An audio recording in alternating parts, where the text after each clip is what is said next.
Hey, welcome back to Snapbolt Games. My name's Max, and today I'm actually here with a limited super qualifier, and it's going to be Modern Horizons 2 X6. So 6 packs of Modern Horizons 2. Let's go. Stoked to get into this one. This is insane for Magic Online. This old, outdated client.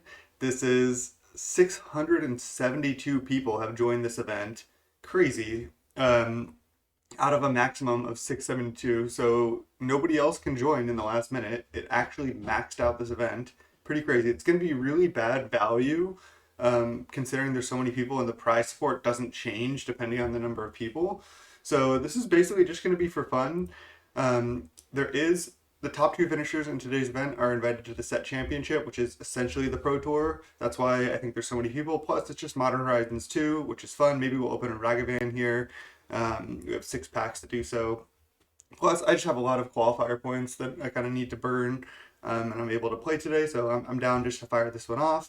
But yeah, going for the top two here, but mostly just going to play to have fun. Go check out my channel. It's youtube.com/snapbolt. There's going to be a link in the description below to do so. If you like my content, please consider supporting me by subscribing. Really helps me out. You can also like this video or comment on the video. Let me know what you want to see, what you think of the videos, etc. Thanks so much. Let's get right into this build because I haven't played that much Modern Horizons 2 Limited, basically at all. So I'm kind of going into this blind and we're just going to have fun and play some Magic today, play a new format. So this is about to fire off here. Again, just want to open a Ragavan because it's like 150 ticks. 90 cards added to the collection. This is an affinity deck. We opened a Grief, Chitter Spitter, Esper Sentinel. You always want to look at the rares. Let's just go into the deck builder here. Okay, here we go. All right, first thing I always like to do is sort by rarity. Oh, sort by rarity. So you have a Grief, Yavimaya, Cradle of Growth. We do have a Priest of Fellrites and a Magus of the Bridge. This is basically just a bridge from the blow, but it's a black, black, black 4/4. Whenever a creature is put into an opponent's graveyard from the battlefield, exile Magus of the Bridge. This is just trash, right? So our rares aren't that good, but I think Chitter Spitter actually is good. 3-mana artifact.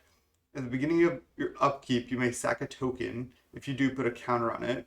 Squirrels you control get +1/+1 for each acorn counter on it.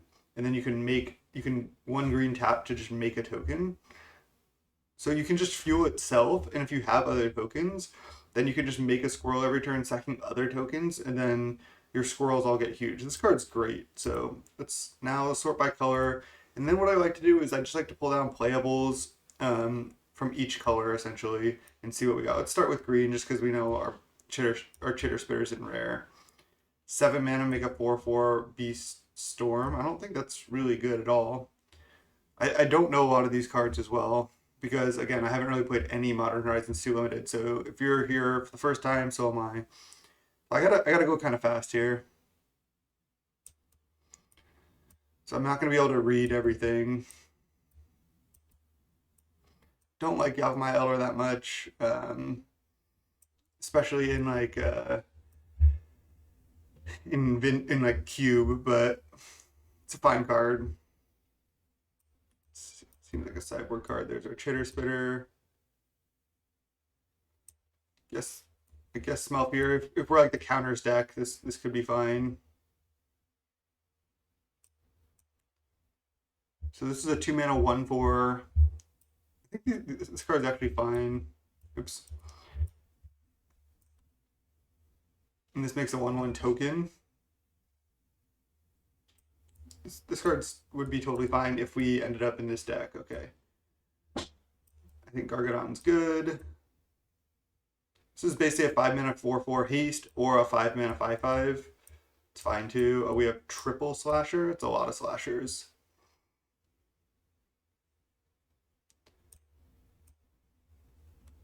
Seems playable too.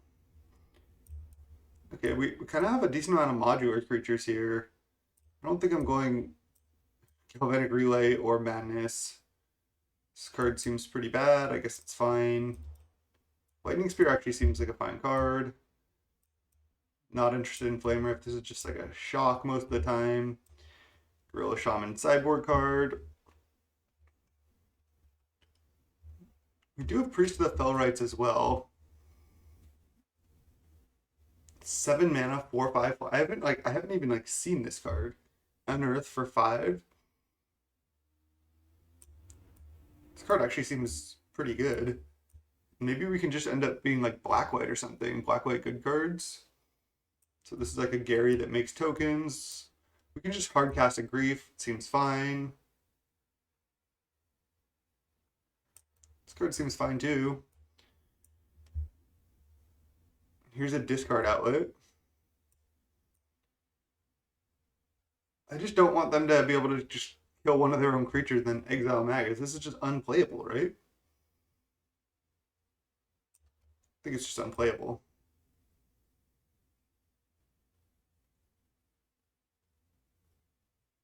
Oh, that's really good. Our black is looking solid here. This seems pretty decent as well.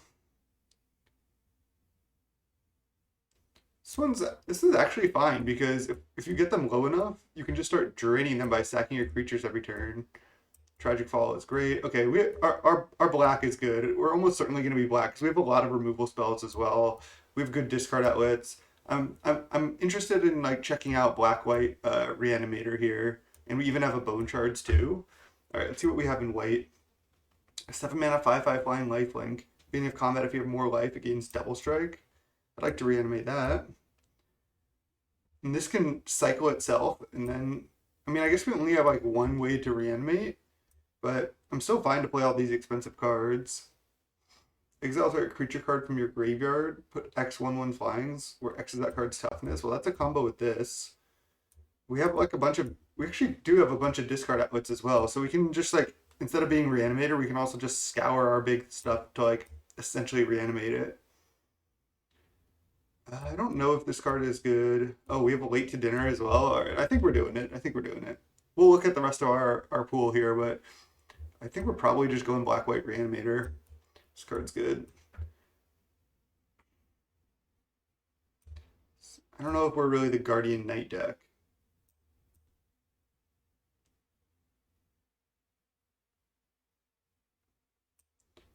Don't know if we need that in the main.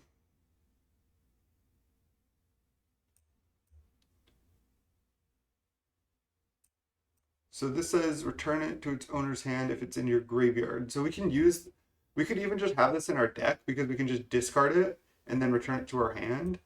It's potentially playable. And we can even just play Esper Sentinel just for value. I know it's just a 1/1, but it might be annoying. Like if they want to like tap out for their removal spell, they can't with this on the battlefield. So it's just kind of an annoyance for the opponent. Let's look at our blue real quick, even though I think we're just probably going black-white at this point because our black is so good. And then our white seems pretty decent as well. I mean, I guess we could go like black-green. We'll have to see. Ooh, we have a counterspell.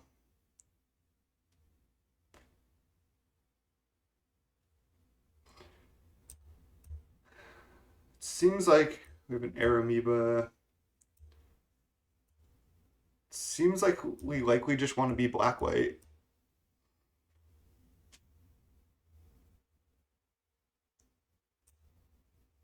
What's our artifacts here? Not really interested in any of this. Ooh, Milliken though. Can mill ourselves. Yeah, this is looking good. I might have like just gone in too hard on Reanimator here, but let's see. I think it's gonna be good. We have a Yavimaya. Our our land, we have a bunch of bridges. Jeez. Um, but we only have one black-white bridge. I'm just wondering if we want to like also play green or anything. I don't think so. Let's just try to build the black-white deck and see what it looks like. We can put all these playables kind of like in their own column. So let's just do that. And then let's try to get this black-white deck down, and then we can go from there. Okay, this is 26 cards. But look at this removal. Bone Shards, double Tragic Fall. I don't know if we need double Vermin Gorger, but we'll see. We have a Flay Essence. So that's 4 good removal spells right there.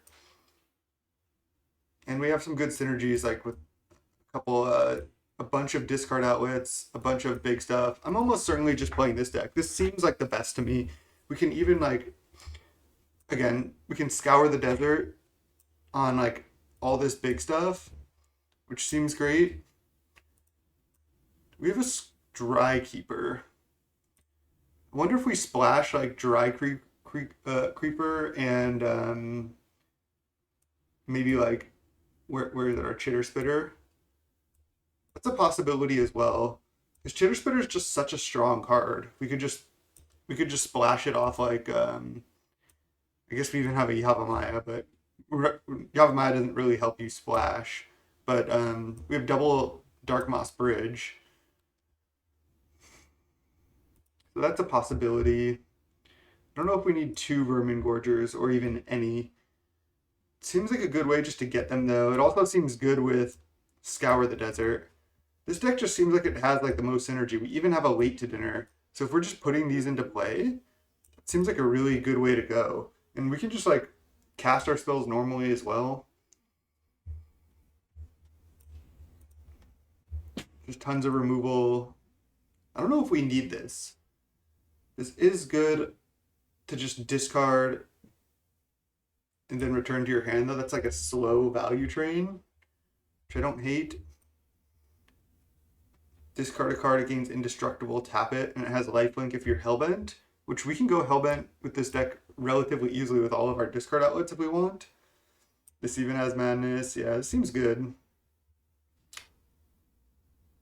I don't know if we need Disciple of the Sun, but I guess it seems relatively powerful.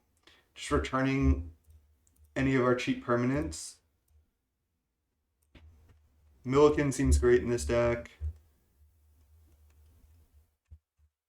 Are we just playing like every single one of our black cards here? Looks like we are. We have like 10 minutes left on this build.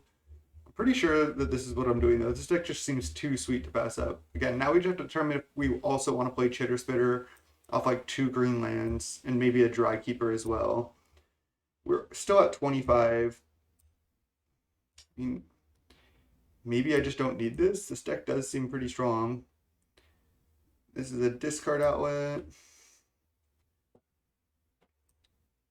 Again, the Scour the Deserts, like, seem like they're going to be great. I don't know if we need this.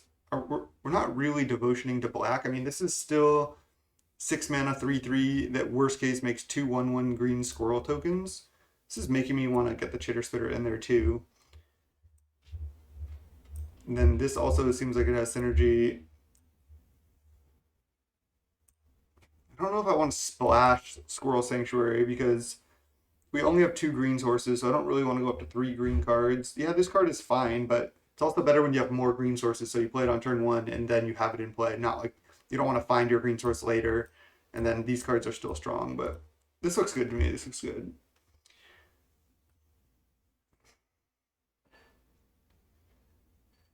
We're not really going to have that much devotion. I think we can cut this. Basic land cycling. This card's great. It's just, this is like our combo with Scour. We get a land, get towards Scour, and then we just scour it away, make 6 1/1 flyings. That's definitely our combo. 7 minutes here.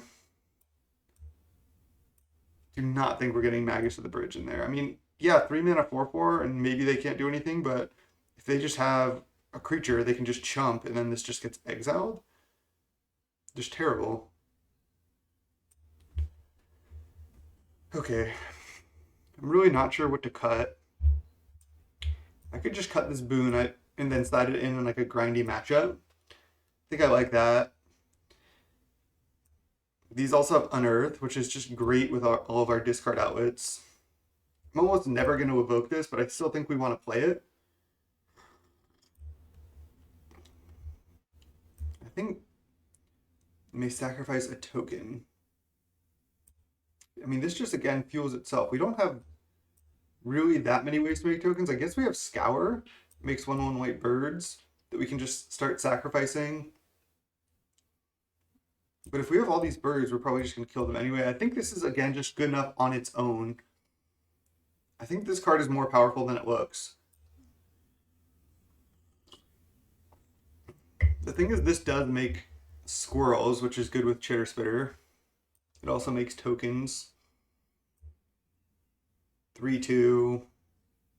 It escapes with your choice of a +1/+1 counter or flying. Yeah, this card seems like good value. It seems like where I want to be. Maybe I just don't do this green splash. And then just play like a Vermin Gorger. Because it's not like I'm making like really any other tokens. I have Scour, but if I cast Scour, make like, 3 to 5 things, then this is just gonna be good to have these birds. I don't necessarily need to sack it. It's just such good value. This is like the main thing we want to reanimate.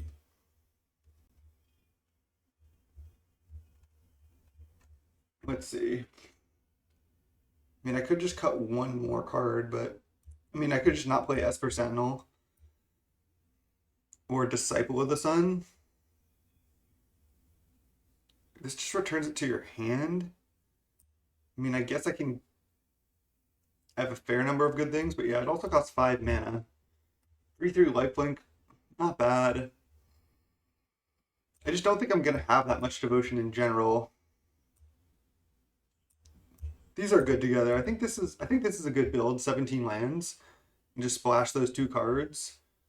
Those are our best like green cards anyway. I like this build. Let's go. There's no reason to play Yavimaya because I don't even want to play a forest anyway. I was just going to play 2 green sources. I mean, I could just play Yavimaya, but then I risk fixing the opponent's mana as well. I don't think I need any other land. I mean, maybe this splash is not worth it. Like, if I just can't cast this, I mean, I feel like this card's relatively strong, especially with this, but okay, maybe I just don't play these. I think I like this better, actually. And then I could even choose to play 18 lands here. I can play Disciple and 1 Vermin Gorger. I actually like this better. I think this will just be better on the man. Oh no, I can only play 1 more spell. Oh no. I have 1 land in the deck. Okay, yeah. I'll just play 1 Vermin Gorger just as a decent 2-drop that I can just start draining them out. Okay.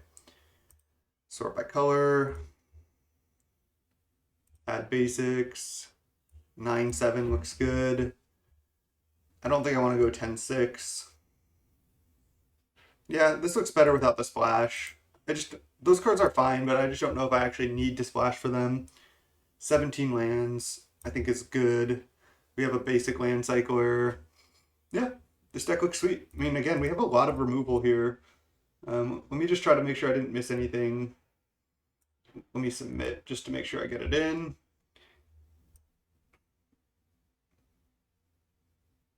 This is just kind of for the +1/+1 counter deck. I don't think I want like naturalized in the main. Again, this card could be in the deck, but I think I'd rather just side it in for grindy matchups. Could also choose to side in this. Could side in even a second Vermin Gorger just when we want like the extra 2/2. The extra 2 mana 2/2. Bottle Gnome seems like whatever.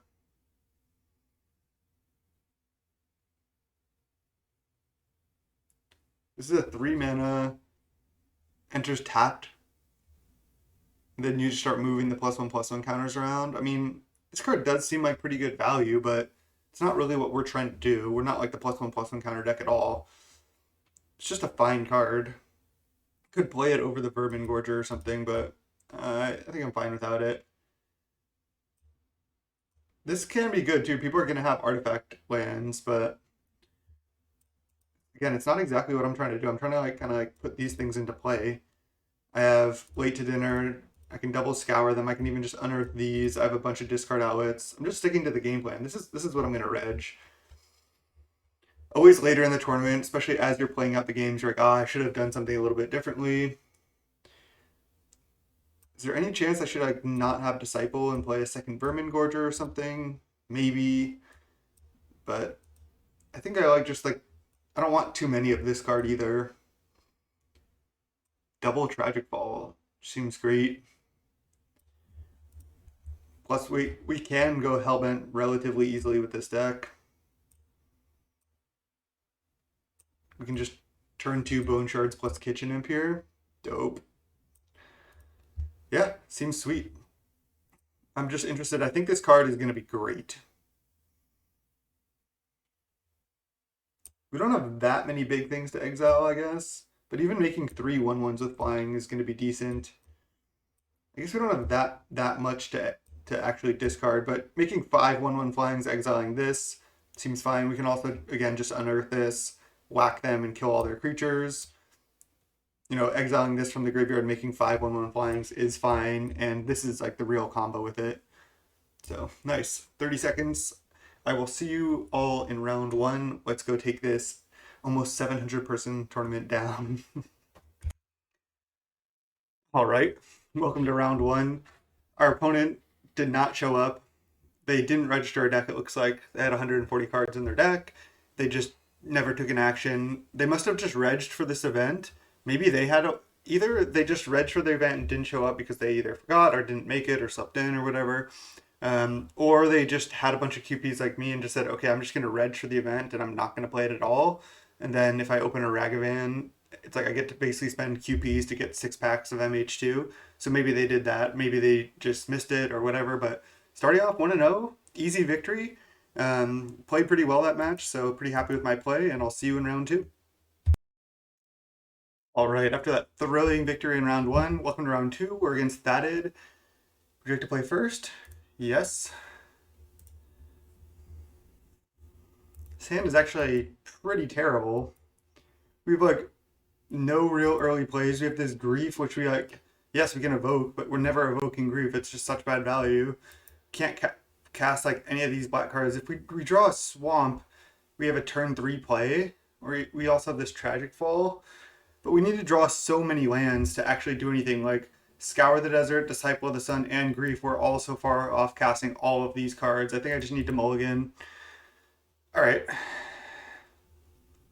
This hand is obviously really bad. I don't really want to go to 5 though. At least I have good mana in this hand. I can just put back a Swamp, and then if we keep hitting land drops, maybe eventually we get up to these. If we draw spells, we can cast them. Unfortunately, I think I need to just keep this hand. Hopefully we, again, draw some 2-drops or, you know, discard outlet for this, rat their board on turn 5 or something like that. I think we need to keep, though. So I'm going to keep this. Just put back a Swamp and lead it with a tap land. Let's go.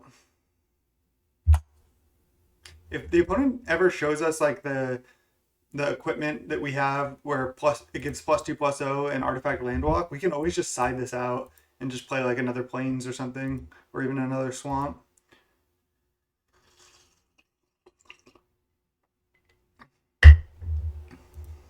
Okay. Drawing the Tragic Fall was decent. Okay, nice. Now I can just leave up Tragic Fall this turn and just cast Grief next turn. Obviously, evoking this is just generally not going to be good. Basic land cycling, the mental journey. Jeez. Okay.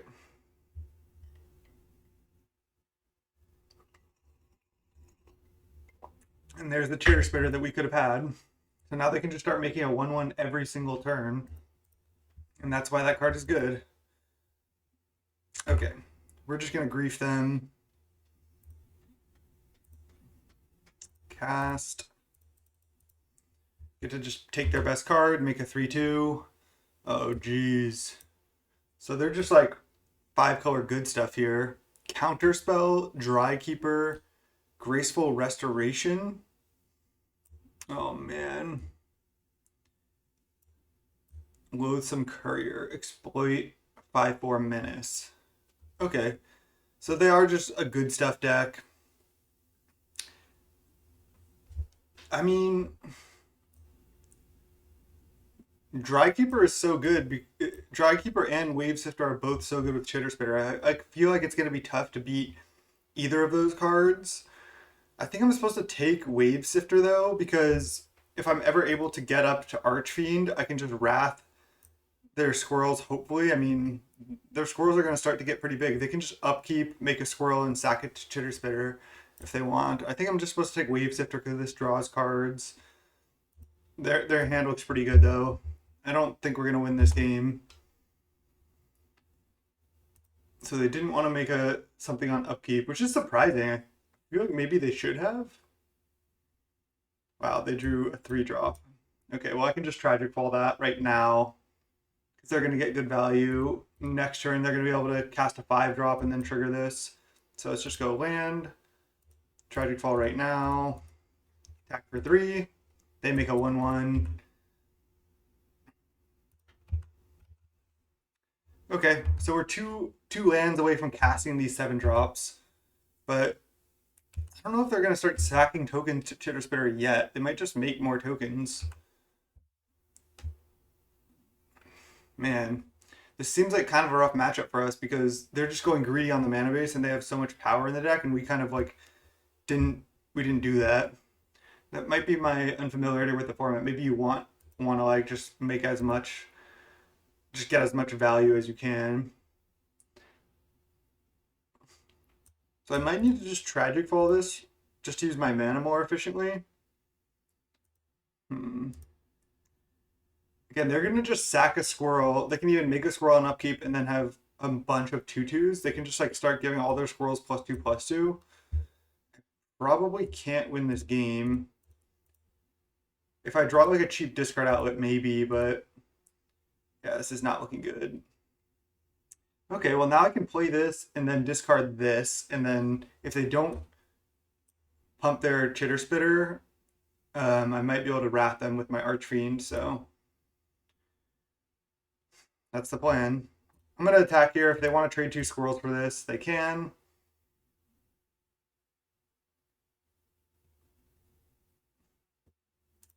Okay.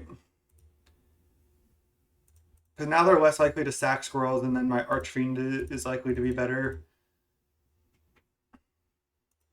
This is going to be tough still, though.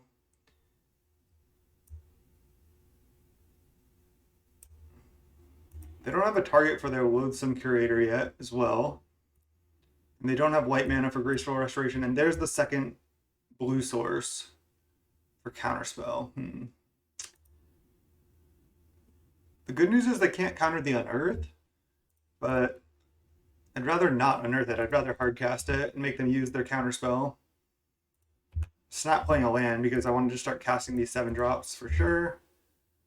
They're going to make a Chitter Spitter here. I mean, maybe we can still win this game, especially with this. They just don't have an answer for this. If they have to counter this, and then I'm able to resolve this, I could just win. Their Loathsome Curator is not really doing much. And there's the Plains, just all 5 colors. Jeez. I don't know if they played this force. Oh, they had to, because this is their hand, these 3 cards, yeah. Are they just going to play Curator here? Leave up Counterspell? They're not ever sacking to Chitter Spitter, which is interesting.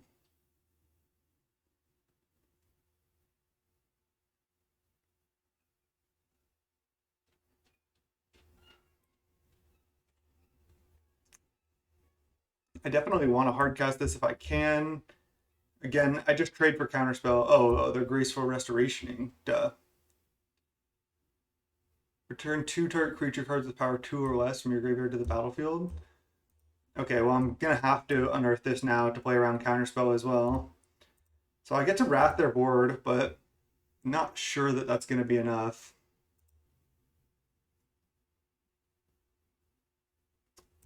I mean, this is pretty good. This is just their hand now.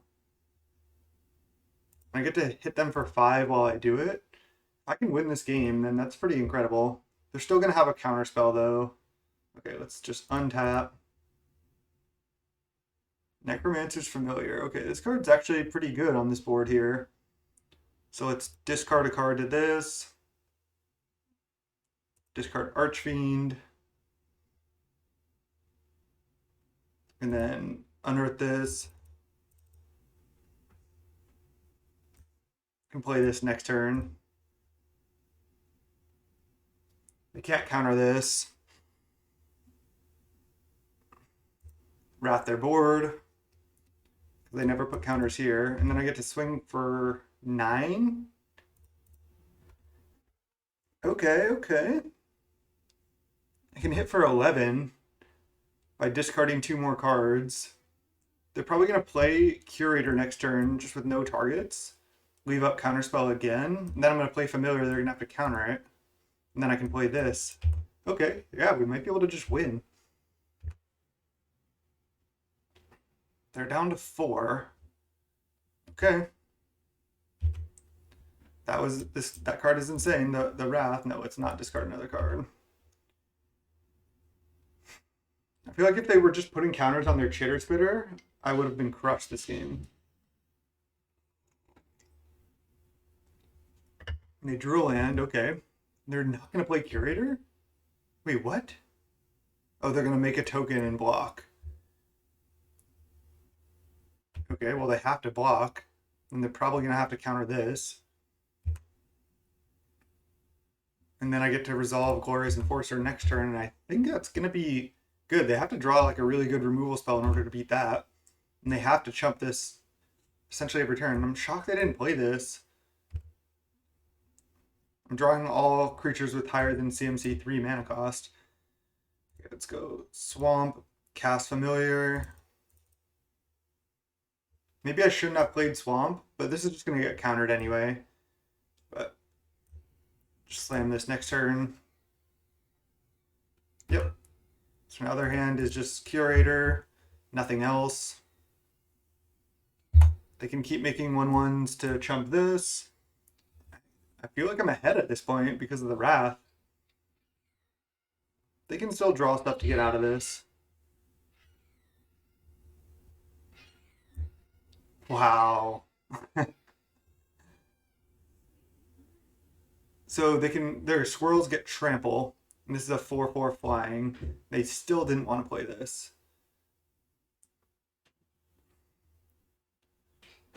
So this is their last card in hand. I mean,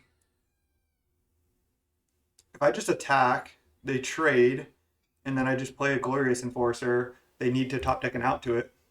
Wow.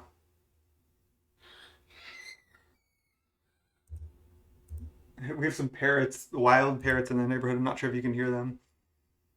Oh, they're going to chump with that. Oh, okay, duh. But I can just Bone Shards the Scion. So they're going to chump with that. That makes a lot more sense. Oh, they're trading. Wait, why would they double block? I'm not sure why. I don't think I need to kill the squirrel, though. I'll just kill the Scion and then play a 5/5 flying lifelink.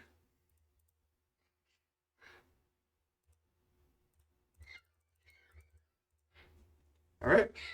Got to top deck an answer.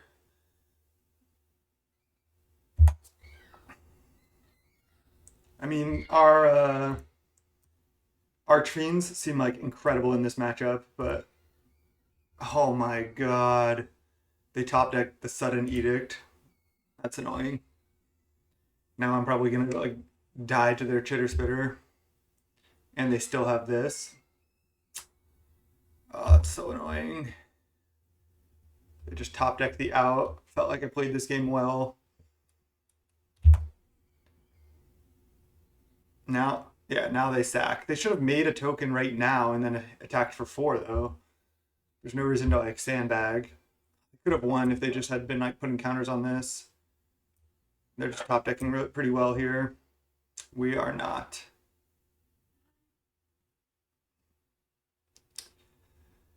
I don't know if I want to just Bone Shards this, but I think I just have to.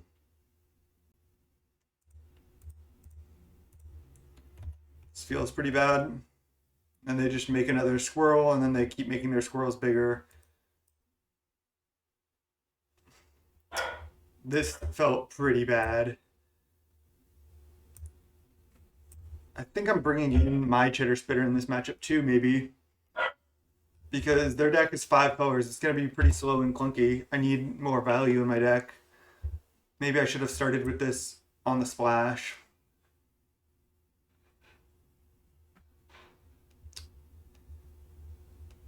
Okay. They can just curator this though. I think I still need to just play it. I'm just dead on board here. They can just attack for 8.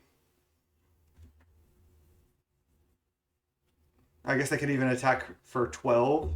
Okay, yeah, this card is maybe even better than I thought. They could have just, I mean, I guess they can still kill me here, but make a token, exploit, kill this, attack for 9. Oh man, that was brutal. I mean, their deck does seem sweet. They have the Scion. Their mana has just got to be terrible. So they're kind of base blue. It looks like blue and green, and then looks like splashing all the other colors.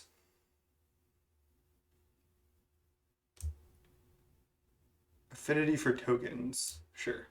Okay.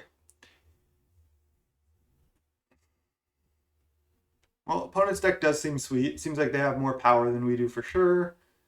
So let's just try to match that a little bit here. Let's go Chitter Spitter plus our own Dry Keeper. Is that how you say it? Dry or is it Dre? Let's get the bridges in. And then go cut Plains, cut Swamp. And then I need to cut 2 cards. I think I can cut a Vermin Gorger. Also, having less targets for their exploit thing is nice. I don't know if this is even good. I guess like making them have to pay 1 more mana every spell is annoying for them. Seems like they actually had a fair amount of creatures though. Still think it's okay.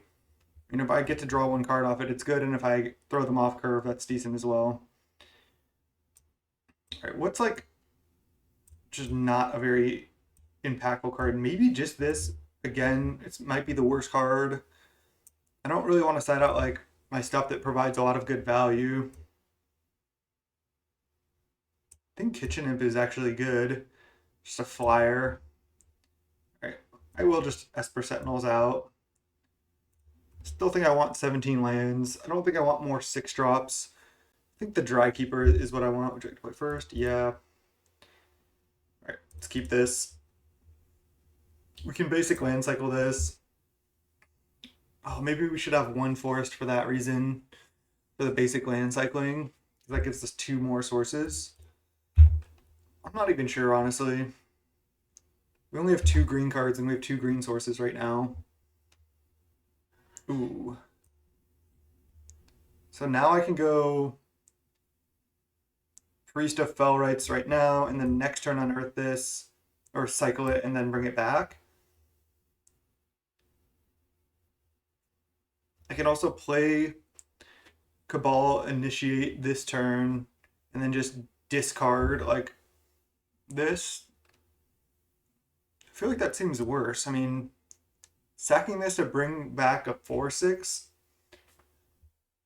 seems pretty solid. I'm just thinking, do I even need to sack it? I think it's worth it. Let's just play Priest. Because I could wait till I draw one of my 7 drops and then like discard it to this and then bring back one of my 7 drops. I think it's worth it just to play a 4/6 on turn 3. Oh, I can even disciple this back. All right, that's sweet. Activate only as a sorcery. I think it's still worth it. It's basic land cycle, get plains, play plains, and then bring this back. I could have just attacked and played Cabal Initiate. I think I like putting a 4/6 into play though. Let's go plains, bring this back, play plains, and pass. And then again, when I get to 5 mana, I can play this, bring back Priest. Now we're kind of doing the black-white value train. I can grief them next turn. Oh, God. That is so annoying. Let's cast Grief. I mean, this is a good draw from our deck for sure. Plains, Forest in hand. So they don't have any islands, but they have this to get second island. Deals X damage, where X is the number of colors of mana spent to cast the spell. Flashback for 5. Junk Wielder, they're so far off casting. I mean, they still need to draw a blue source to even cycle this. They literally can't cast any of these cards in their hand right now. So all they have going is a Chitter Spitter. I think I'm just taking Wave Sifter. I could take Mental Journey, but they still have, they'll probably draw Island next turn. I think I'm just going to take this. Like if they're just in chump block mode, I can probably win this game. They cannot be sacking to their Chitter Spitter now. They really need the tokens. So I don't want to see them play an Island this turn. That would be like the worst case scenario.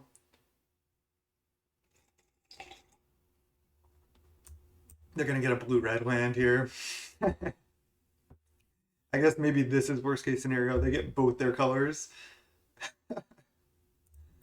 That's kind of how this is going, right? All right, let's attack with both, play a Disciple of the Sun, and just try to kind of outvalue them here. They're going to probably chump this, take 3, but then Disciple is going to be solid here. And then I can always just Tragic Fall something, get a Squirrel token out of the way, get a 3/3 lifelink down, get this back. Yeah, I mean, we're doing our thing. They're down to 13. So they can Kaleidoscope, deal 2 damage like to this, and then flash this back next turn, deal 5 to like this. This card's actually pretty insane. Their deck is sweet, but top decking the Sojourner's Companion brutal. They also top decked last game for the Edict to kill us, so I feel like we're doing what we can do. It's just we're kind of getting just like ranched, just like kind of unlucky. If I draw a land, I can play 4-drop plus 2-drop next turn. Oh wow, this is actually kind of greedy by them because they know I have this, and they just naturally draw Island also. Jeez. God. All right, let's attack with both here. They're going to chump one of them. And I'm not sure what I'm going to do. Probably just play 2-drops. They're going to chump the 4/6. And they'll probably just flashback Kaleidoscope, like kill a 3/3 or something. I think I'm supposed to go Priest plus Cabal Initiate here. Okay. Pass. And they cycle the Mental Journey. Sure. That's in the graveyard. So we know they have Forest Plains, Junk Wielder in hand. So they can cast a 5/6. Whenever a token enters, tap something down. Good thing is I can Bone Charge that. So they'll get to tap one thing. So I expect them just to Junk Wielder here. But it costs 7. So actually, I don't think they can. All they can do really this turn is Kaleidoscope one of my things. And then I might just Tragic Fall a token when they go to block. And just hit them for a bunch of damage. Maybe I can't turn this on. There's no way I can Threshold.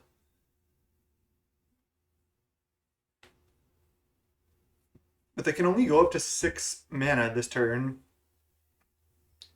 So they can play land and then activate this, but then they only have 5 more mana, so they can't Junk Wielder. So this is literally all they can do. And I guess they have one unknown card in hand. But we might be able to just get there with our ragtag team here. They can't Junk Wielder this turn, and I can also sack Priest of Felrites, bring back Grief, and then I could even go sack Priest of Felrites, bring back Grief, then unearth this attack, but I probably want to save the unearth for when I can reanimate something else, so. And I'm still looking to be in reasonable shape, especially with double removal spell in my hand. Now I probably won't even play a land, so I can just discard that to Bone Shards. They play the Island. And again, they cannot play Junk Wielder. So they drew another... Oh no, they're flashing back Kaleidoscope, it looks like. Killing Disciple of the Sun? Oh, killing the Priest. That makes sense, I suppose. Okay. Yeah, I guess killing anything else doesn't make sense because then I can just bring that thing, like I could bring this back, so there's no way for them to kill that. All right, they're at 10. I have 4, 7, 9 power, so not quite lethal with my Tragic Fall. But if I draw a land, no. Because I thought I could unearth this, attack with everything. So I did draw a land, let's see. Unearth this, and then they get to chump one of these things. Doesn't quite work.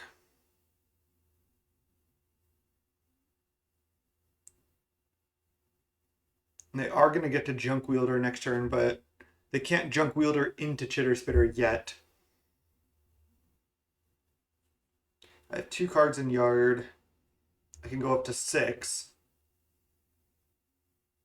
But not quite 7. I can Madness a Hellmongrel, but I don't know if that matters. Oh, maybe I was supposed to play this last turn, this plus this. Might have just made a mistake. I forgot about the Madness on this. Okay. Well, let's just go land. Attack with everything. I think I Tragic Fall the Squirrel token here when they go to Chump Block. Or when they make it. Just get that out of there. And then I can Madness a Hellmongrel end of turn. Yep. Still looking good. They go to 1.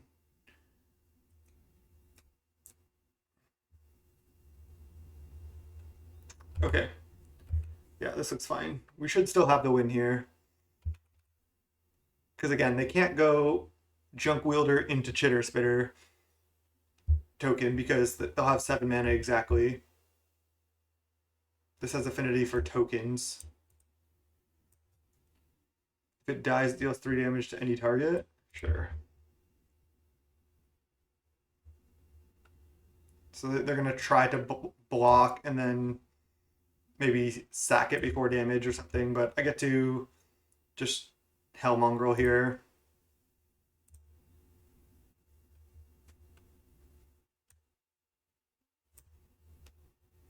Okay, nice. Didn't find our green mana, didn't matter. I wonder if we are supposed to have the one forest. I don't even know if we need it. Just the one basic land cycler might not even be worth it to have the forest. I want to make sure to have a bunch of black and white mana too. And I only have the 2 green cards. I think 2 green sources is fine. I think we run it back. Yeah, it's possible that I should have built a deck like this. But I did not. There's always like, after you play a game or two, you're always like, I could have made, these slight changes. Alright, I mean, I'm definitely keeping this hand.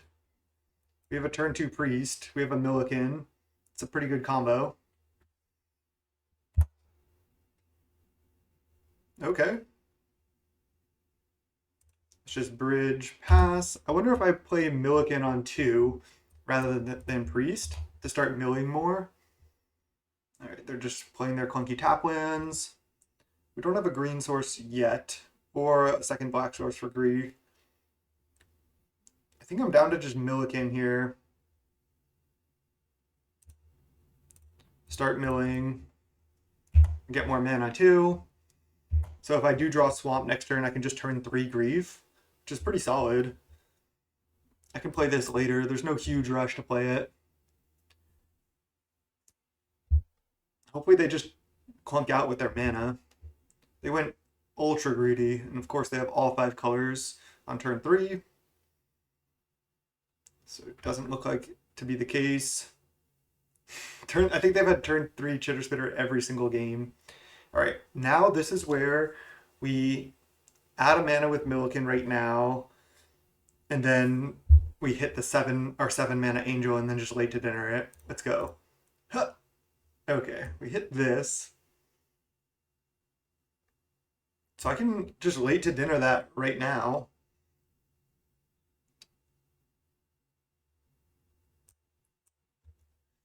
Otherwise, I can just Kitchen Imp, just hardcast Kitchen Imp attack.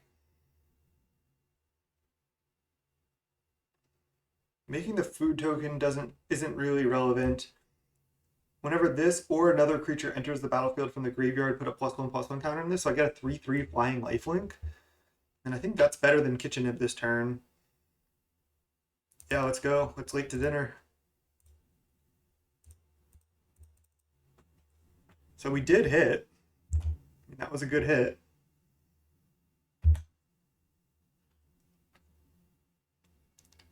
I mean, I'd like to be able to discard this Kitchen Imp to get the value, but if I just have to hardcast it, it's not the end of the world. It's totally fine. Also, would love to have cast this Grief. All right, that's annoying.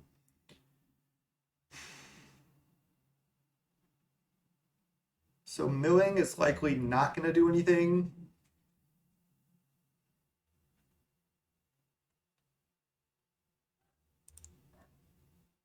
Still think I'm supposed to do it now. Swamp. Obviously would have liked to draw that swamp, but we have no way to know that. So I can Priest of Felrites this turn, then if I hit another creature, it actually starts to get pretty insane. But I think I'd rather hit for 5 in the air. So I'm going to play land, play Kitchen Imp. They can make a 1/1.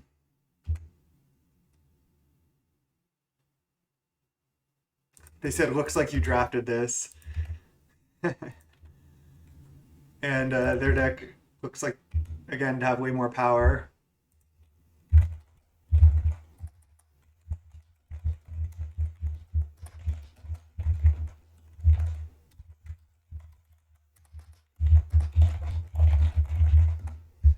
I'm saying their deck has good power, though. If they don't have removal, I might be able to just kill them in the air.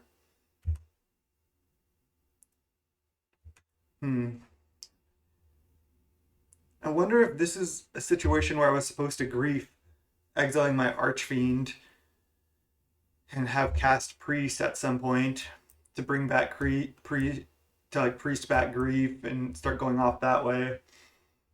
I'm not sure. If I just draw Swamp, it's so much better. Alright, Loathsome Curator, then they're gonna kill my Breathless Knight. That's annoying. Really bad for me. So they exploit, sack a squirrel. They even made a 1/1 flying. Jeez. Yep, pretty bad.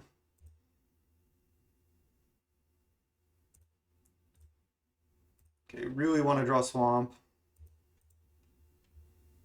Okay. That's not bad. I can make a bunch of 1/1 flyings.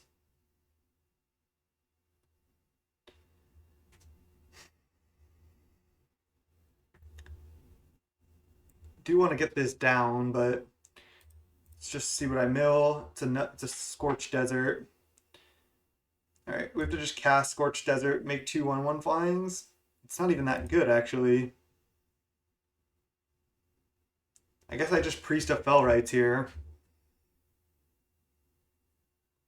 Attack for 2 in the air.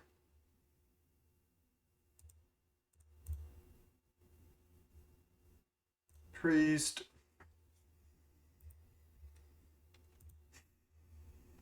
Should I sack this food right now? I don't think I need it for anything else. And I have a free mana. Okay.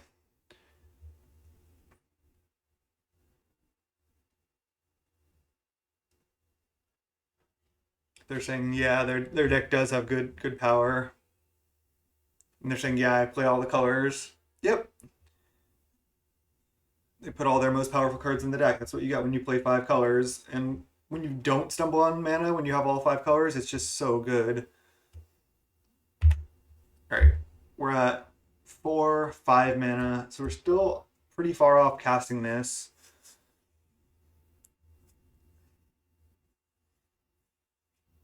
Now we just need to mill like anything with high toughness, and then cast this Scour and make a bunch of 1/1 flyings. That could just be enough.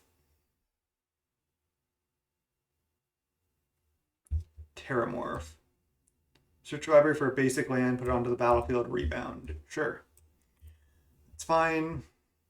That costs 4 mana? Jeez, that is going deep on the mana fixing. Are they going to play like a Draco here? No, they can't. They only have 3 basic land types.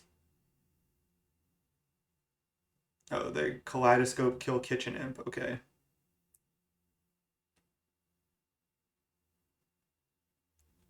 And then attacking for a bunch of damage here.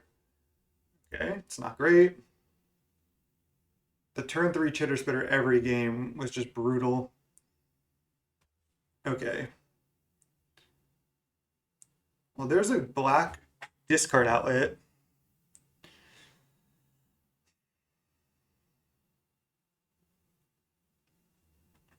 I also have an interesting line. Priest back my Breathless Knight. It's a 3/3 flying lifelink. And then Unearth Priest, sack Priest. Oh, then I trigger Breathless Knight again from the Unearth because this entered from the graveyard. So then I have a 4/4 flying lifelink. Then I sack Priest, bring back Kitchen Imp, trigger Breathless Knight again, make a 5/5 flying lifelink this turn. I also get to mill a card with Millikin. Then next turn I can scour. It's got to be better than playing Necromancer's Familiar, which doesn't even do that much against their Thopters. All right, let's start by milling, and then let's just take that line. We mill Swamp. All right, so let's sack, bring back Breathless Knight. We're kind of going off here. And then trigger, yield, yes, and then I can't unearth this. Yeah, okay, good. Then unearth, trigger Breathless Knight, then sack this, bring back Kitchen Imp. I mean, this huge flying lifelinker might just be enough. Just going off here, this is sick. Okay, then attack for 2 in the air. They're at 13. They can only attack with this. I can't block it yet, so I might as well attack, I think. I mean, maybe I'm supposed to stay back to block all their 1/1 flyings, actually, but I have this. So if they have a removal spell, they do, but I think I'm supposed to attack. I wonder if I'm supposed to grief their last card here, because then next turn I can like scour my grief. I'm 2 mana off casting this anyway, and I don't have a discard outlet. So maybe I'm supposed to just evoke grief here.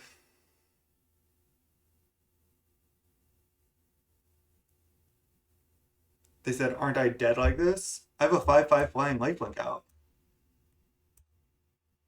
So no, I'm not going to say anything. I'm just not going to respond. Aren't I dead like this? This is a 5/4 menace.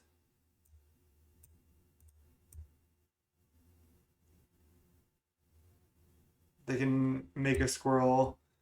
I don't know why I'm dead. Literally have a 5/5 flying lifelink. Aren't you dead like this? No, I'm not. Oh, they have Kaleidoscope to kill this. So I guess I am. Forgot about the Kaleidoscope. Yep, I am.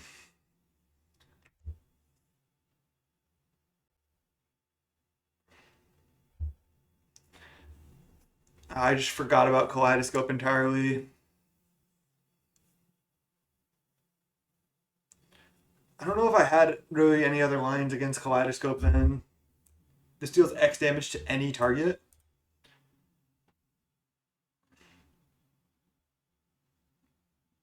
I mean, I'm just taking my time here.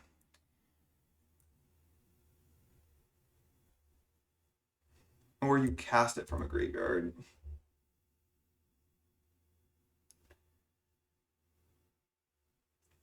Damn. Yeah, I think I'm dead. I don't know if I had really any other lines. I mean, playing a Necromancer's Familiar didn't really do anything. I guess I could have not attacked, but then I still just take 5 and 5. They can do red, black, green, blue, white. Wow. Okay, well, I'll just grief them. Could have I could have griefed earlier this game, but I didn't. And yeah, now they just flashback Kaleidoscope and then kill my Breathless Knight, then that's it. They even trigger Ethereum Spinner again. Jeez. So last turn, I mean, I basically needed them to not have an answer for this Breathless Knight the first time, and they did.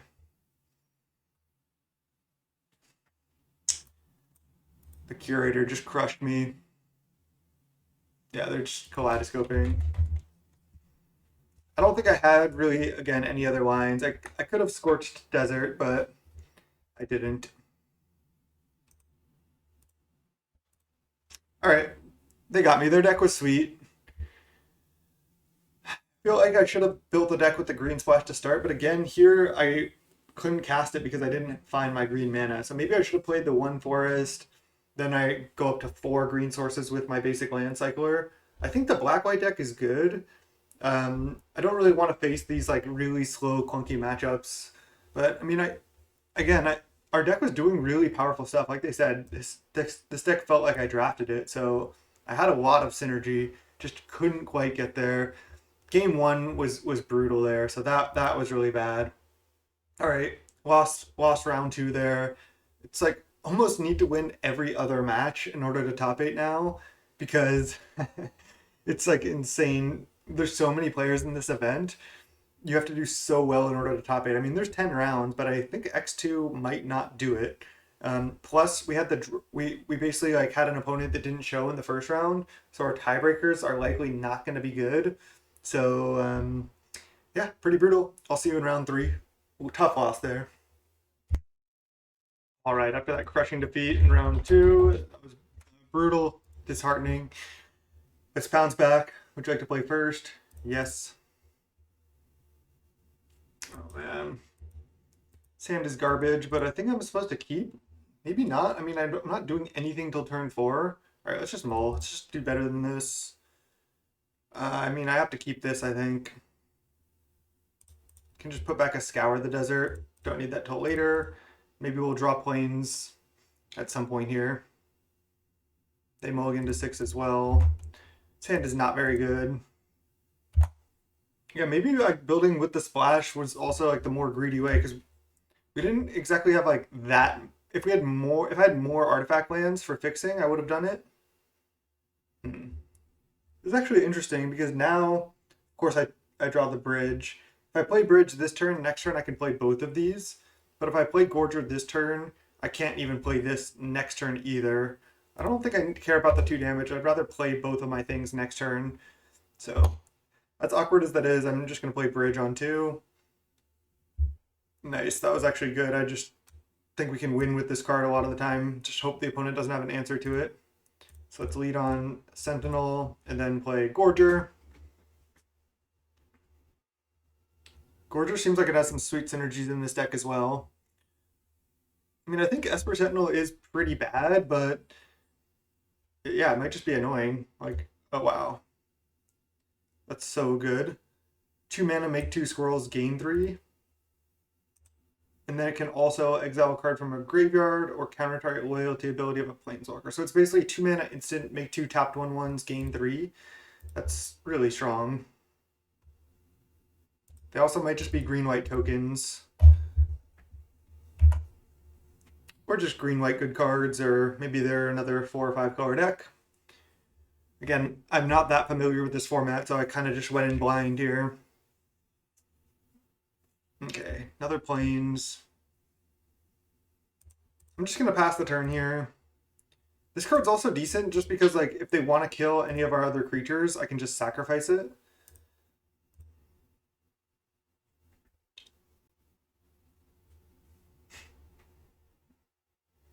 Whenever another creature you control dies, put a +1/+1 counter on it. Sure. So again, I'm thinking if I should just drain end of turn here and then Disciple, bring back my Sentinel to my hand, because I do want to cast this. I think I'm going to do it. Because otherwise I just get no value out of this. Of course, now there's a Grief that I kind of want to play this turn to take their like 5-drop, so kind of get punished, but that's okay. I mean, griefing them is good. I always think about Fall Guys because my brother, oh wow, they only have one spell left. I've played some Fall Guys with my brother, and he was saying like he was always like, "Oh, I'm getting griefed. I'm getting griefed." So I always think about that. Okay, their hand is triple planes, so we're in a good spot here. Let's just pass the turn.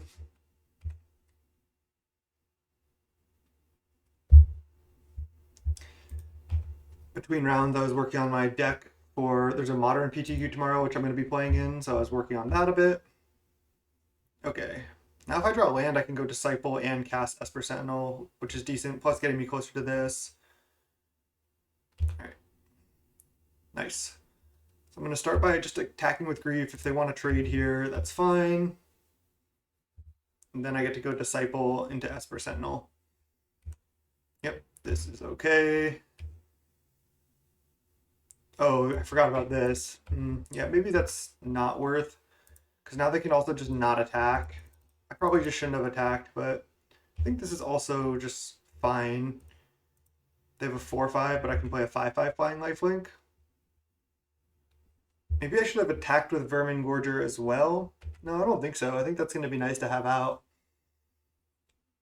Like, they just might have to just stay back here, and I can draw like a Bone Charge or something for that.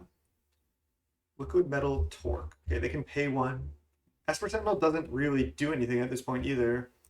They have so much extra mana. Alright, so it's a ramp spell that can turn something into an artifact. Sure. Did they... Okay, I think they have 1 planes left and 1 other card. Alright, land. Kitchen Imp.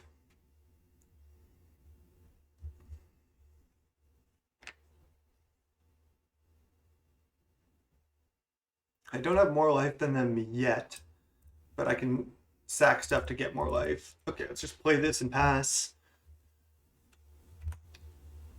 I mean, they were always going to be able to grow this Guardiankin at some point.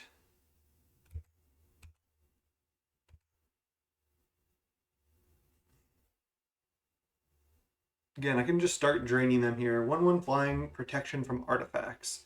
And then they can turn anything into an artifact. Okay, they're comboing. So they can just stop this, basically. Wow. That's actually really annoying. Alright. So now we need to draw also one of our 7 mana, give their team -2/-2. Okay, they're just attacking. I know they can fog one of my creatures, but yeah, they can't attack. Okay.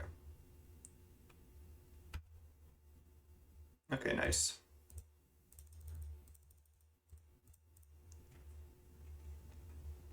This combo just stops this pretty well, though. Alright, pass the turn.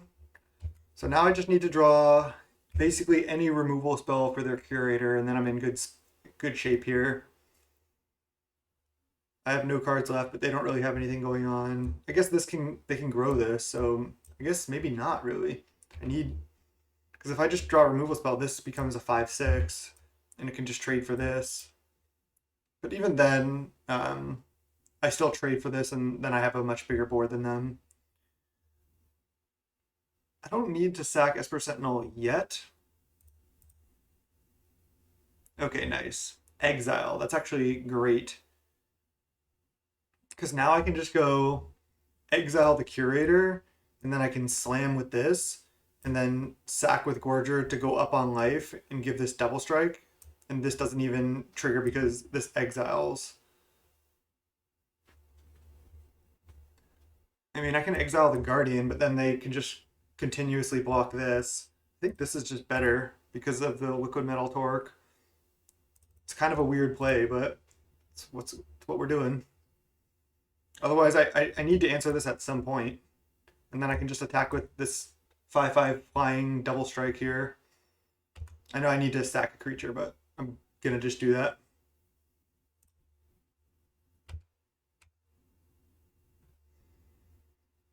Yeah, no blocks. And let's sack Sentinel, drain for 2, hit for 10. Wait, what? At the beginning of combat? I didn't read the card. Jeez. I could have triggered that. I thought it was just if you have. I needed to read the card more carefully, so that was a punt. It's at the beginning of combat, it triggers. Sacrifice an artifact or a creature, you gain 1 life and draw a card. It's actually pretty good. So they can sack like a creature, grow this, trade for this. So they're going to sack this, grow right now.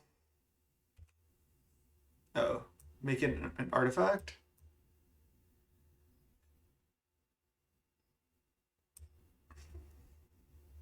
I don't know. Why'd they have to make it an artifact? I don't think they needed to. They could just sack a creature to this. Okay, well, it's fine. They gain 1 life and draw a card.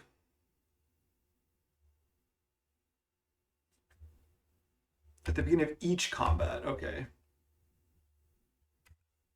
Well, I'm gonna have to trade here, unfortunately. Oh, and then I just get to late to dinner. That was 2 good top decks for me, so I have nothing to complain about. I wonder if I should attack with Kitchen Imp too. If they want to just block that, I can just sack it to Vermingorger, hit for 10 lifelink. Could even just attack with Disciple of the Sun as well.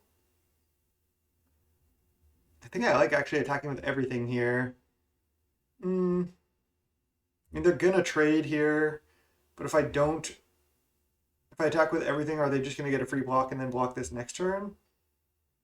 All right, let's just attack with just this. They're gonna trade, and then I'm just gonna wait to dinner it. So, getting pretty lucky here for sure. I get to gain 10, and then wait to dinner this. Great top deck, and pass. Okay. And then I get to go up to 40 with this food, and then I can even Vermingorger. Okay, they just can't beat the Glorious Enforcer. So that was insane. Esper Sentinel seems pretty terrible. It can be annoying though, especially if I have it early. Like if they imagine like if I had it on 1 and then that turn they had to wait that game they had to wait a turn to play their 2-drop and then maybe they have to wait a turn to play their 3-drop. That's just like really annoying. It's only really good in your opening hand. This card is trash. I don't think I want to side in the green in this matchup. Don't think I want second Vermingorger either. I mean, it's possible that I should just be playing some of these cards, like one of these over an Esper Sentinel. Just seems pretty awkward. I'm glad I didn't run the Skyblade's Boon. That just seems way too clunky.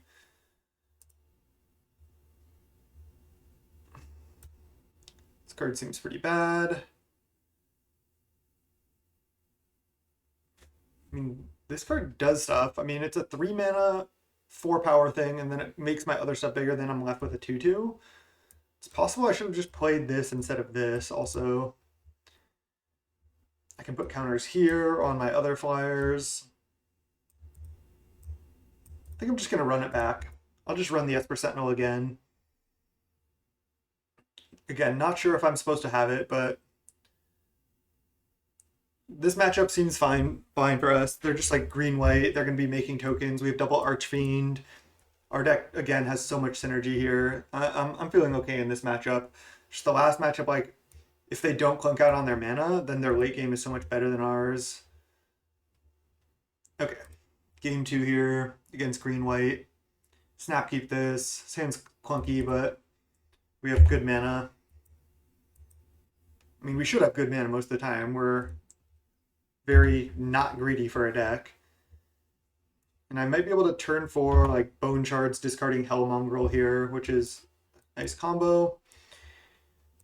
All right, just gonna turn 3 Charger. Turn 4, hopefully Bone Shards their play, and then Hellmongrel. Looks like they have bad mana. Maybe they have a bunch of green cards in hand. Nice, there's a Glorious Enforcer. Ooh. I can't quite turn 4 Glorious Enforcer, but I don't even need to yet. If they play a spell, I can consider Bone Shards discarding my Glorious Enforcer, but I can just Bone Shards, discard this, cast it, and then use this to discard my Glorious Enforcer. So that's actually pretty sick. Feeling good now. They just don't have good mana. They're in trouble. Now I can just cast a Hellmongrel and then use that as my discard outlet in order to discard this, bring back this. So yeah, looking great. Our deck does have like pretty incredible synergy here.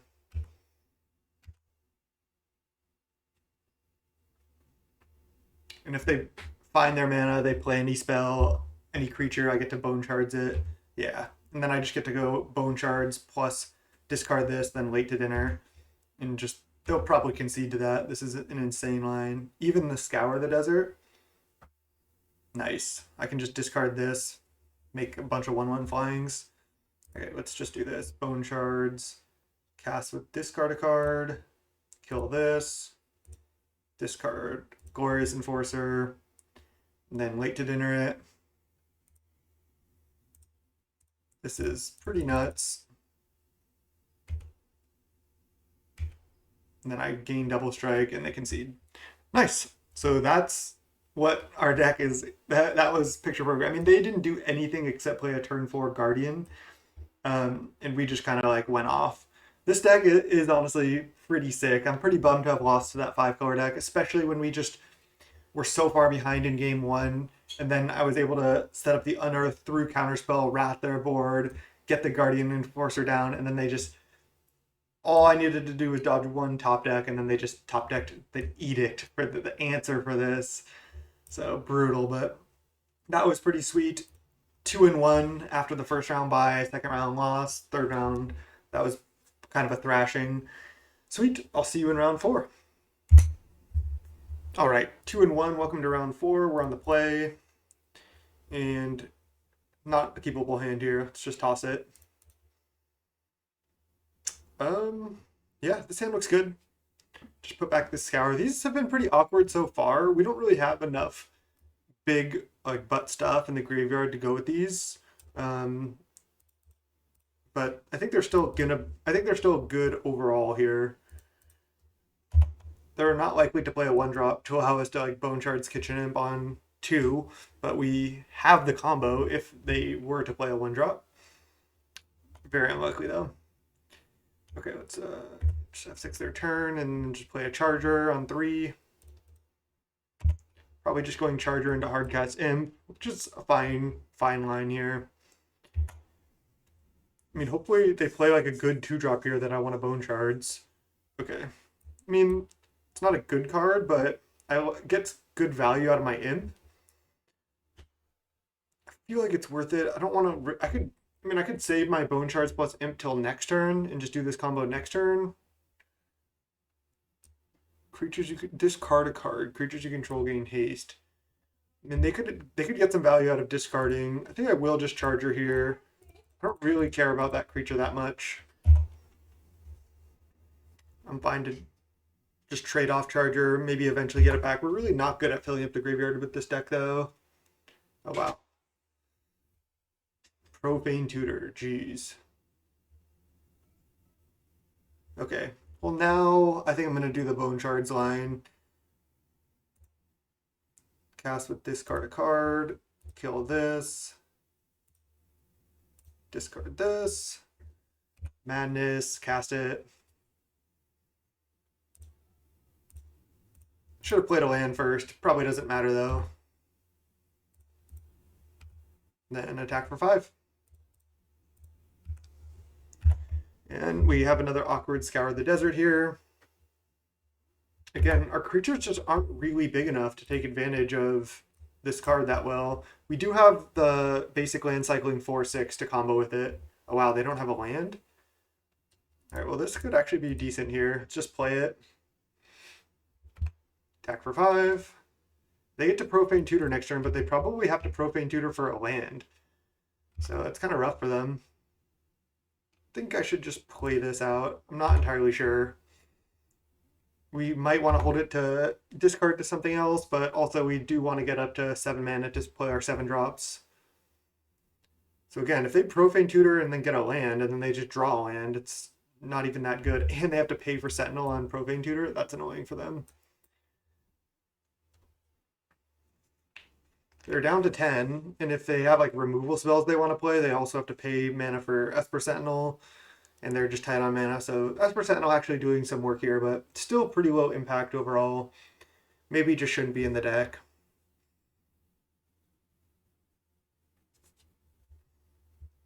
Red. Oh, Flame Tongue Kavu, kill Kitchen Imp. Okay. I can make 2 1/1 flyings with this, which is not exactly what you want to do with that card. I guess I can attack with both.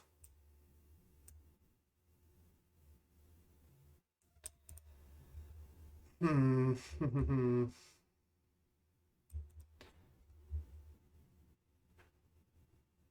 then just Scorch Desert. I mean, they're going to probably block Charger. And then hopefully eventually I can get it back. I probably need to just scour the desert for 2 flyers, even though it's not that good. They have 6 cards in hand. Yeah, they're going to block there. Makes sense. And then I think I'll hold this land at this point, because if I draw a discard outlet, maybe I want to put more cards in the yard for Charger. So let's just exile Imp. Get 2 1/1 flyings. Pass the turn. Just hope they don't really have answer to these flyers. It's obviously not that great of a play that we did, but... Oh man, and this can ping when you discard a card. Deals X damage to any target where X is the number of card types. So they can just ping these down by discarding extra cards. They can even discard a land to just ping a bird. Wow.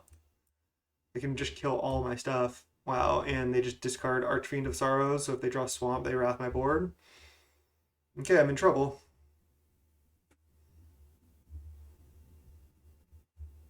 Okay, and I can't even turn this on either to kill this.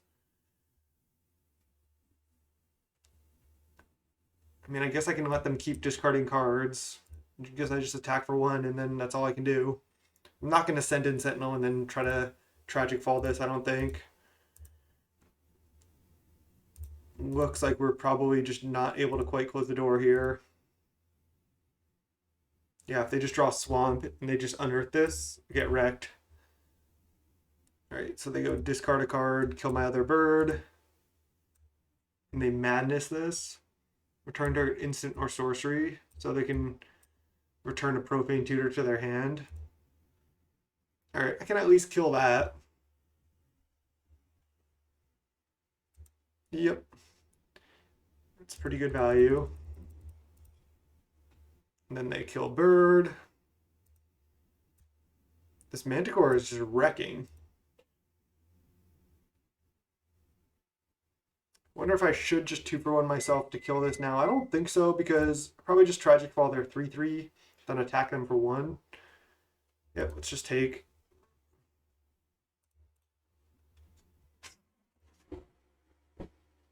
I thought this was playing loose here. I thought this was, god damn, I could have killed this and then stopped this combo here. Man, I just fucked up.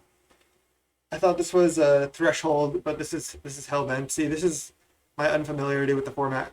Probably costing me this game, honestly. Fuck. Now I might not even be able to go Hellbent. I'm just gonna untap here. Damn. Oh my god. Get unbelievably punished. They can just keep activating this now. I could have just played land, killed this, and then they don't really have much going on. Now they have Profane Tutor. They were able to get this down. Oh man, that feels so bad. Fuck. And I didn't play the land, so I can't even Tragic Fall this turn. for some reason, thought this was threshold. Oh my god. Costing me this game. I should have had my other bird in play still, just attacking them for 2 here. Oh my god, it feels really bad. I mean, I might have lost anyway, but gotta give myself a chance. Wow, this card's good. So they just get this back. Kill my thing.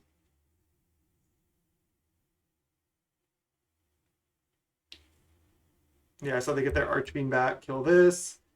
I need to be able to put one more card in the graveyard in order to unearth a 3/2 flyer. But now their board's pretty massive and they have a 4/5 flying, and this even comes back to kill my charger. I think I'm just dead. I think I misplayed. I probably would have lost anyway, to be honest. Couldn't quite close the door.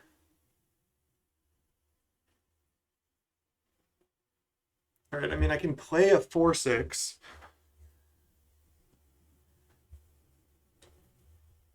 I mean, that's just what I'm going to do.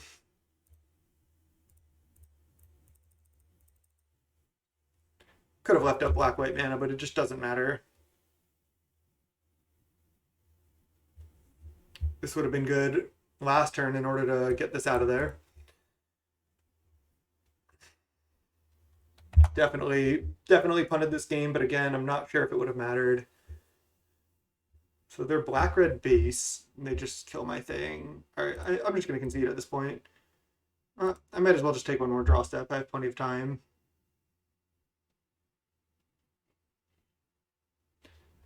Feels pretty bad, though. I don't think I have outs. Even if I play the 5/5 flying lifelink, maybe that's enough. 3/1 lifelink, just not going to do it. Alright, let's concede. They could just ping that down with Manticore. Yeah, I could bring back a charger, but that doesn't really do anything. Okay. So red-black, kind of value-y, kind of graveyard-y. Do I have any other graveyard hate?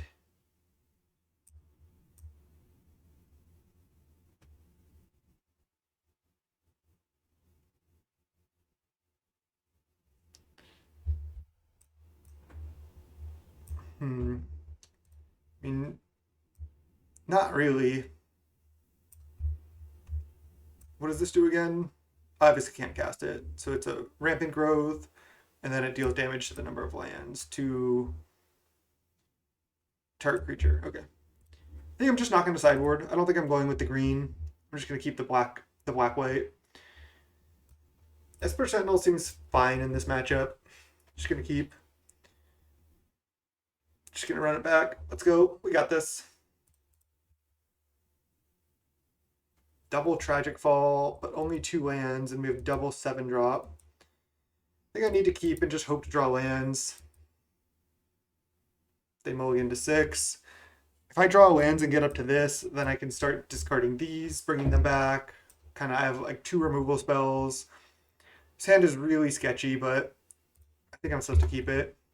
If I draw a discard outlet for this Hell Mongrel, that's good as well. Okay, nice. Drew a land. That's huge. Now I'm 1 mana off this Hell Mongrel. Just need to draw 1 more land here. This format's pretty fun, though. Okay, that's actually a fine draw considering it wasn't a land. It's just a good removal spell. So now we have 3 removal spells, so even if we miss on lands, hopefully they start playing things that we can kill. Alright, I'm just going to Tragic Fall that. Just get to use my mana right now. Pretty easy. And then we're going to draw land in Hell Mongrel. Nice. Probably shouldn't even F6 with this out because I might want to discard one of these. I mean, probably not at this point, but just good to have the option. What is this? 4 mana. A Terminal Agony, just hard cast. Okay, nothing I can do. Probably not make any plays for a while here. Okay. Well, I'm not casting this for a while, so I might as well cycle it. Get Swamp. The good news is we just have a lot of gas left, and now we're up to 5 mana, so we're relatively close to start hardcasting these Archfiends. Yeah, so they're kind of like Black-Red Madness here, Mardu Madness. I don't know what their white is for yet. Maybe we'll find out. Okay, well, they're playing that. Sure. Just going to Tragic Fall that now.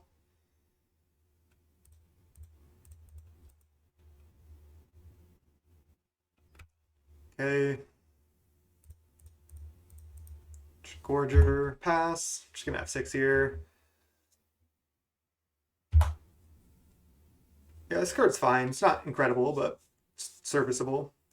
Suspend Profane Tutor. They can get their bomb. Wait for dinner.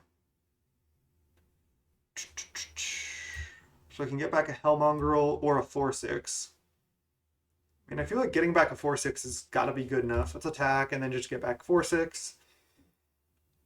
Like, yeah, I'd want to get back one of these, but I can't discard it right now. And I can just cast them when I draw 2 more lands.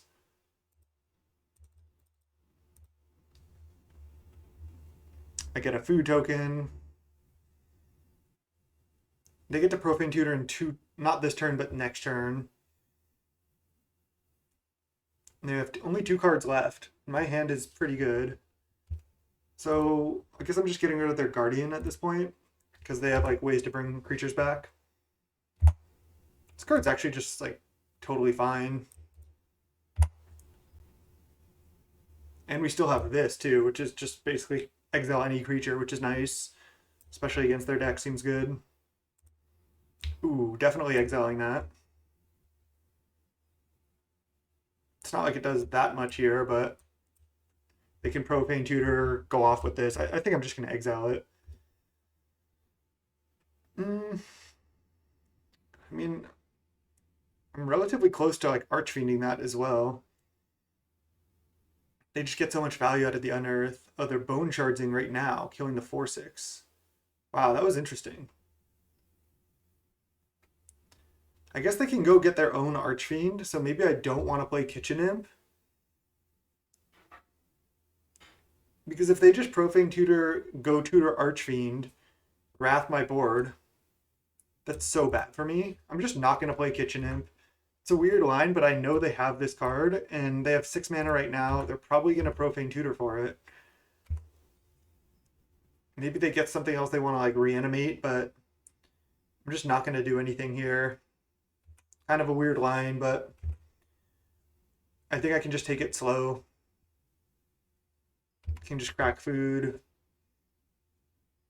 And I feel like they might get Archfiend anyway and just cast it, and then I can just Flay Essence it.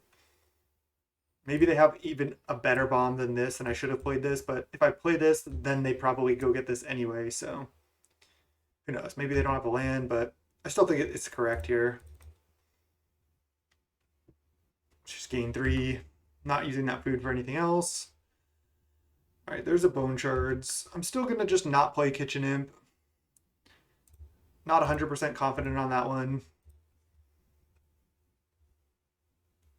All right. Solitude. So that's definitely what they Profane Tutored for. Okay. I'd like to not use my Flay Essence on that. But also keeping it out of the graveyard is good because they have this still. So they're exiling this. I think I just need to Flay Essence this. Otherwise, if I just kill it, then they can just unearth this, bring back this, exile another one of my creatures. All right. Let's just get that out of there. They're going to have this at some point, but okay, let's pass. Again, hopefully just double Archfiend is enough here. They only have 2 cards left. If they play a creature, I can still Bone Shards Kitchen Imp, which is also a reason to not play this, but I really want them to play a creature. They definitely got Solitude on the Profane Tutor. Almost like no question. And by the way, this art is so sick. I love this art. It feels like an old card. Okay. So they're exiling 2 creatures, and then they get to bring back something. They probably bring back this. So I can just kill the priest again. Now I can Bone Shard's Kitchen Imp. So you may exile 2 cards from your graveyard. This card's good. It's basically just 5 mana, 2/3 plus reanimate. It's just pretty strong. Yeah, so they're going to bring back priest. Yep. And then I just have to Bone Shards the priest. They can kind of go off here. Okay, nice. That's a good 7-drop. Because if I Bone Shards this, then they just start looping. So it's just cast with discard a card here, discard this, then Madness, cast it. Then attack for 2 in the air.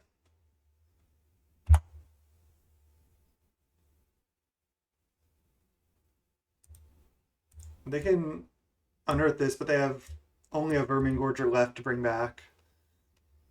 So if they do that, that's really not that scary. It's possible I could have just discarded 1 Archfiend just to have access to -2/-2 in case they like do a play like that. I can at least rat their use this ability. Oh wow, they just Mind Collapse. They'd rather have sacrificed a mountain. And then they Priest of Felrites, bring back Vermin Gorger. They go to 11. This is all fine. But yeah, maybe I should have discarded one of these. I was just getting too hung up on value perhaps, but I don't really care about their board right now. Okay, we're 1 mana off. Any land next turn. They're top decking as well, so I'm in a great spot. I'm at 19. I'm probably going to play this first. It also kind of protects this. Nice. It's just Archfiend here. If they do have any type of removal spell, yeah, they have to kill this. And then it kind of protects this in a way. And I can just play this next turn. This card's sweet. Pretty sick art on this one too. I do really like the old like kind of like fucked up style like art. Like the Profane Tutor is a perfect example of that. So sick. Cause like compare like this is cool. It's fine. It looks clean, but this it looks clean and new, and where this looks like just like another level. It looks like an older card. It's just like kind of nostalgic for me, I guess. There's a grief. All right, do I just grief them, take their card, or do I just Glorious Enforcer? I probably want to just grief them. I mean, they likely don't have an answer to this. Just gonna play this.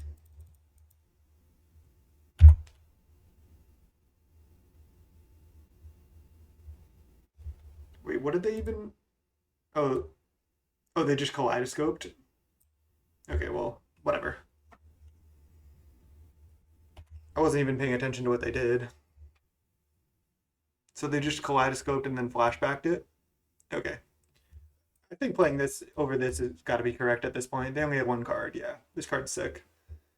All right. Let's go. We got this. So it's black-red Reanimator versus black-white Reanimator. So they're just splashing the Priest of Felrites, it looks like, in black-red base. I don't think I want a sideboard. Guardian Kieran looks decent. Flyers looks like it's like okay against them. Maybe it's better than Esper Sentinel, but I like this. Let's just run it. Double Archfiend seems great.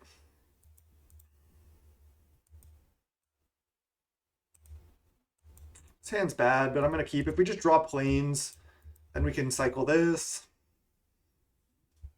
Get another planes. So as long as we draw planes at some point, nice. And now we can draw like a Scour is really good with this. A Late to Dinner is really good. So we have a lot of good draws now. Ooh, do I want to just Millikin before this? Hell yeah, because then I can just turn 3 Necromancers, turn 4 Kitchen Imp. Start milling myself as well. I don't need to basic land cycle yet, because I might just naturally draw another planes anyway. Okay, well, they have the shock. The unholy heat. That does slow me down a lot, because I was going to be able to play a 4-drop next turn if that survived. But no longer. Okay, let's just bridge. Plan on cycling this. Maybe, I mean, I already have 5 mana. I can just wait, and then if I draw another land, I just hardcast this on 6. I guess that's just, I just don't want to hardcast it. The ability is also pretty good. All right. I'm just going to familiar here. I can wait, because then I can like protect this from removal. So maybe I just Kitchen Imp. Usually I like to play the things with haste after the things without haste. But I think because this can protect itself, I'd rather play this next turn. And then, yeah, making a 3/1 flying potentially indestructible is flying lifelink. Indestructible is strong. Okay, Kaleidoscope. That card's just really good. Well, they could have killed this, so I'm glad they didn't. Ooh, Breathless Knight. 2/2 flying lifelink, or play a 3/1. I think I want to play my 2/2 flying lifelink here. I'll just wait on this, because once I get closer to Hellbent, this just gets better. Anyway, I'll probably just cast a 4/6 next turn. Seems like this is like the pseudo mirror, but our deck is just more graveyard focused than theirs. They're just stuck on lands, but they have a bunch of gas, so this might actually go poorly for us. Let's attack and then play a 4/6.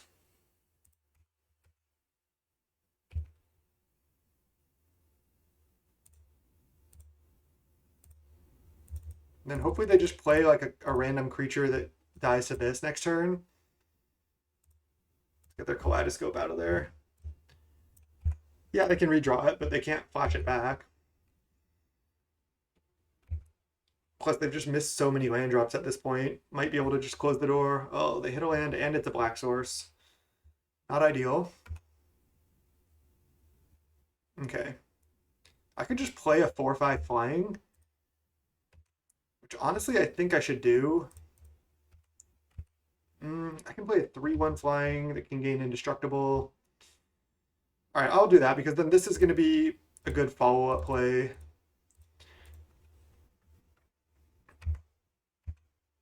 And plus, this is indestructible. It's only 1 less power. But oh, I guess the 4/5 was lethal. But again, if they play any creature that dies to this, I'd rather have this in hand so that the triggered ability is good. And if they play like anything reasonably sized, I can shrink it with this. So all that together, I think this line is better. Destroy target creature on this.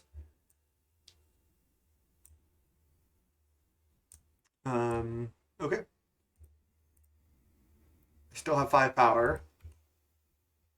I'm almost certainly going to play this now. Oh, now I'm in a grief for sure. Okay.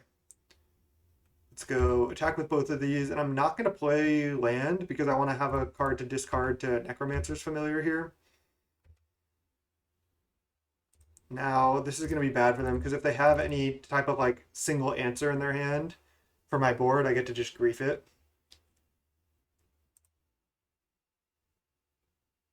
Vile Entomber. 4 mana, 2/2 Death Touch. Puts a card in the graveyard. That's a card we're missing in this deck. Don't care about Revolutionist. I mean, Mind Collapse, they didn't want to cast it because they need the mana. Fodder Tosser doesn't do anything.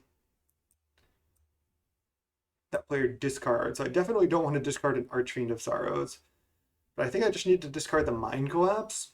And then if they like just play a Priest of Fellrites or something, I just get to Archfiend of Sorrows it. All right, let's just discard that. And pass the turn. I think they're dead unless they draw something else. And even then, it's going to be rough. I have 5 power in the air plus a 3/2 menace. They said GG's. GG's. That kind of sucked. They just got stuck on mana a little bit too long in game 3 there. But nice, we advanced to 3-1 with Black-White Reanimator. How much is Grief worth? Let's look it up right now.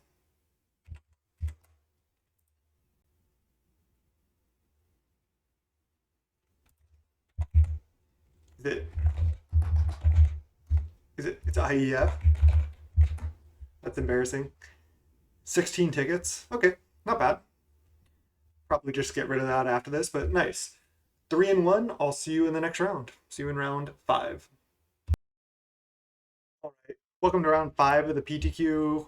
I took a lot of time. I was finishing up actually another game.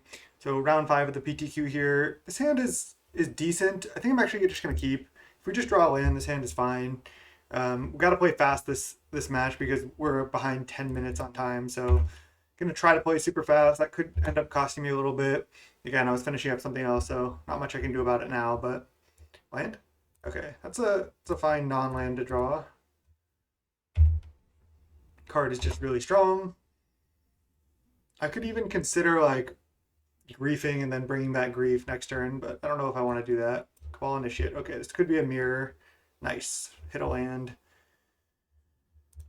I don't think I want to like evoke grief. I'd have to lose another card from my hand. Just seems pretty terrible. Also not going to offer this trade. Just pass the turn. Disciple of the Sun plus this Priest of the Fell Rites is pretty nice combo.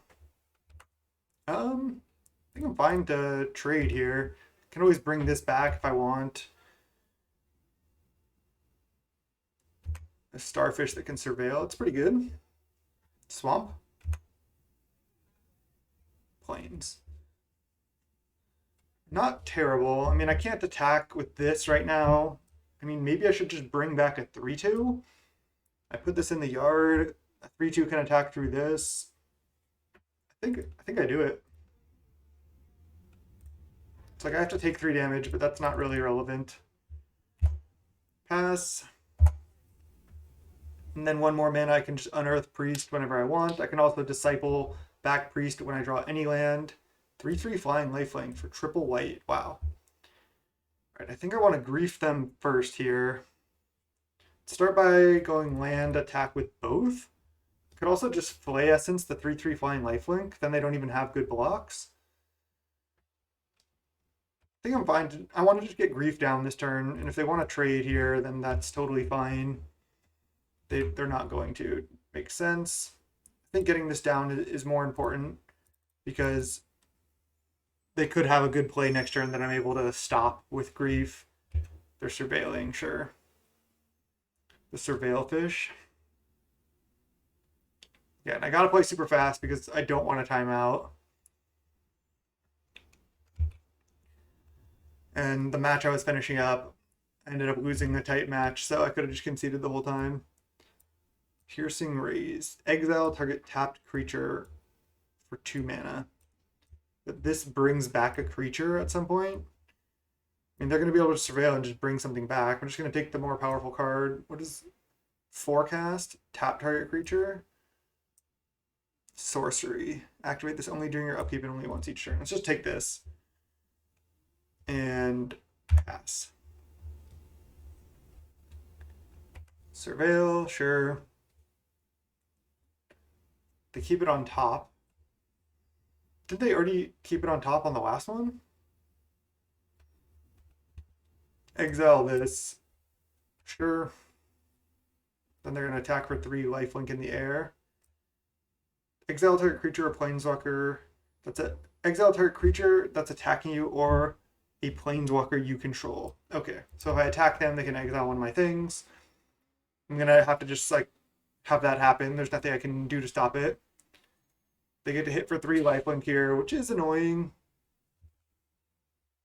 But they have nothing left. They just have Swamp left, right, as their last card. This was their draw. Then they're just going to exile my Grief, I assume.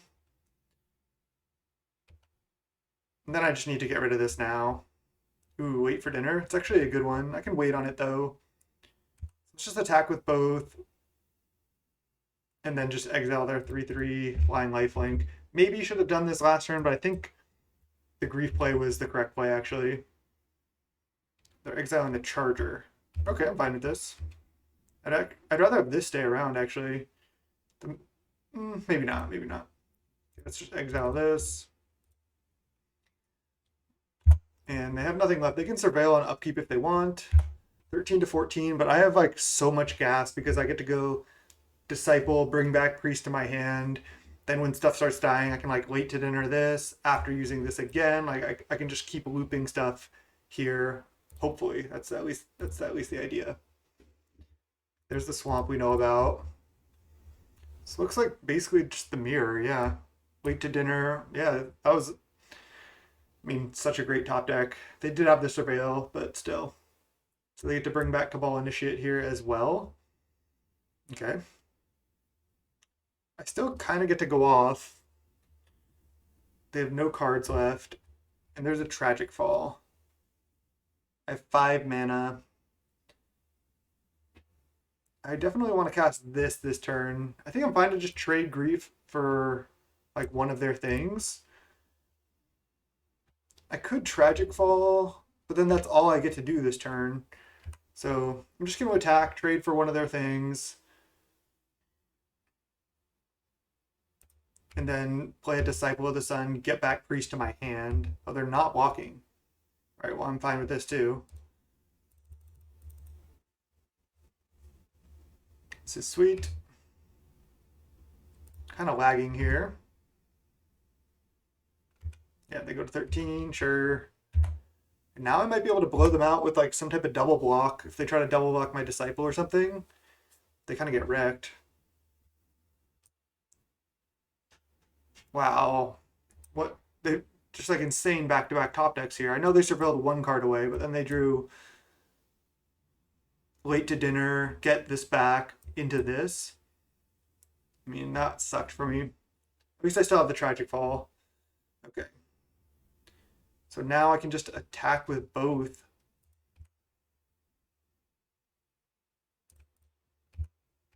And they know I still have Tragic Fall, so I don't think they have any good blocks. Yeah. Okay, just pass. They're down to 7. I have a 3/3 lifelinker. Yeah, they get to keep surveilling, which is good, but we can beat that. Also, now this Tragic Fall can kill anything because it's my last card. Good to keep in mind. Won't misplay this time. Misplayed a couple times, but again, I haven't even done an MH2 draft yet, so that makes sense.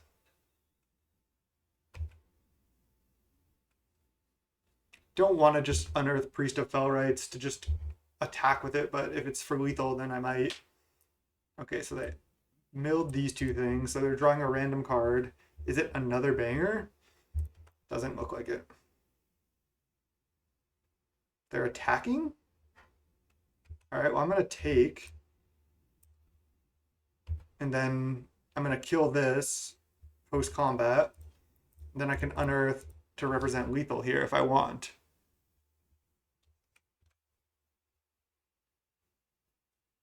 That was weird. Yeah. They just concede. They shouldn't have attacked. Okay. So this is straight up the mirror. I think our deck's actually pretty good. Do I want this? This might just be kind of hard to deal with. Same with Chitter Spitter. Might be worth the splash in this matchup. I think I want to just stick to the plan.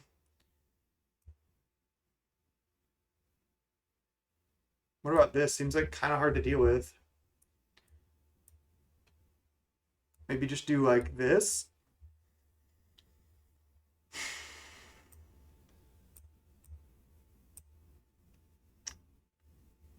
Maybe this is even just worth.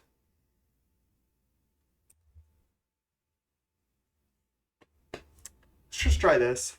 This maybe should have been how I built the deck anyway. I'm not sure.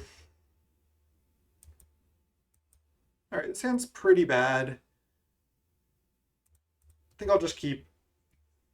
I'm on the draw. If I draw a swamp, it's not that bad. If I draw white spells, it's good. Yep. Card's fine. Nice. Now I just need to draw a swamp like at any point. And my hand's fine. Nice. We have the Milliken instead of the Starfish. Basically encycling. Okay, are they gonna be able to reanimate that?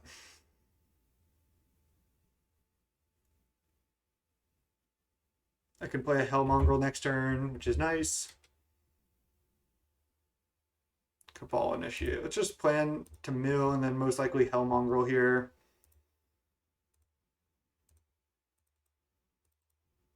I think I'd rather Hellmongrel than Imp.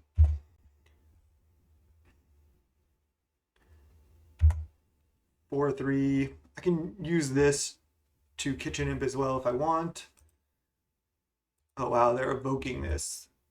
This is a card we're definitely missing out of this deck as well. That would be a really nice card to have.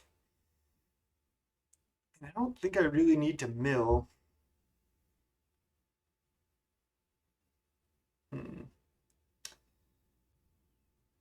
This is close. They also don't have this up right now.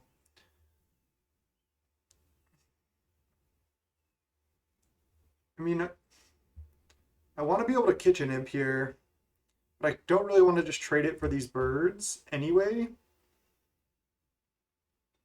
God, this card just provides so much value. It's going to be kind of tough to beat. I think I'm just attacking with this and then passing the turn, honestly. I can just Kitchen Imp end of turn off this.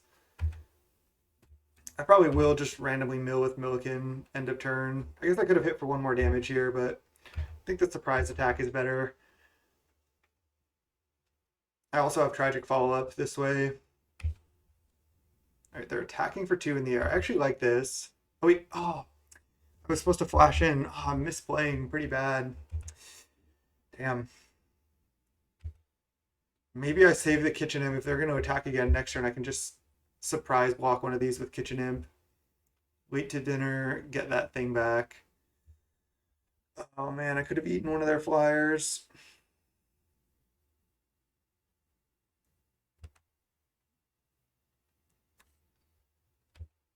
Brutal. I can't even attack now because of the Soul Snare.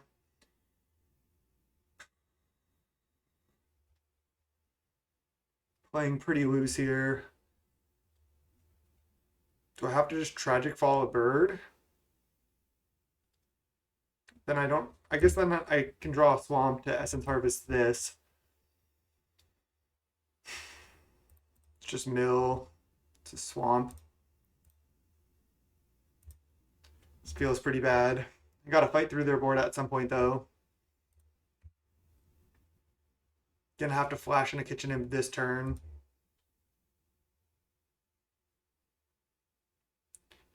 I think flashing in Kitchen Imp and then exiling this next turn is actually better, so let's just do that.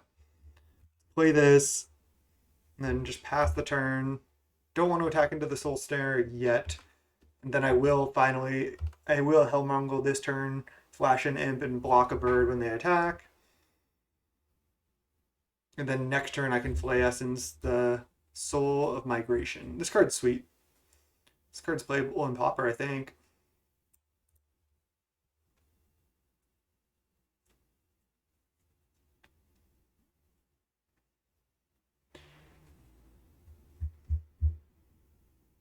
Guardiankin. Whenever another creature dies, put a +1/+1 counter on it. Okay, well, I'm gonna probably have to exile that.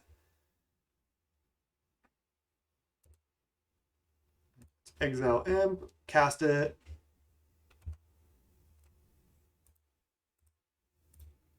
Block a bird.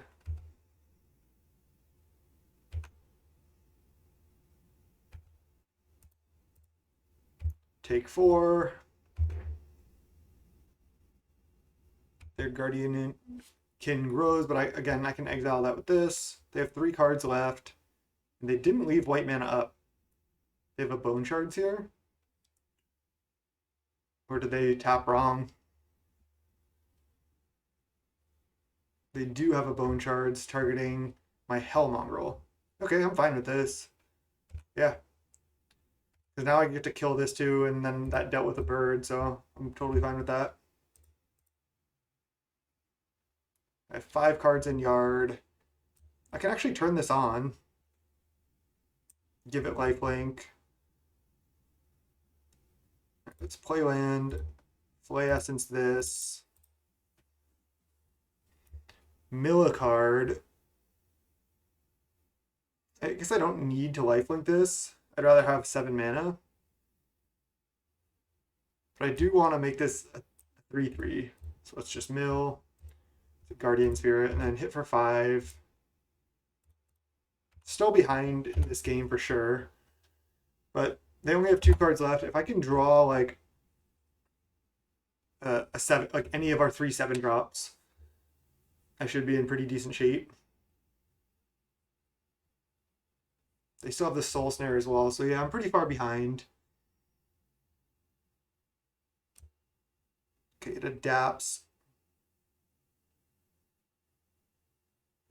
And it turns into a 3/3 double strike, sure.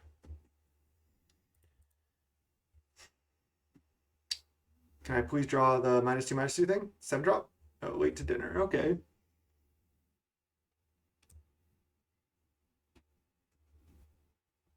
So I can late to dinner a Necromancer's Familiar. I guess I can mill a card right now. See if I can hit that 7 drop here.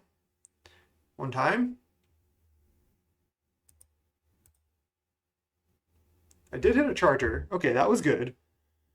That was good.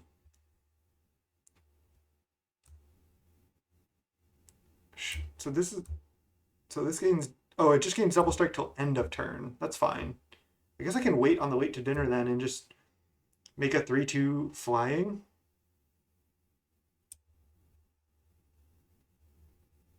And then I can even attack with both if I want. Let's play this, play this.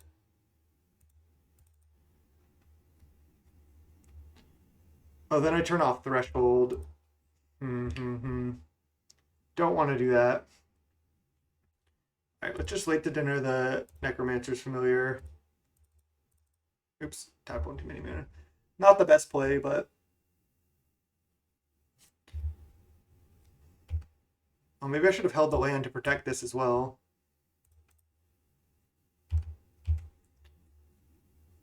That may have been the line. Okay, they exile that, sure. Then I can just Charger from the graveyard next turn. And I can gain 3 life off this food. They're at 9, I'm at 13. They can hit for a bunch of damage this turn. If they adapt this Knighted Mirror, they also have a food. This is just the straight up mirror in the 3/1 bracket. Not attacking with their 2/4 flying, okay. Well, not gonna block, it's for sure. They're gonna adapt. Then I'll just gain life. Oh, they're not adapting? They have another like big play? Jeez. Late to dinner. They're Colossus. Jeez. Then they get to get rid of my Charger. Oh my god. Wasn't expecting that. So they have multiple late to dinner. So this is, again, the straight up mirror. Tragic Fall. Okay, so I can kill anything. I probably kill this flyer and then attack for 5 in the air, gain 3. Yeah, let's go. Kill this. I wonder if I mill a card right now, because I could mill the -2/-2 thing. Okay, no. Let's just kill the Soul of Migration. Hopefully they don't have a 3rd reanimate. Then I can attack in the air. Now I gain 3, hit for 5, hit them down to 4. They go up to 7. They have another food. Yeah. Again, still looking for any of our 7 drops, and if we mill either of the 2 black 7 drops, we can just unearth them. Wow. I don't even know what this does. It like exiles one of your own creatures. Pro green and white.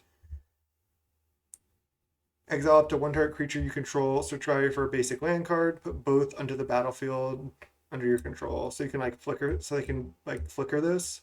Sure. Oh, but they can give this double strike. Okay. They're going off here. They're exiling that. Sure. 7-7. Can hit for 5 in the air, which I don't know if that's going to be enough. They attacked with their bird? It seems wrong. Okay, okay. Let's just cast this. If only they didn't equip and I could have killed this, that would have been ideal. So shrink their stuff. I didn't want to hit with Milliken because I wanted to leave it back to chump here. Hit in the air here. Hit them down to 2. They go up to 5. And then they die next turn. And I have 2 blockers. Okay. They can give this double strike, but I can chump here. I think we got him. I'm at 5 minutes, 6 minutes left. Honestly, don't even remember what game this is. Oh no. Okay, it's a 5/5 flying lifelink. And they can put sword onto this. No. Okay, I don't even. I guess I can draw another Tragic Fall. No, I've already used both and my Flay Essence. So I need to top deck my my card that what is it? The Bone Shards. I am gonna mill though because I could hit another Archfiend, which could do something. Okay, it's a land, not Bone Shards. So I can give this indestructible, but they have a 5/5 flying lifelink. So if they block this, they go to 10, they take 5, doesn't do anything. I just literally don't have attacks here.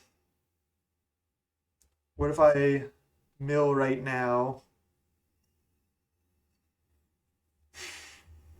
and give their creatures -2/-2? I think I just need to pass the turn. Wow, the Glorious Enforcer from them.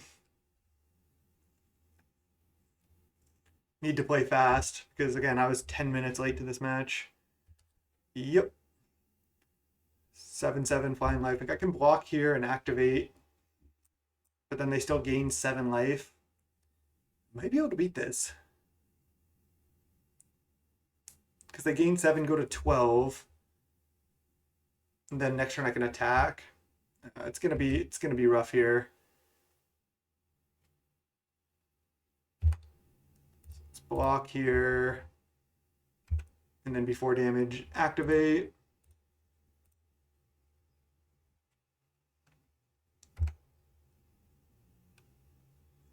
So we each gain a bunch of life. I think I just basically need to top deck Bone Shards. I have 18 cards in library. I'm gonna mill. Late to dinner, third late to dinner? Wow. Brutal. I think that's probably game now. There's Disciple. There's a Grief. I don't think that does anything. And there's the Glorious Enforcer from us. Okay, let's just concede for time. Or is that, did I lose the first one? I don't even remember. Okay, we won the first one. So I have 5 minutes to win the last one. They have triple late to dinner. Wow. Straight up mirror here at in the 3-1 bracket. This doesn't seem that great. They even have the sword though. I mean, I can bring this in. This can counter a late to dinner. It's pretty clunky, but I can also exile sword with it. It's probably good enough. Just get the Guardiankin out of there again. Guardiankin's fine, but I don't know if it's good enough. Countering a late to dinner seems like it could be the best play, plus just dealing with the sword seems solid. And I can always reinforce to just have a combat trick. I think I want that card now. After seeing triple late to dinner, jeez. All right, I have 4 minutes. Just gonna try to jam super fast here. They mulligan to 6. This hand is probably, this is like one of the better hands I've had today. Just gonna be F6ing a lot. I'm gonna go turn 2 initiate, turn 3 charger. Still gonna play initiate over Gorger here. That could just be wrong, but I'm just trying to play fast. I only have 4 minutes. Need to finish this in 4 minutes. Urza's Saga foil? Jeez. I mean, that can make 2 things, but ooh, I can just break ties their land. Then they can't make any card instructs. Let's go.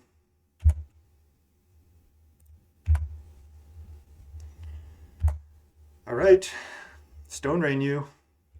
Pass. Now I'm just gonna slam charger, attack for 2. Just gonna do this first so I can F6. Okay, I need to play super fast here because if this game grinds at all, I'm just not gonna have enough time.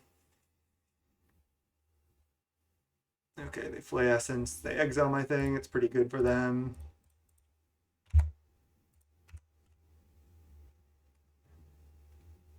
I'm not gonna F6 here because I might Tragic Fall something.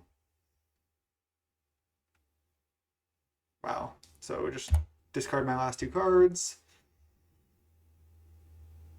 I get wrecked. Then I have no creatures in the yard to wait to dinner. So hopefully I can just somehow get there here. They have 5 mana. Cross our fingers, no big plays from them, and then we can just burn them out essentially here. Maybe with this Gorger.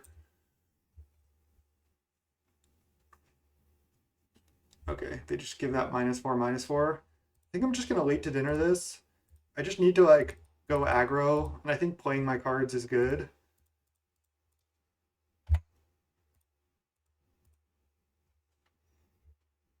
And actually getting the Vermingorger back here is strong because they're down to 8. So if they don't have like another creature or something, they played a removal spell on my Gorger, so they're obviously kind of scared of it. So if I just hit them down to 4, I might be able to just burn them out with this. They need like another removal spell, which they have. Oh, that was for my other creature though. Okay. Land. I'm just gonna play it. Maybe we can draw our Angel next turn. They might also have a 7-drop here. That's what I don't want to see. Their deck actually does seem a little bit better than ours. They have triple weight to dinner, and they bone shards. They're down to 1 card, 7-drop. Okay, well, let's do this. Make 2 1/1 flying. Let's go.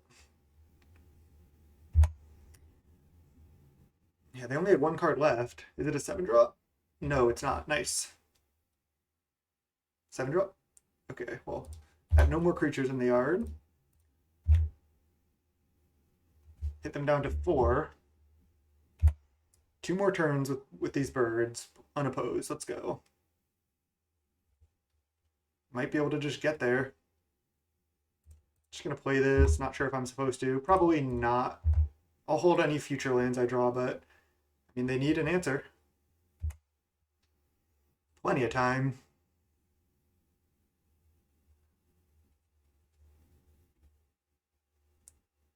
Oh, they conceded. Nice. 4-1. Awesome. I'm going to go have some lunch, and I'll see you in round 6. Let's keep winning. We're against Snail Arg here. We are 4-1. Round 6, starting right now. Snap keep this hand. This hand isn't like that insane, but we do have Priest into Flay Essence, and then we can just, you know, draw other spells to cast. We can draw lands. It's all good. Is Blackwood just the best deck, and now we're just going to be facing, like, all mirrors?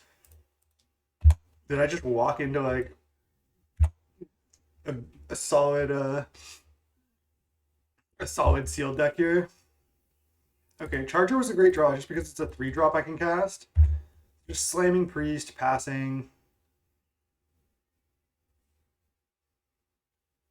Yeah, this has got to be the mirror again. Oh no, it's island. Okay, it might just be like Esper good cards or 4 or 5 colors again.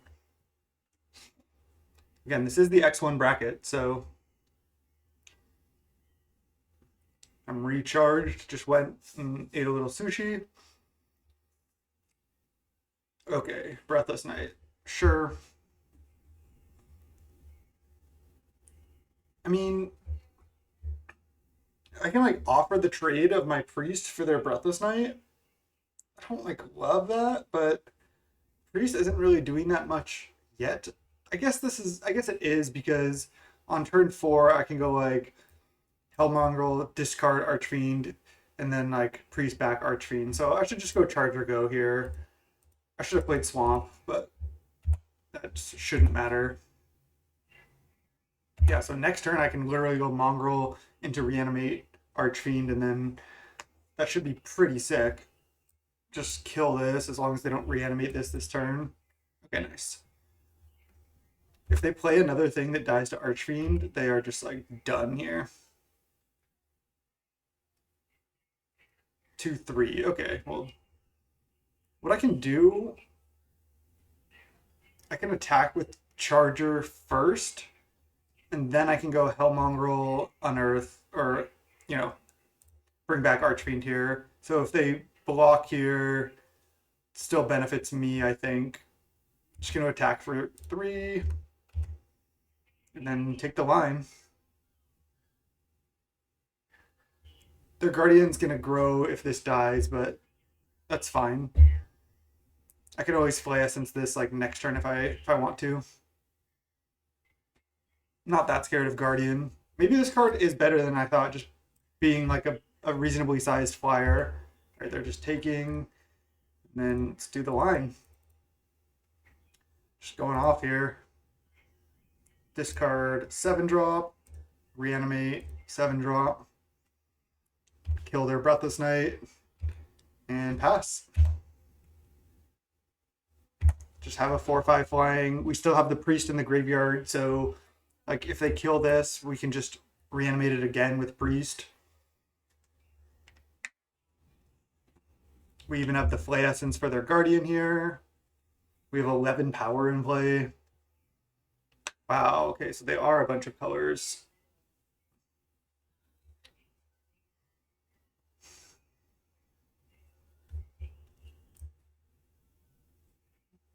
I don't even know what this does. Just makes a bunch. So discard a card, makes it crabs, delirium, crabs you control get +1/+1 as long as there are 4 or more card types. So delirium, your crabs become 1/4s, but it's just a discard outlet. So they're definitely a reanimator deck. Okay. So let's just lead on. Actually, let's lead on Esper Sentinel right now, and then I can Flay Essence this. Because then if they have a 2-mana spell they want to play, Esper Sentinel's kind of annoying for them. Let me make sure I clicked correctly here. Don't want to Flay Essence one of my own creatures. I even get to gain 1 life. Then just attack with everything.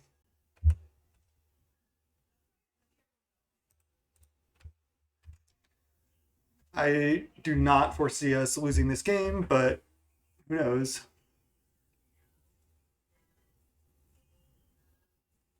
I don't have much gas left, but I do have the priest in the graveyard still. And we're hitting for 11 here. They could make a crab and chump. But they only have 2 cards left. This card doesn't seem that great. I mean, maybe I'm wrong. Late game, you can just discard lands, start making 1/4s.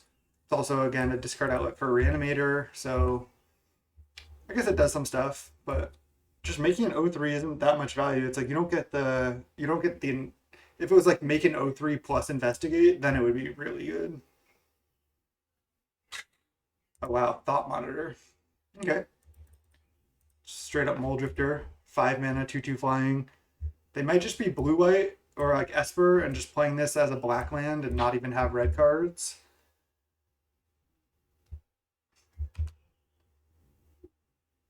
Swamp. I think I'm just going to. What if I unearth this, attack with everything, They block a 4 power thing, and then they have to, let's say they make a crab, chump here, block here, take 3, 4, 5, 6. So I don't have lethal. I'm just gonna attack with these 3 things. I think that's the play. I also don't want to Scorched Desert my priest, so if like something like even this ends up going to the graveyard, I might just Scorched Desert that, make a couple flyers, but they're gonna make a crab here, block my 4/3 with the crab, and then trade for that. This is totally fine. Okay. They go to 4. I mean, I can just Unearth Priest, bring back Charger. I don't know if that seems worse to me than just scouring my Charger. Make 2 1/1 flyings. It's pretty close.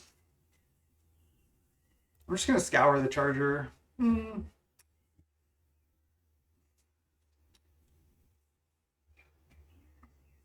Alright, I'm just gonna priest it. I'll keep this for like if something bigger dies. Just bring that back.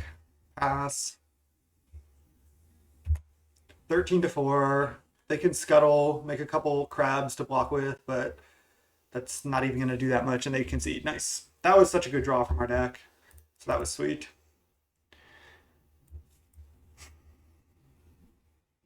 Still not sure how great Esper Sentinel really is. I mean, they're almost never going to let you draw a card off it. But I guess, again, it can just be annoying. Probably should have just built the deck like this. I mean, they should have late to dinners as well, especially I saw that scuttle thing. I could just bring this in. We know it can kill that enchantment, and we can always just counter a late to dinner with it. I think Guardian Kirin is probably just better.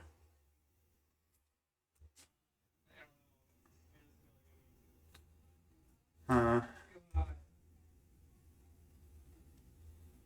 think I'm good to go here. Just gonna run it like this. I really wanted to try the Esper Sentinel, but I think it's whatever. All right, this hand looks solid. They mulliganed to 6. I think they mulliganed last game as well.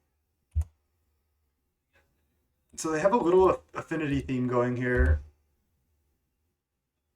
Just gonna play my Gorger on 2. I don't know if I'm gonna basic land cycle this yet. Haven't decided yet. I have 5 lands already, so just getting up to 6 mana and playing it on 6 seems decent. I do want to make sure to get to 7 for this, but I'm probably not. Okay, well now I'm going to, because now I can just scour this, make 6 flyers, and that should probably be enough. So I'm just gonna go Swamp. I'm gonna offer the trade here. If they want to just adapt and hit for 6, then that's fine. And then again, I'm going basic land cycle, the Goat Beast. And then on turn 5, I'll scour it, make 6 1/1 flyings, which is pretty sick. So they're just going to attack and adapt here, almost assuredly. Nothing I can do about that. Yep. But now it's just a 3/3 after this. It's just basic land cycle now, get planes, F6, and then I just go Kitchen Imp, hit for 4.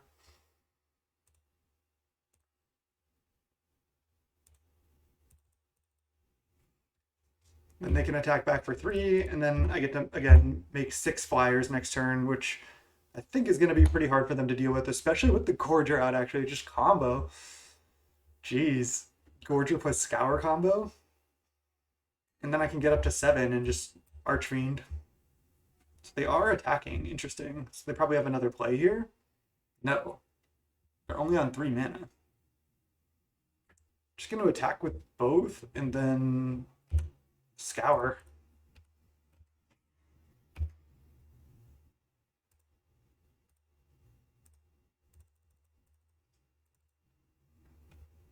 See if they can like exile that. Nope. Okay. That should just be it then. They're at 10. I have 10 power. I mean, I know they can block this, but I have 8 power in the air plus Sack of Gorger. All creatures phase out? Oh, wait. What is this? All creatures phase out. Put a time counter for each creature phased out. So this was just a 3-mana Wrath. So in 9 turns, everything will come back. But not till then. Holy shit, okay. At the beginning of your upkeep, remove a time counter. When the last is removed, sacrifice it. Okay. Just go Bridge, Priest. And I have to look at all my tokens just separate like this for 9 turns. Are you serious? It's annoying.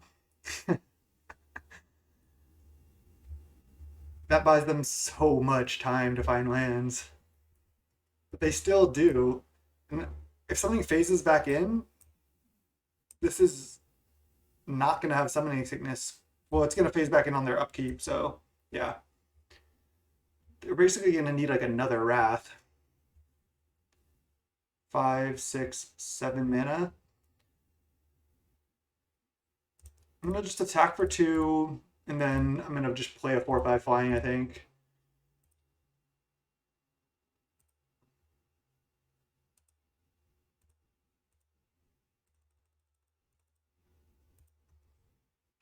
The ability doesn't do anything here, but again, still a 4/5 flying. And I have no gas left, and they have 7 cards in hand, so we'll see if my board of Priest plus Archfiend is enough. They're at 8 against a 4/5 flyer as well, so not bad, not bad. Okay, 2/3 flying. They might have to chump next turn. Let's just attack with just this. They just chump right now. Wow. I'm not gonna like be too scared of a Wrath or anything. I'm just gonna play this. Because I even have this that I can unearth. I think I should continue to play lands, because I do have some madness cards. Like the Tragic Falls or whatever they're called. Is it Tragic Push? I forget the name of the card now. They're also down to 8 here. And if they just kill this without exiling it, I can either just unearth it, or I can just use Priest, get this back. And then they only have 6 turns till all these come back too. I'm down to 11, but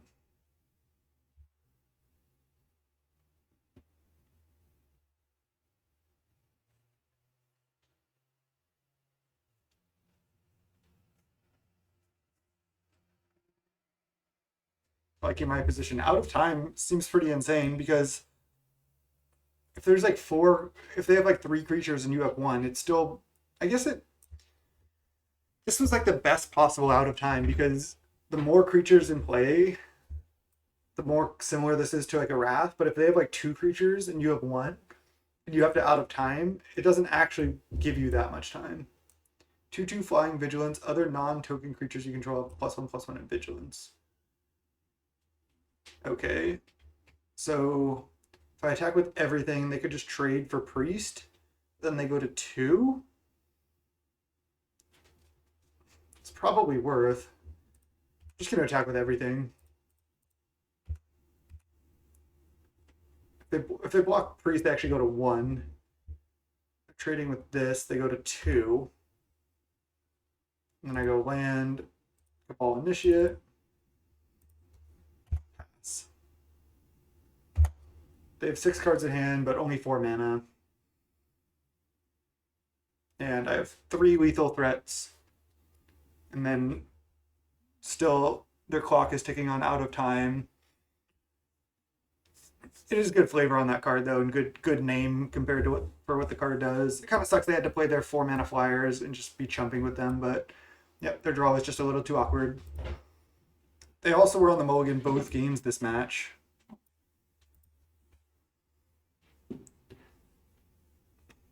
Looks like we might be advancing to 5-1 here.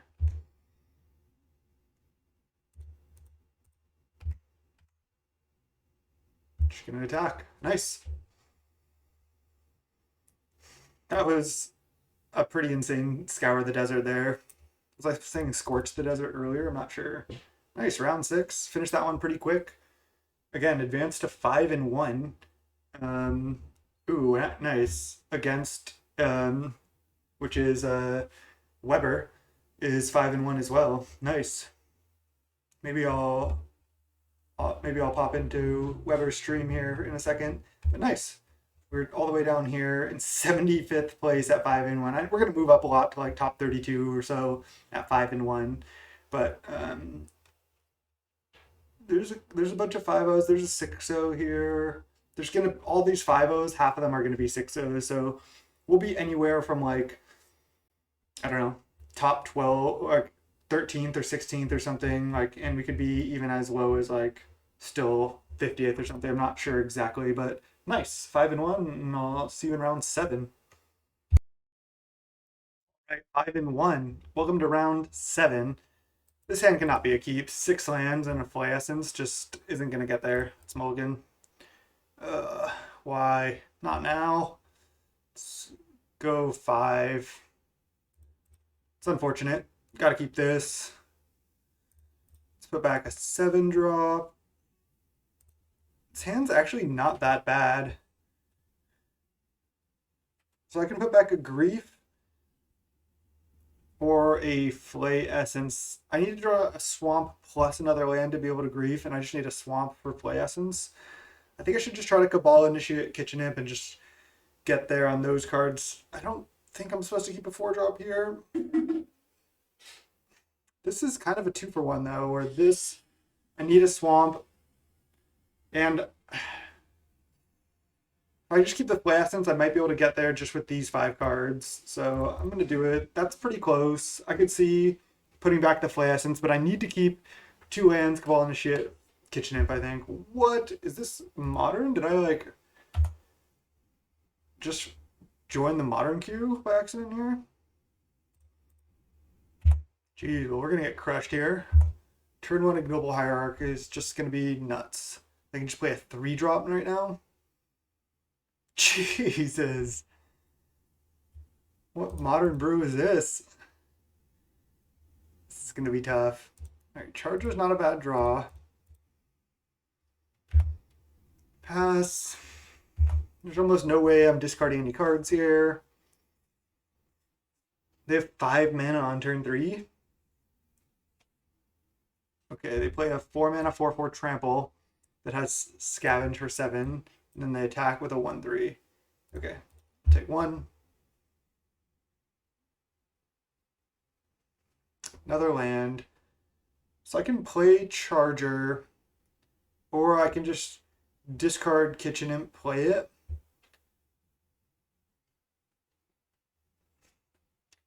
Because Kitchen Imp only costs 1 mana, like what if I draw... There's not really many white 2-drops I have or anything that I want to play. I think I'm supposed to just go Charger, go. Again, in really bad shape this game. Just because I mulliganed to 5 and then they had turn 1 Mana Dork, turn 2 Mana Dork, turn 3 4/4 trample. It's pretty nuts draw, and they're attacking for 5 trample here. There's no way I should go for a double walk yet. I can just Ray of Essence this if I draw a Swamp. Maybe they just run out of gas and I can get back into it. Wow. 6-drop, 4/6. Jeez. Swamp. I can at least exile the 4/6 and then now try to go for a double block on this and then get back into it that way. But yeah, it's not looking great.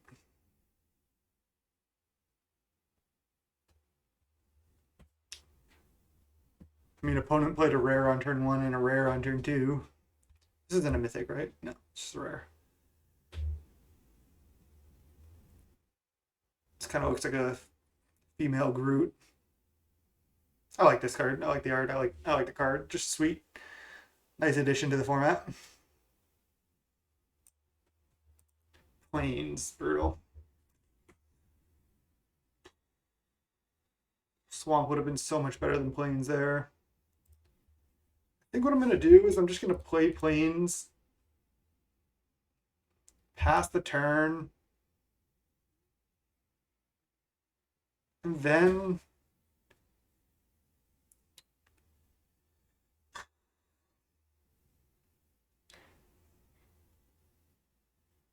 I don't really want to even try to attack with Putrid now. I'm just going to try to flash it in with my Cabal Initiate. Not like it really does anything. I'm probably still going to block their Baronhide with my Charger and my Initiate anyway, but I think I might as well do it this way. Kind of sucks to lose this way. I mean, their hand was really good anyway. I might have lost. Okay. So now they're not... They don't have Exalted now.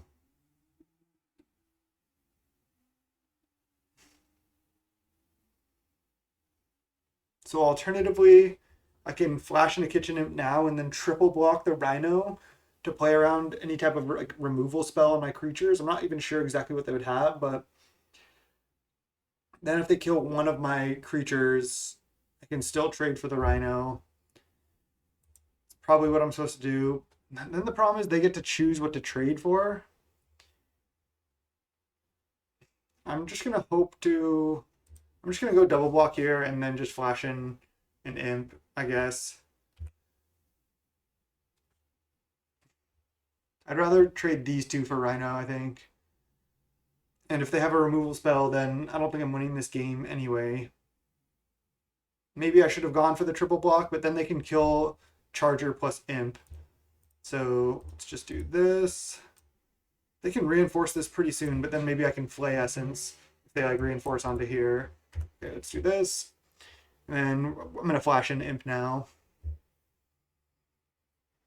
And then I take 5 damage, go to 8.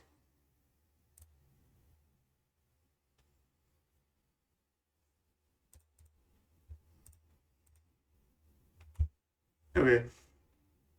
If this doesn't work, then I'm kind of just screwed. Yeah. Lens Flare. Affinity for artifacts deals 5 damage started attacking a blocking creature. Sure.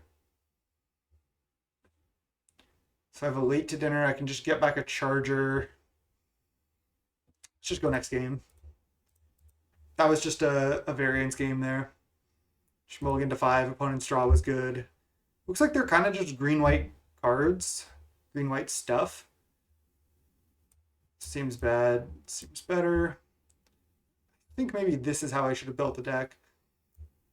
Do I want to get the Chitter Spitters going here? I don't think so. I think I'm good just to like try to reanimate an Archfiend or an Enforcer or something. Let's go. Yeah, there's no way I should have played Sentinel. It's just like the window for it to be good is so small. Who knows? I probably should have just built with the Kieran main. They probably have some other good bombs that I didn't even see yet.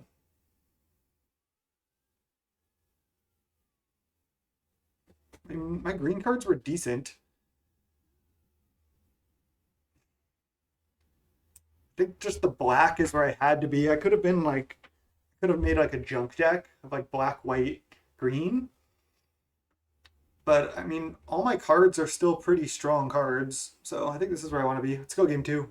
All right, game 2. Let's see if we can bounce back here. Direct to play first. Yes. Ugh. Gotta keep this hand though. Because we have a Tragic Fall to kill like any dork they might play or any creature. And then if we draw lands, we can go Kieran into Disciple or just keep playing other spells we draw. This is definitely a keep. It's just not that great. It's Tragic Fall. This card's sweet. It's obviously the throwback or the call out for Tragic Slip.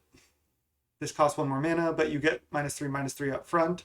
And then instead of Morbid, you have Hellbent. Just love the flavor on this, plus the Tragic Slip. Tragic Slip art is so sick because it's like the guy falling into a grave. And this one makes sense too. It's the Tragic Fall off the building. Okay. Just gonna lead Swamp here. Opponent on the mulligan to 6. Let's see if they go to 5.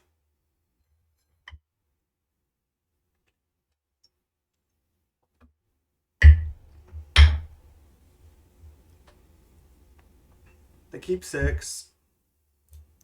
Let's go swamp go. 2-drop into draw lands would be good. No 1-drop from them. Okay, there's a 2-drop. Starting off like I asked. It's a good 2-drop. If they play any creature, I'll just kill it. Red mana. Land is good. It's attack for 2. Hopefully they play something we can Tragic Fall, and then I can just go Guardian. And then maybe go off with like Guardian plus Priest somehow. Alright, now this draw is coming together. I mean, we literally drew 2-drop into lands like I wanted. They're going to get Forest here, which is actually fine because they're likely to make a play now. Alright, play at some type of dork. Alright, nice. Let's just get that out of there. And untap and Kieran.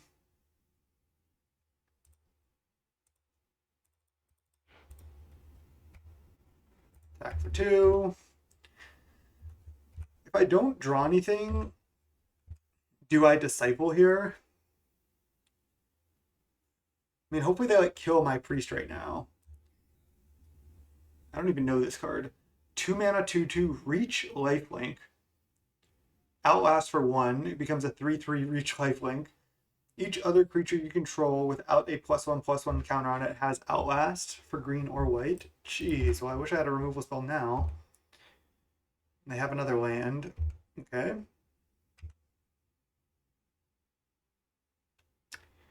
Alright. I think I should just attack with both. If they're not gonna block. There's no way they can block. Then I just need to play Disciple. Oh wait. Could have made a sick play, actually. Wait, what? They have a removal spell here? This actually might work out well for me. I'm shocked they made this play. Oh, they're reinforcing. I can just reanimate that next turn, though. What I should have done is cycle my Kolos and then reanimate it, and then make my Guardian bigger.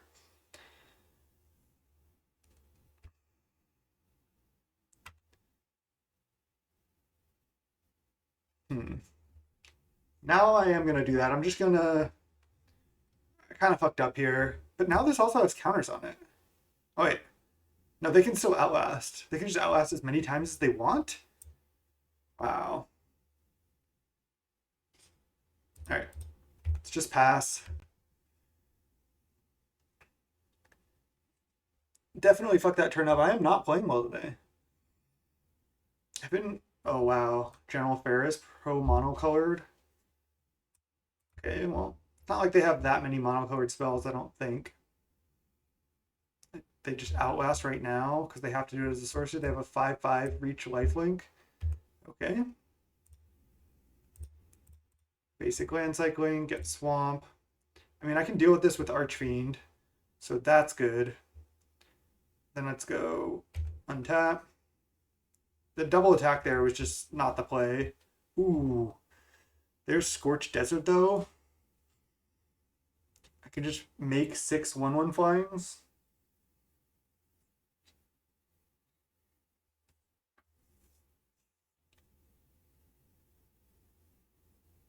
I can also just make 6 1/1 flyings and then reanimate my Guardian. And then next turn play Disciple or Archfiend. Alright, let's do it. Scour this.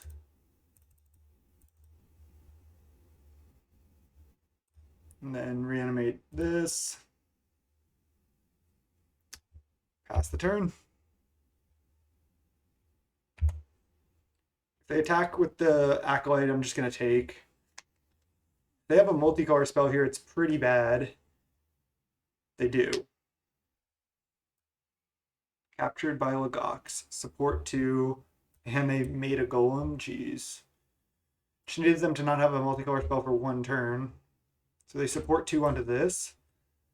Oh, now it doesn't even die to Archfiend. Man, this match is just not going my way. I might need to just put 5 blockers in front of the Acolyte, but they're probably not even going to offer that trade because they can just keep outlasting.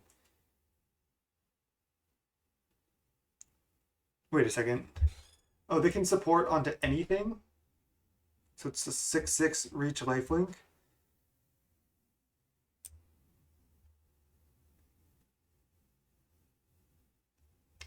So I mean, I need to trade all my birds for this.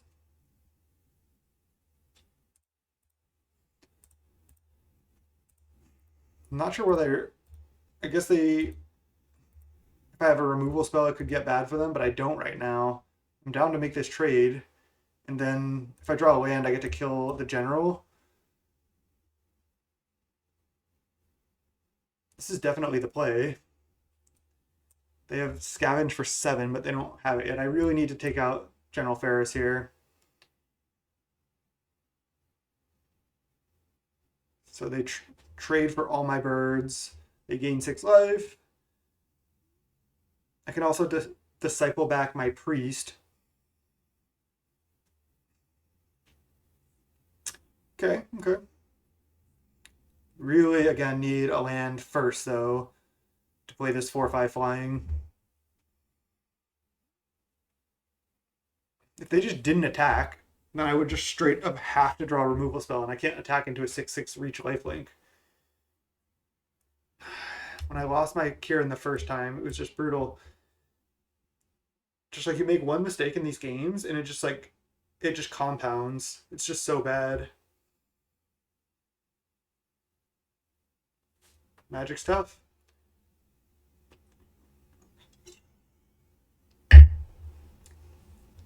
Not sure what the opponent's thinking about here. Maybe they just thought I didn't have 6 birds. They thought I had 5 or something. All right, my Kieran gets pretty fat. Land. Not a land.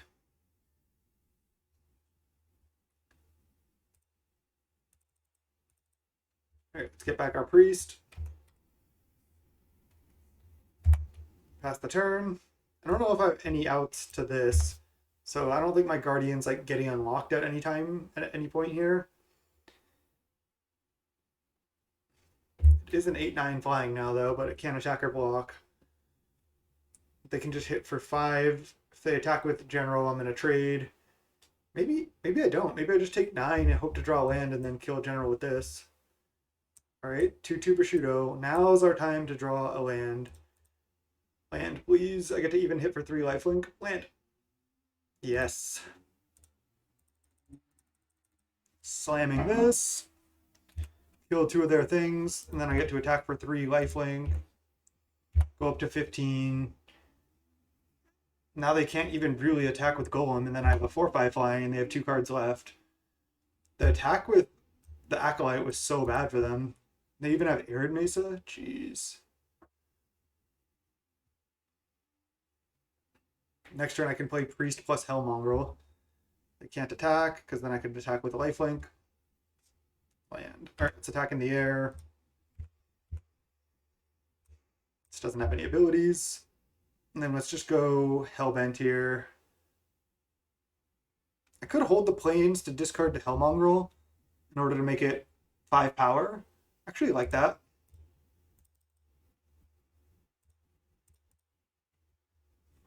Pass. They're at 16, I'm at 15. Looks like they are out of gas themselves. Oh god, maybe not. Oh, they're scavenging onto that. Okay. I have the combo of Priest plus Disciple here, so if they just attack, I could go Chump and then bring back Priest, which brings back Disciple, which then brings back my Priest to hand, and then just continually loop. I don't really have attacks into a 9/9 though, but could also draw a removal spell. Grief. Grief's actually good. Let's go Grief. It also has Menace, which is nice on this board. Wow, they have Wonder and Wave Sifter. I don't want to make them have a 9/9 flying, so I think I'll just take the Wave Sifter.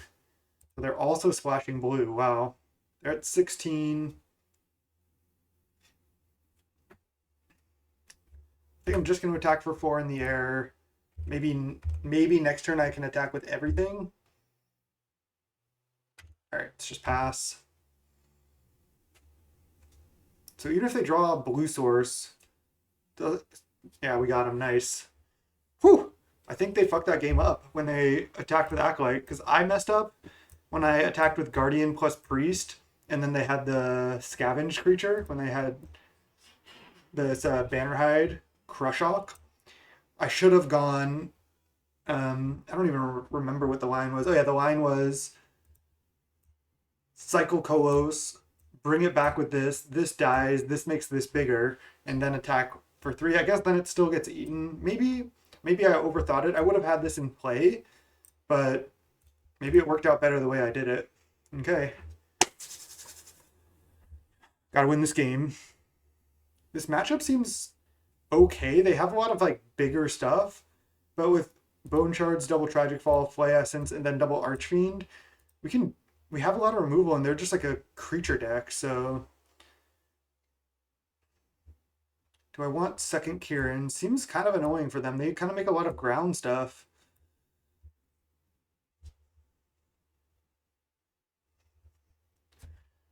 I think Kitchen Imp is better than Kieran.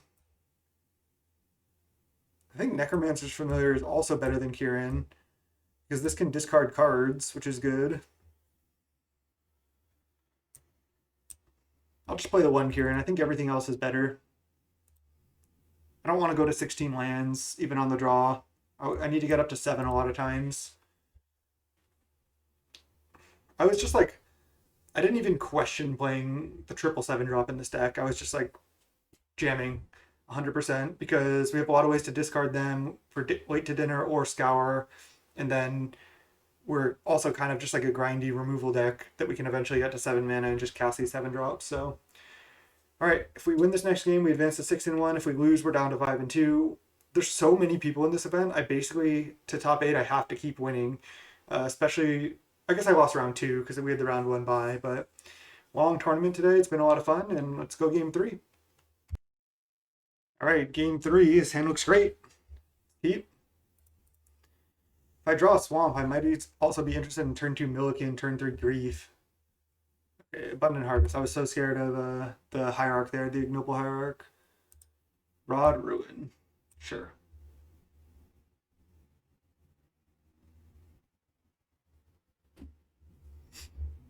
I also, if I get Millikin going, I can start feeding for this Scour.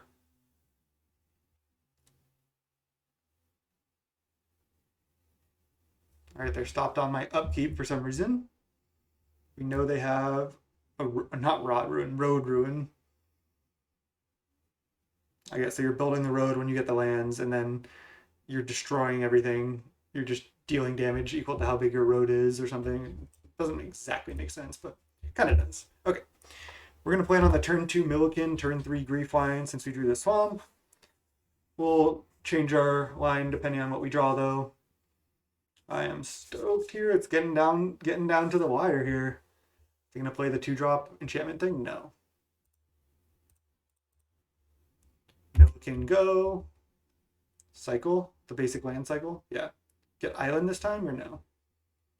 Yeah. Okay. So we know about these 2 cards in their hand. They'll probably just go island into Rampant Growth this turn, and then I can Grief their best card in their hand.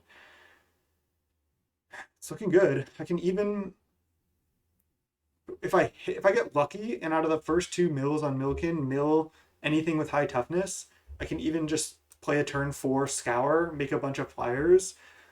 That's likely to be enough. I mean, I'm expecting them to road here, but we'll see. So it looks like they're just like green, white, splash blue, and red. Pretty cool deck from the opponent.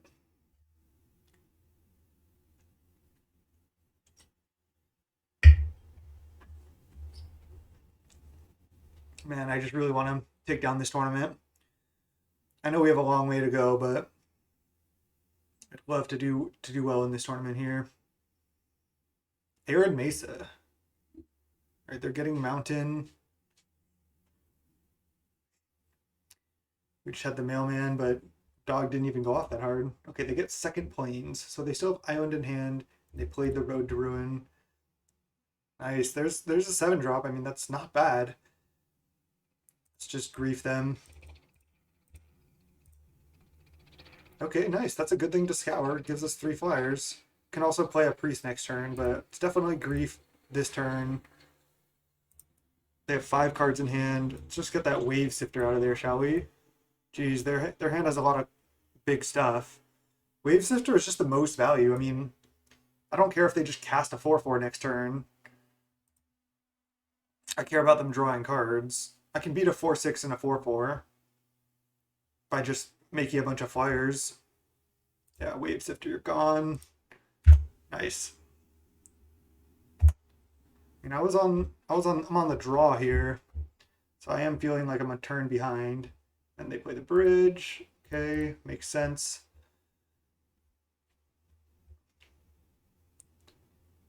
So I have 5 mana, so I can go Charger plus Priest this turn. Or I can just go Scour, make 3 1/1s with flying. If I play Priest, I can reanimate the Guardian next turn. I also get Charger down. Might just be better to play 2 things.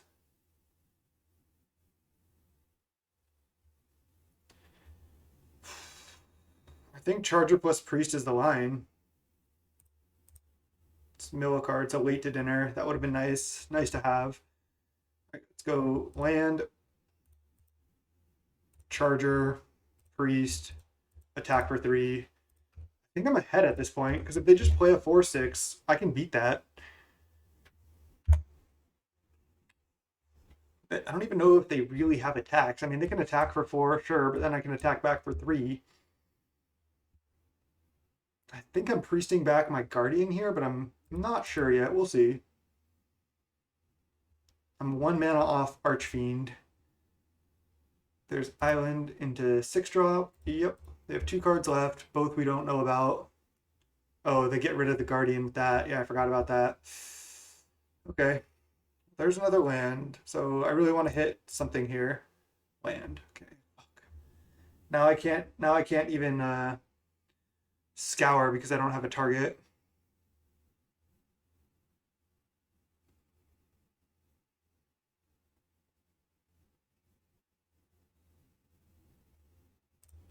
All right, I can only attack for 3. That's all I can do. This has Menace, so I'm good to attack. Archfiend does hold down their team for now. And it might even... I mean, they're going to probably attack with both. So I think I have to just take 8, go to 8.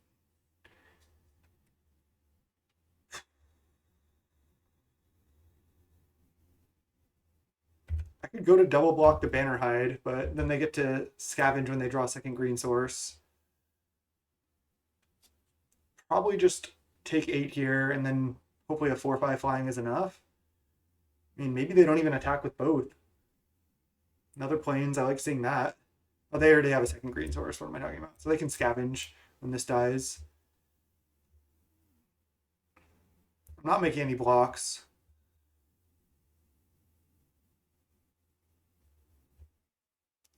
I'm going to start my turn again with milling 1.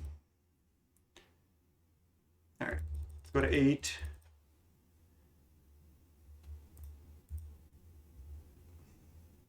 I might just attack with everything, play Archfiend. Hopefully they play something that dies to this. That'd be ideal. Just something random. They're at 13, I'm at 8. Gonna have to tap Milliken to get Archfiend down. They have a 4/4 trample.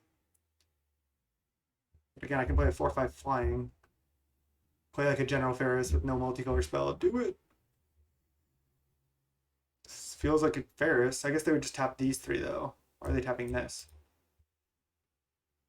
Oh, this is ruin. This is ruin.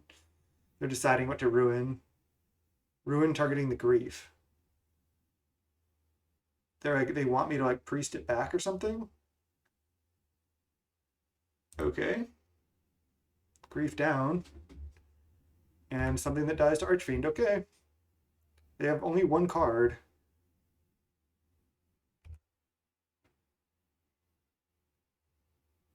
Let's go Milliken. We mill a Gorger. Sure. Then let's go land Archfiend.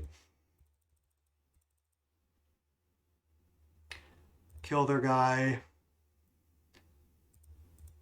So I have to decide how aggressive I want to get here. Because if their last card is an answer for this, then they kill me on the attack. But I can also attack for 5 this turn. I mean, I can also just grief them.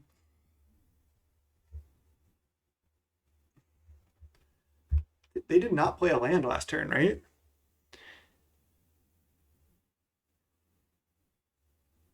So, oh, they played plains. So I can go to 5, grief them. I think that's actually the play. Because then if their last card is an answer for this, I take it. Otherwise, they're just top decking. I think I'm down to go to 5 here. Let's just grief them. If they have anything that matters, it's going to feel bad. Timeless Witness. This has Eternalize. Jesus. Well, I mean, I guess taking that is correct. I can attack here. So they're going to 7 mana. Play this as a 4/4. Return target card from your graveyard to your hand. Get back Wave Sifter, I suppose. They could also just bring back another 4/6. Okay, let's attack.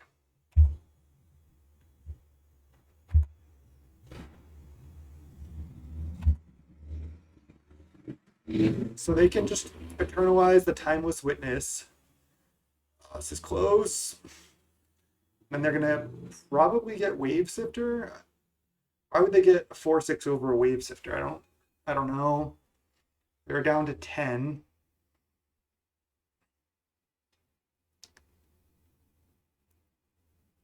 If I'm able to just Milliken something big, like my own 4/6, or just draw one that I can just cycle away and then scour into a bunch of flyers, I can win this game.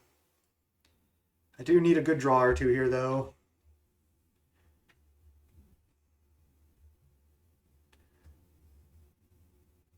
I suppose they also have a line of they could attack with both. Then I'd have to block Bannerhide, go to 1. That's fine. I mean, if I get to eat this, that's good for me. Then they don't have a trampler out. They have this in the graveyard. This game is close. Really close. Fun match so far here.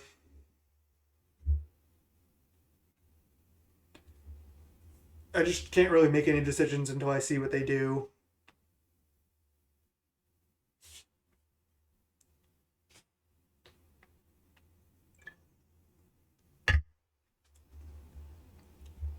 I have 4 cards in yard. This is exile 5 other ones, so they're gonna eternalize that. Get back Wave Sifter. Yep. And then no attacks. Or attack with both. They played planes. Ooh, there's Kitchen Imp. Okay. They also have 0 flyers. So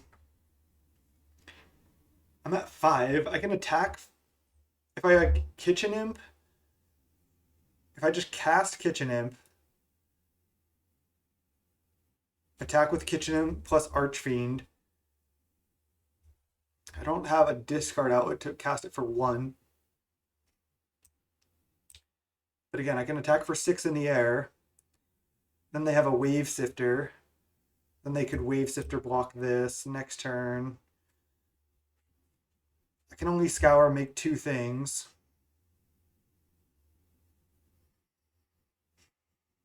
This is really close. I just don't have any other attacks.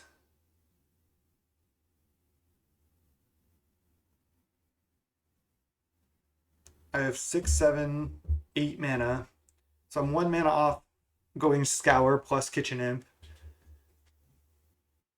I can mill with Milliken right now, but then I don't get to chump with it. This is a very, very tight spot. Again, they have 4, 5, 6, 7, 8 mana. So they can go Wave Sifter, Crack a Clue, but then they're still in chump block mode on this. They're going to have some pretty good attacks. I have to go block 2 things. So I can go block here. Just wondering if I'm supposed to go for the mill, because if I hit anything with toughness, I can just Scour, make some flyers. And if I don't, I can go block here, and then maybe Scour next turn, make a bunch of flyers. All right, let's go for the mill. It's a little bit greedy. I can also go for chump into mill.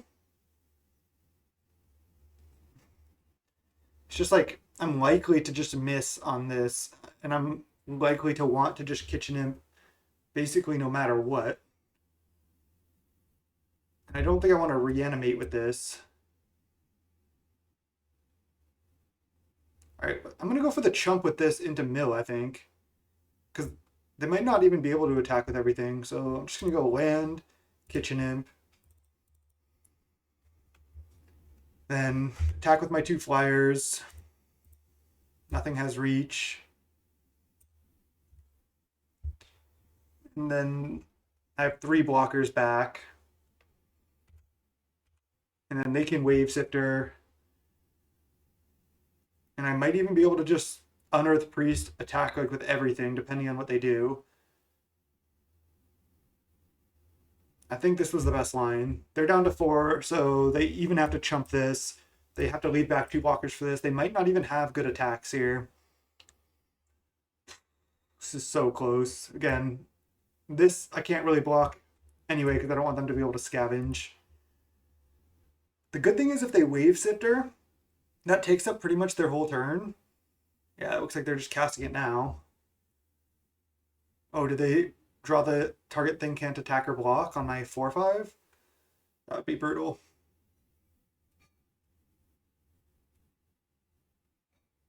The Timeless Witness as their last card for grief was like a spell that I couldn't really take. I mean, I still got value out of taking it.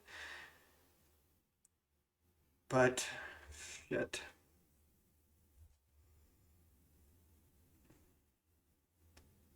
Did they draw the... They did draw the Captured by Legox. Okay. Well, good thing I left back 3 creatures, otherwise I'd be dead. So their last card's Wave Sifter. If I draw a removal spell, they just lose. Oh, they support 2 onto here? Am I dead? I think I'm dead. Oh no. I can block here. Oh wait, no, I'm dead. It says trample. Fuck. This going up to 5 power trample means I have to block it. I mean, I just can't. There's just nothing I can do now. Damn it, they just top decked this.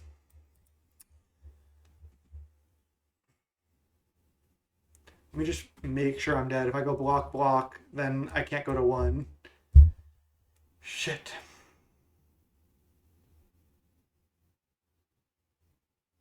That sucks. Super, super close game. I just lose now because I go block. I can mill a card, but... Damn. So if I had milled on my turn, I could have made 5/1/1s with flying. That would have been enough. Brutal. It's just 1 mana short. Damn, GG's. Probably my top 8 dreams done. Still trying to play it out and do well. Oh man, that was rough. Rough beats there. Let's see, can I return to game and draw a card? I want to see what my next draw would have been. Bone Shards to kill their flyer for the win. Ooh, I had a winning line. I would have just had to tap Milliken on my turn, but because I would have hit a five, like a big one of my two biggest creatures. I could have also just like if I Millikened that, I could have priested it back and had a 5/5 flying lifelink. I would be at 2. I don't know if that would have even worked because then they would have just captured my Legox onto my 5/5. But if I milled this and then scoured it and made a bunch of 1/1s, I could have gone block, block, and then put a couple power, couple toughness in front of this. Oh man, rough. Down to 5 and 2. Where's Weber at? Oh no, did Weber lose again?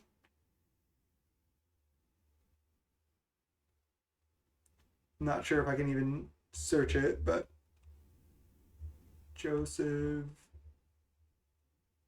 can't find it. Either way, I'll see you. I'll see you in the next round. I'll see you in round 8.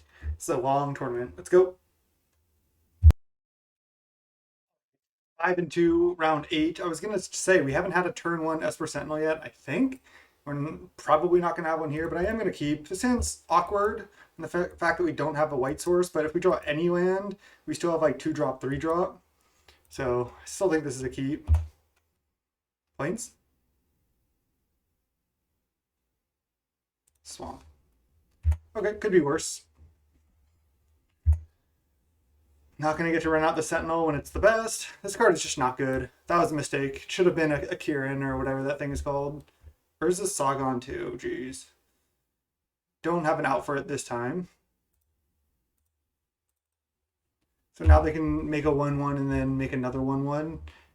I don't even know if they're going to have some to tutor though, but I mean, making 2/2/2s from their land and then they sack it, I don't even know if it's that great. Especially if I kill one of them, then they get kind of blown out. All right, let's go land, attack, and then play a charger. They're probably just going to make an Urza Saga token, and then during their main phase with this trigger on the stack, they're going to make another Urza Saga token. Then they could attack for 3. And then I can tragic slip something later, but I'm down to just play charger right now. Go. So they make a Saga token, I'm sure. And they likely just make another one. I mean, it's good, but it's not that good. Oh, they have a bridge out. Oh, man. So if they have a 1-drop artifact, I actually get wrecked because now I can't even Tragic Fall. We'll see. Or if they have another artifact land. Forgot about this. Oh, brutal. Got super punished. Now they made 2 4/4s. All right, well, that's just kind of whack, honestly. And I just can't cast any spells.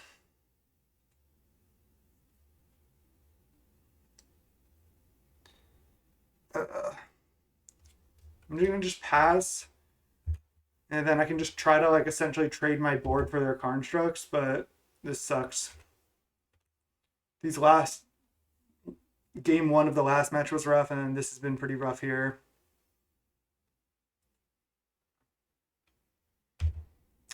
Just dying to Urza Saga here. Okay, so here's the line.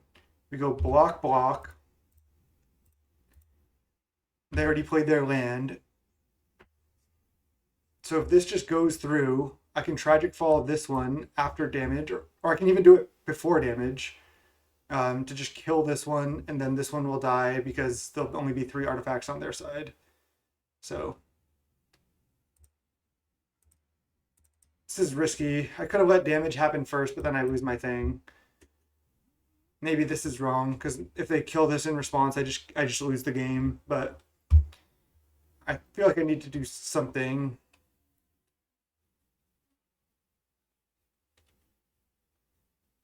I think this is what I'm supposed to do. My dog's freaking out. 1 second. All right, he's good. Okay, I got with their land. Traded 2 cards for it. They Hell Mongrel. Okay. If I draw a land here, I can get back into it. Okay. Nice. It's just Mongrel. If they want to discard two, if they attack with their Hellmonger, I'll block with mine.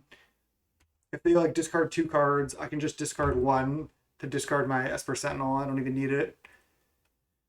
Okay, I can still win this.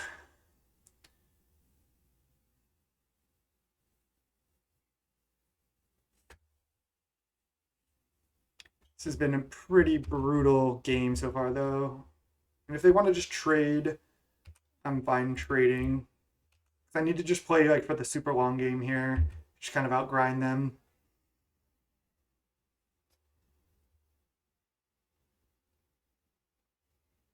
Disciple. Get back Urza's Saga. Okay. I think I'm just dead to that.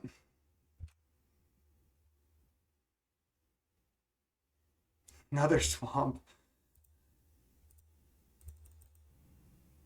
Okay. Go.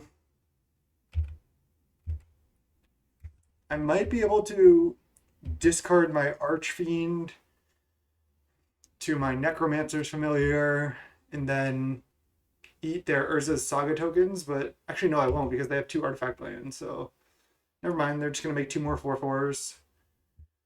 Fair and balanced card.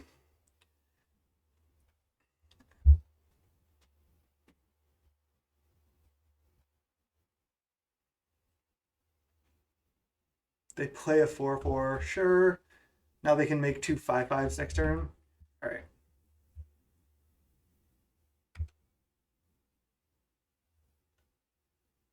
Bone Shards. Destroy a creature or planeswalker.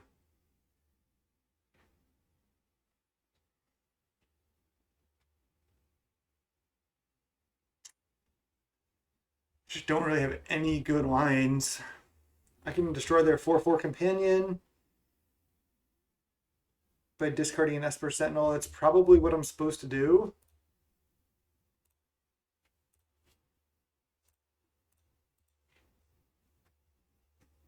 I'm 2 mana off hardcasting this. They can make a 4/4 at the end of my next turn. I don't want to attack because they have a 3/3 lifelink. Disciple of the Sun's actually pretty sweet card.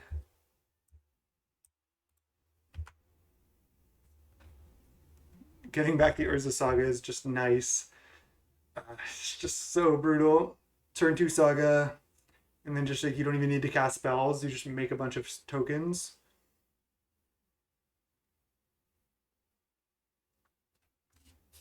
Draw 2, then discard a card. You gain life equal to the number of cards you've discarded this turn, and then jumpstart. Sure.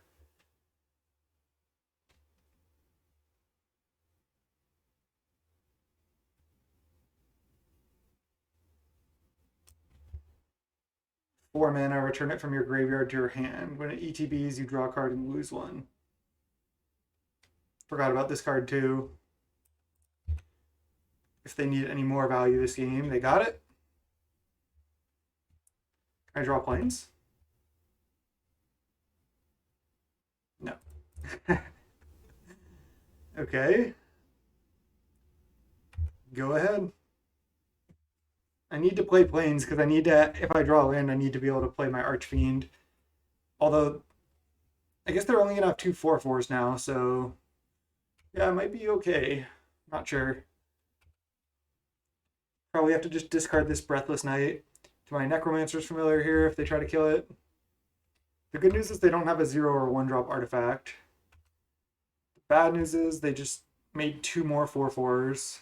I'm surprised I'm still in this game, but I'm not really because they have 6 cards in hands and a ploy in the graveyard.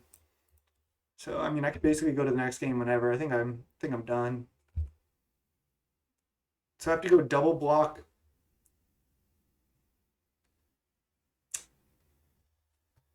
Fuck. Just play all the artifact lands and play Urza Saga. It's a good way to win. All right, well I can double block here. Then I go discard my Breathless Knight.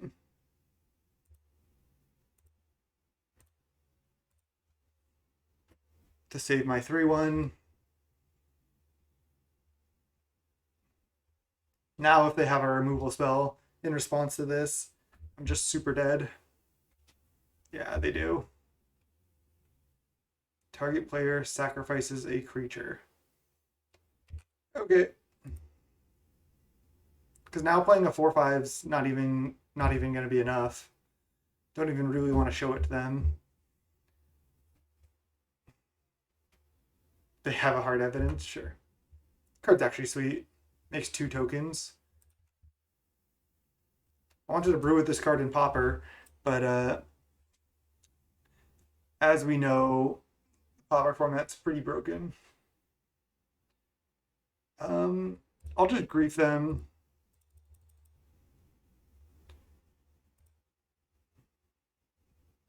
Jeez, they have double companion as well.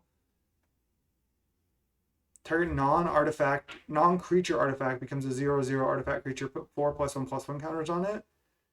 So they can make their clue into a 4/4 next turn and play a 4/4. They can make all their...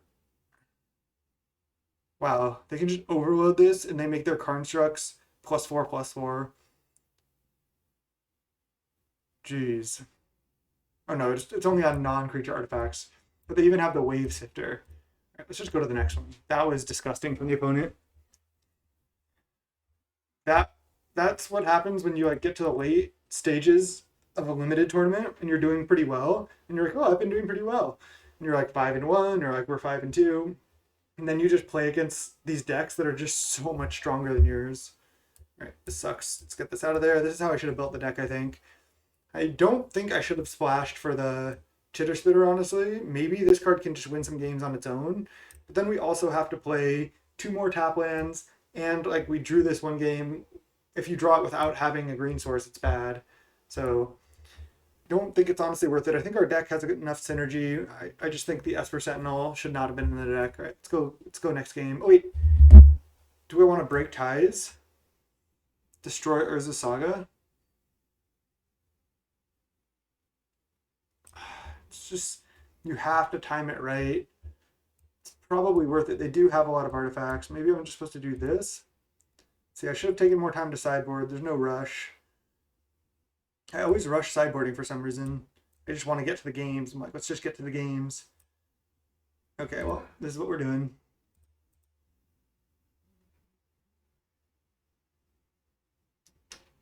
This hand's not great, but I'm going to keep it. If we draw a Swamp, we have turn 2 Milliken into Breathless Night, and we have a Break Ties if they like try to play a turn 2 Saga.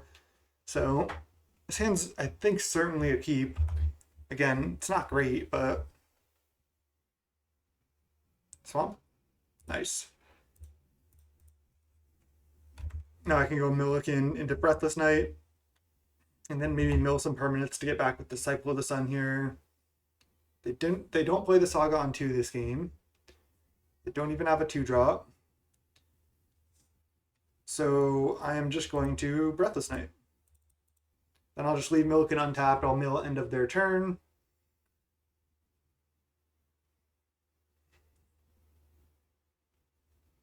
Got the dog walking around.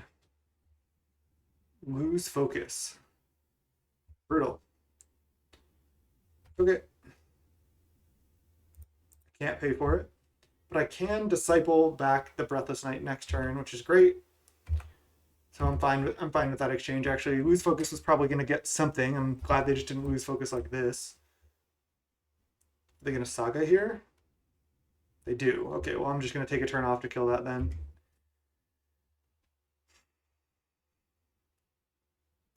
I don't even know what this does. 3 mana, 3/1, makes a treasure, and whenever you sack a token, it gains flying. Sure. Just mill right now. It's a swamp. Sure. Then I'm just gonna again break ties the Saga on my turn.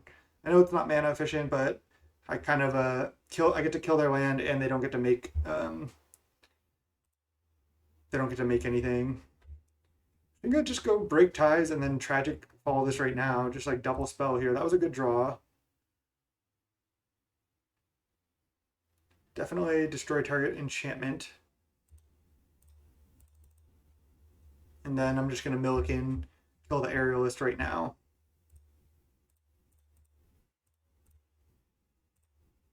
Okay, nice. That was actually a good one to mill. So if we ever draw one of those scoured barons or whatever, not scoured barons, but whatever the exile a creature from a graveyard and make that many 1/1 flyings equal to its toughness, we have that ready to go. This video is going on close to 3.5 hours already. All right, so we get up to 6 mana here. Might as well Milliken because I might hit something else I want to bring back. Cabal Initiate. No, but let's just go Disciple. Bring back the Breathless Knight to my hand. Could even bring back Swamp, but I think bringing back a threat is better. And I can draw a land naturally and just cast this at some point.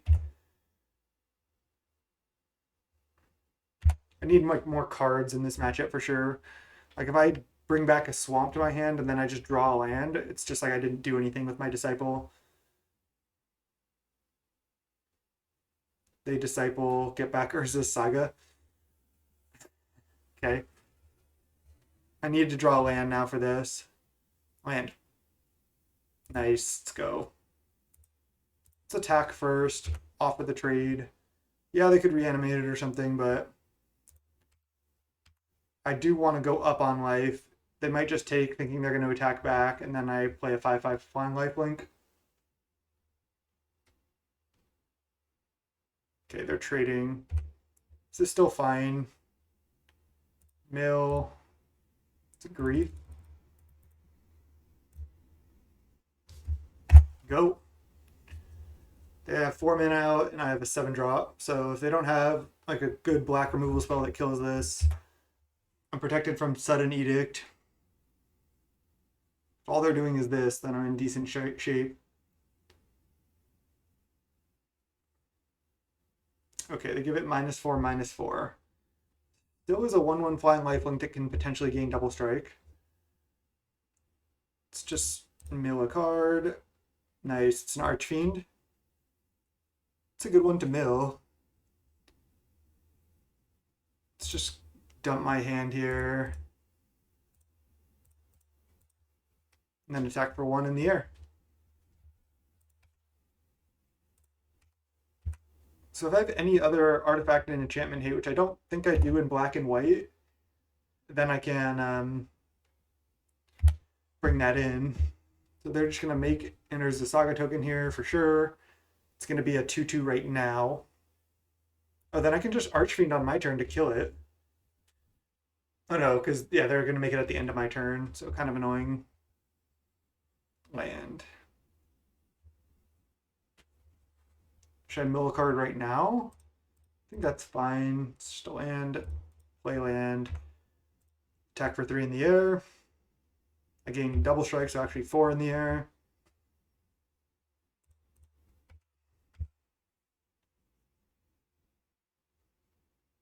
It's all lifelink damage. They're tapping Saga to play Ploy. They're trying to find a removal spell or something? Oh, they have a Kitchen Imp. So they're going to trade that for maybe my double striker? I'm not sure. I guess they're scared of me killing this enchantment, so they probably want to just trade here. That makes sense. It's good value. They have 5 cards in hand. Unearth only as a sorcery, yeah. Okay, they're trading for that one. Sure.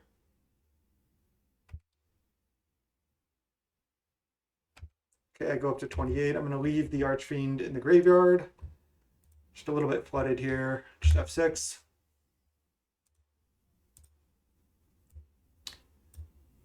This match has felt pretty bad. Just playing against Urza Saga is tough.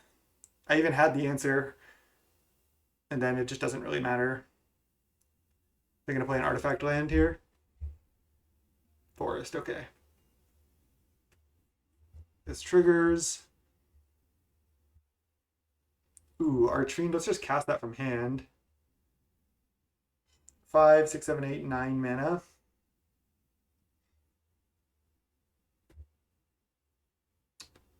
think I want to just cast it. Should probably just go like this. I don't know if it matters.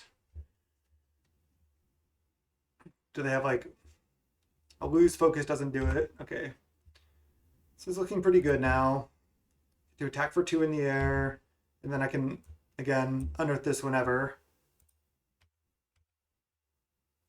I don't even know if I'm supposed to mill anymore because I already have my 4/6 in the yard. I don't want to mill my late to dinner. I guess I can mill my Priest of Felrites though, so I should just be milling every turn. It's just worth it. Because if I get value... Oh, this is another ploy from hand. Wow. Their deck can grind for sure, but can they beat all of our flyers? They discard Sudden Edict because we have just a Milliken sitting here. Nice.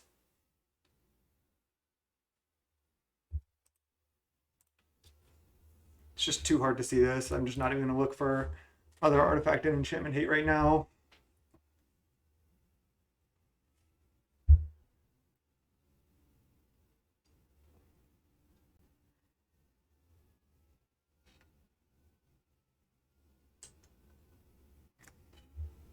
Bone Shards, killing my 4/5 flying, and madnessing Hellmongrel. Jeez.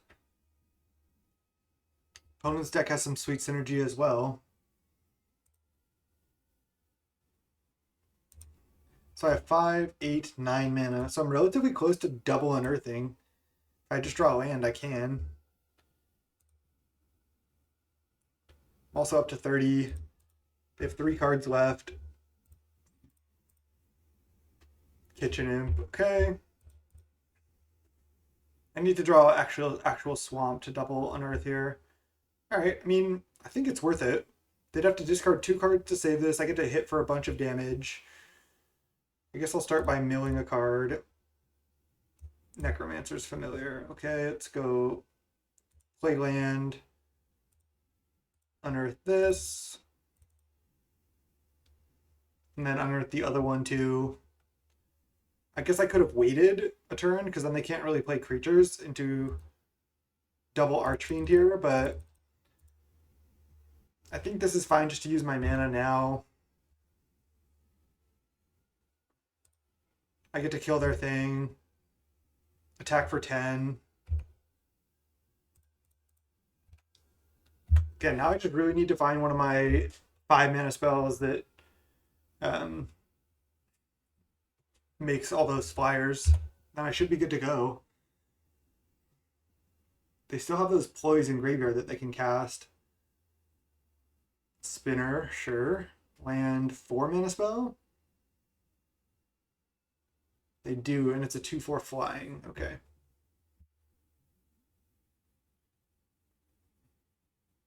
So I have a lot of removal for this. There's 1 removal spell. Do I want to kill the Ethereum Spinner? I think I start just by milling a card. Swamp. I think I kill this.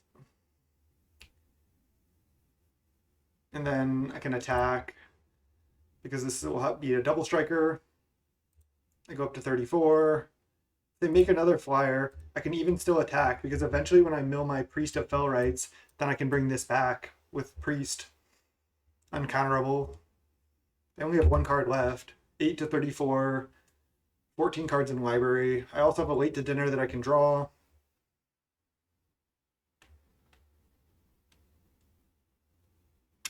They cast Ploy, discarding Bridge. I mean, if I'm able to beat double Urza Saga here, that's pretty impressive. Discard a land, play another Aerialist. 16 cards in library to my 14. They did not trigger Spinner. They have 1 card left in hand. They're attacking for 3. Sure.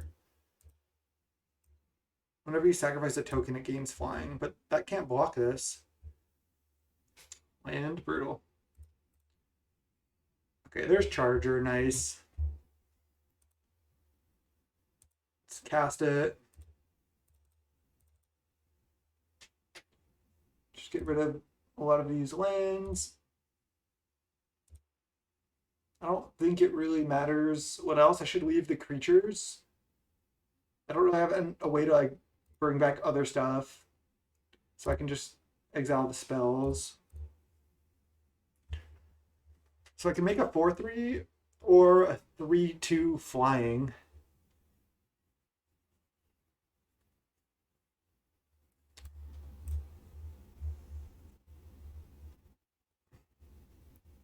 I feel like a 3/2 flying is better. Because 4/3 just trades for this also. Let's give it flying. Then they also can't attack with their Thopters.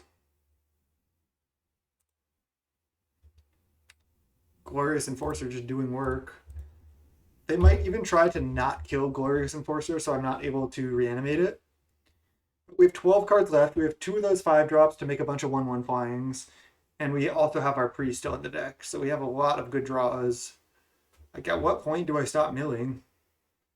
Probably pretty soon. I have 3 out of 12 to draw, like, really, and even late to dinner. So 4 out of 12, 25% chance. Or no, 33% chance. Jeez. Okay, I'm probably not going to mill anymore. Okay, they make another 1/1 flying and a 4/4. It's actually pretty good.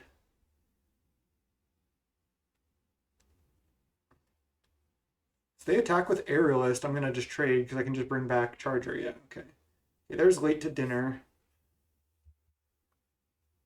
I think I'm going to start by attacking with both here. Hopefully they try to just trade for this Enforcer because it might be annoying for them. And then I can just late to dinner, bring it back. I feel like they're going to double block this, but again, they could just try to leave it in play and just beat it as a 1/1 flying double strike. They could just double block a Charger, but then I just get to recast that. I can also late to dinner a Breathless Knight if I want, but I'd rather save that for this. And I want to save this to make a bunch of flyers. All right, they're making their 3/1. They're giving it flying. They're going to block here. Then they're going to double block here. That would be ideal for me. Nice, perfect. So now I just get to go late to dinner, bring back my 5/5, eat 2 of their Thopters, gain 2 life, and then I think I also get to recast Charger. I don't even want to mill any more cards. I still have like 3 good draws out of 11 that I don't really want to mill.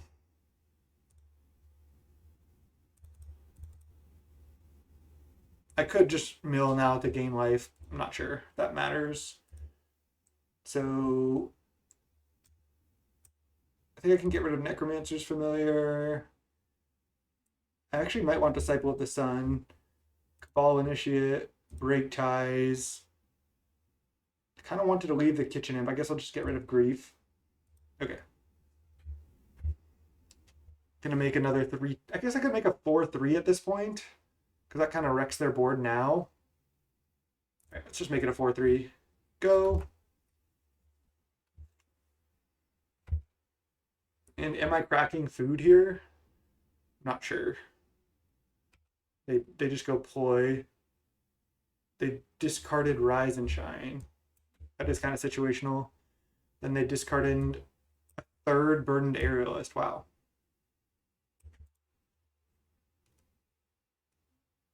So let's see if they have an answer for this Enforcer. If not, they're just dead on board. So I'm probably not milling. Okay, well that's a chump blocker. Their deck is sweet for sure. Double strike flying, yep.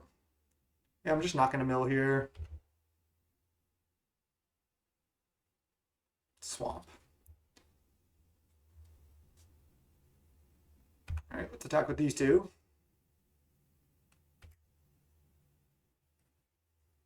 I'm only going to gain 5 because they're going to chump. That's fine. They're probably going to trade as well. Then maybe I guess I am milling with Milliken so I can recast this.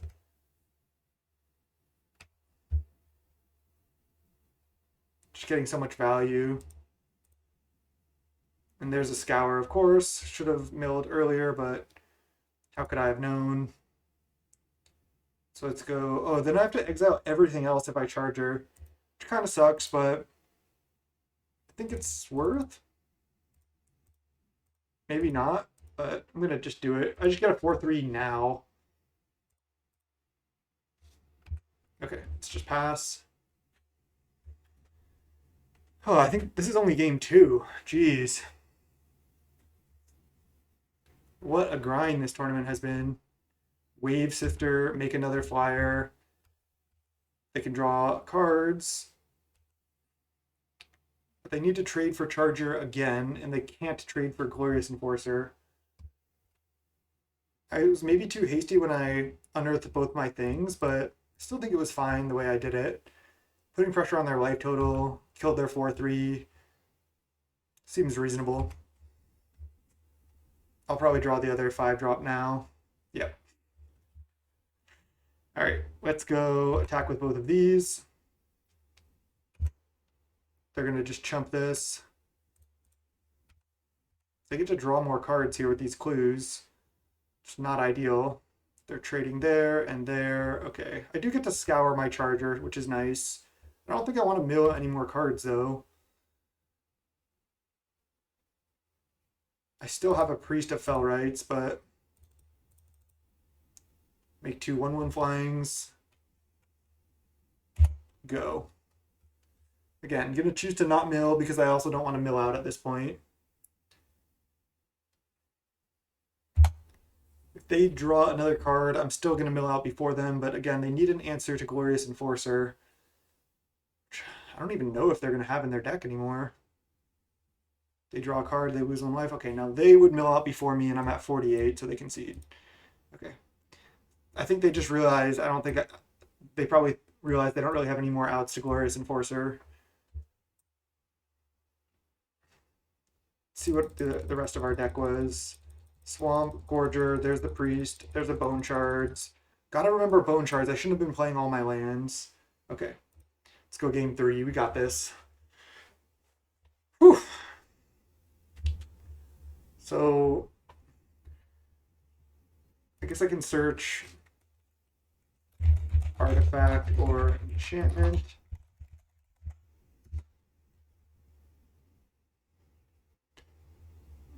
I'm just looking for stuff that could kill artifacts or enchantments. And this can give something flying, but I don't think that's good. And nothing in white or black at all. Ooh, maybe I should be bringing this in. Just make my creatures unblockable. Like, they're gonna have artifact lands. I don't hate that. I also have a foundation breaker that I could bring in on the splash. Like, what if I, just do this? Even bring this in? I'm on the draw. I could bring in both of my black-green artifact lands plus a forest and bring in 3 green cards. I actually like this.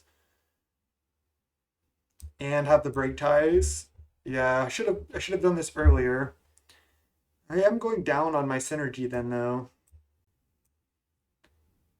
I can just cut a Vermin Gorger. It's one of my weakest cards. Could even cut a Scour, but that seems like a pretty nice thing to do.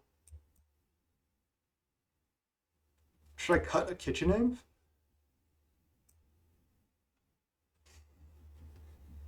And maybe even a Necromancer's Familiar, just because they can make a lot of 1/1 flyings. Then I would need to cut 1 more card. Let's cut Swamp, Swamp, Plains. And then I have 40 seconds here. Let's go Bridge, Bridge, Forest. Oops. I don't want to bring in Yakumaya. That'll fix them. I'm going to add basic lands all over the place. Add to deck. Okay, we have the 1 forest. Now I just need to make 1 cut. I think I do want the foundation breaker. It might just have to be a Scour here, unless I find anything different. I don't think it's Flayessence. It could be Charger. Charger's just another cheap card. I guess I'll go with the 1 Scour. Let's try this. Okay, got it in. Okay, nice. Hand looks fine. We have a turn 4 late to dinner on our Kolos. Let's keep. They mulligan to 6 here. And now I have a lot of artifact and enchantment hate because I brought in the Foundation Breaker. This was actually a pretty sick sideboard plan, I think. They're on 6. They're also behind on time. Ooh, can turn 2 that. Nice. Then I can turn 3, cycle this, bring it back. Let's go. They have Island. Looking great. I guess they could counter this. If they have a lose focus, they don't. Nice. They artifact land cycle. Sure. They get bridge. They're probably just going to play bridge and pass, and then I get to go cycle this, bring it back. I think that's worth. Make a 4/6? Or do I attack for 2, play a 2/2 flying? I don't really need to cycle this. I mean, playing a 2/2 flying is pretty solid, and I just get to keep this in play. Yeah. Let's go land, attack, play a Breathless Knight. Ooh, I should have maybe done this first, because they could have a lose focus here. Yeah, I should have played this pre-combat, I think, because now if they counter this, I don't get to bring it back this turn. But I get to attack, so. And it just resolves. Okay. They got a blue-black bridge. Okay, they play a 3/1 that can gain flying. Sure thing. Ooh, break ties.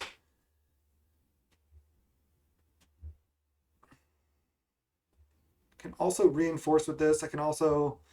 I'm obviously not destroying a treasure or this. So I can go Bone Shards, kill this thing. Discarding my Kolos.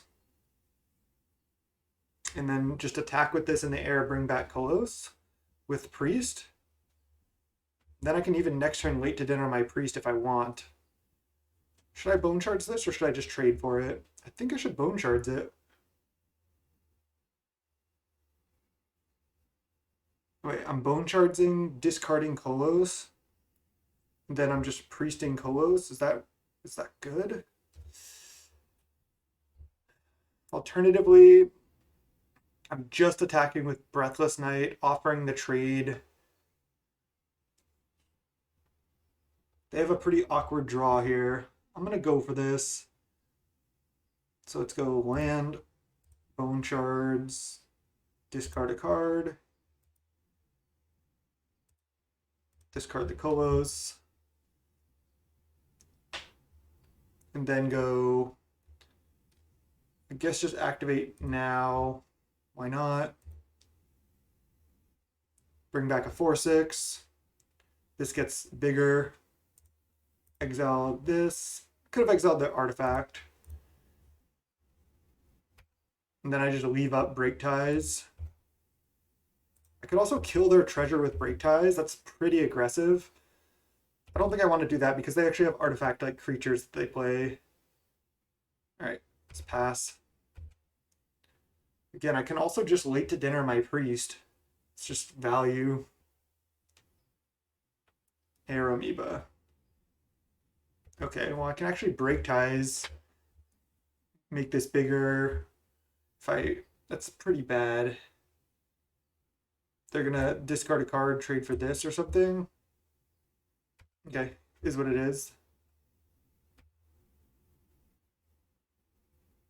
Ooh, Archfiend is good. Archfiend is a good one. I think I'm just attacking with both. If they want to discard a card and then 2 for 1 themselves to trade for this, that's fine.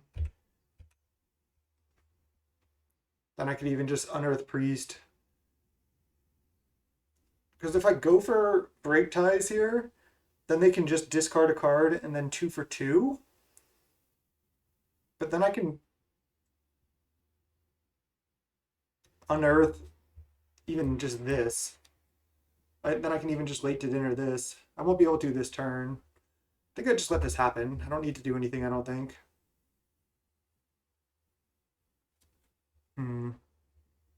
They're down to 11. I'm going up to 5 mana.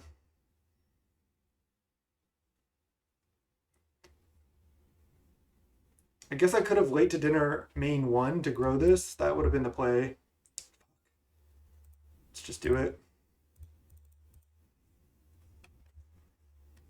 Should have done that earlier, I think, but wasn't sure if that's exactly what they would do. Okay. This is looking great now. Yeah, they have a lot of cards in hand, but their mana's pretty awkward. Just Amoeba is not going to be enough on this board. Plus, if I draw 2 more lands, I can just Archfiend at some point.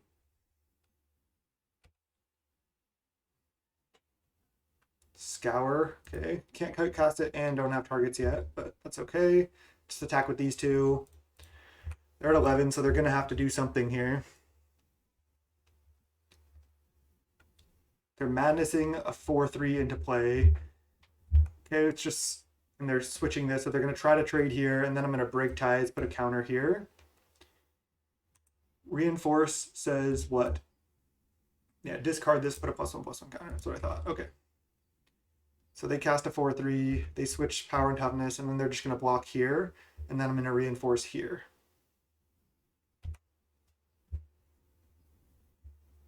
And then I just eat their Air Amoeba, gain 5, and they need another removal spell. And their deck doesn't have that much removal, actually. Sweet.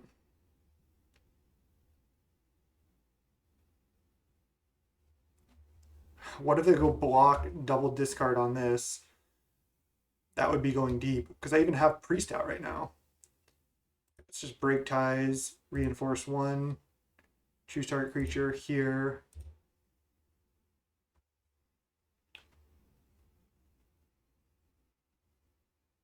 And then if they want to discard 2 cards to trade with my 4-6, I just bring my 4-6 back with my Priest.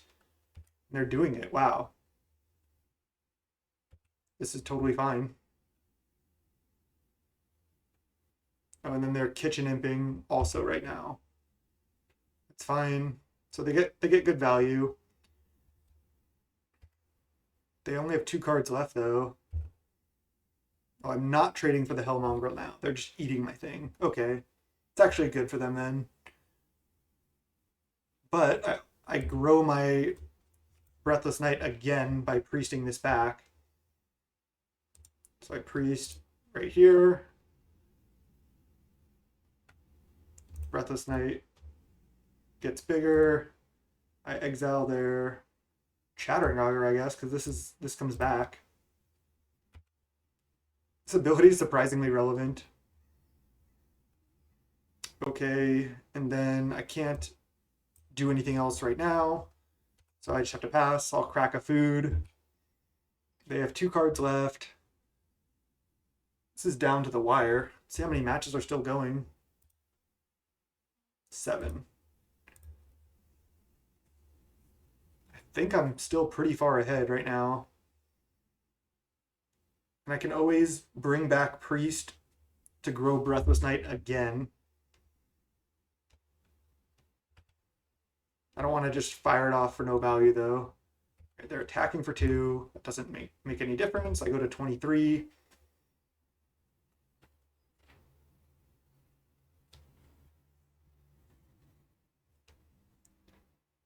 Super close here. Bone Shards killing my Breathless Knight. Okay, well I can bring that back with Priest. So that's okay. Not great for me, but not the worst.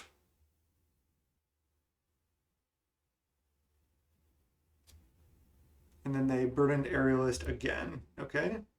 They have like infinite of those. They have 1 card in hand. Let's crack food, go to 26. Tragic Fall. It's actually a pretty good one. So let's attack with this to start, because then I can leave up Tragic Fall if I need it. Then I can make a 3/3 flying. Are they going to discard a card here? I can kind of blow them out, because now I just kill the Aerialist, and then I think that's probably going to be game. Let this happen, and then let's just Tragic Fall this. Should I do the other one? I don't think so. Let's just Tragic Fall that. And eat this. And pass the turn.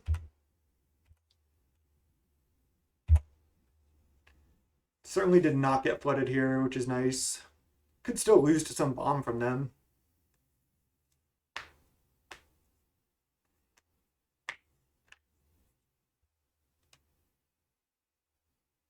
Rise and shine, make 2 4/4s. That's good. Wow, they're attacking? That is aggressive. Ooh, Drykeeper, love it. My squirrels can gain menace, which is just actually so good on this board.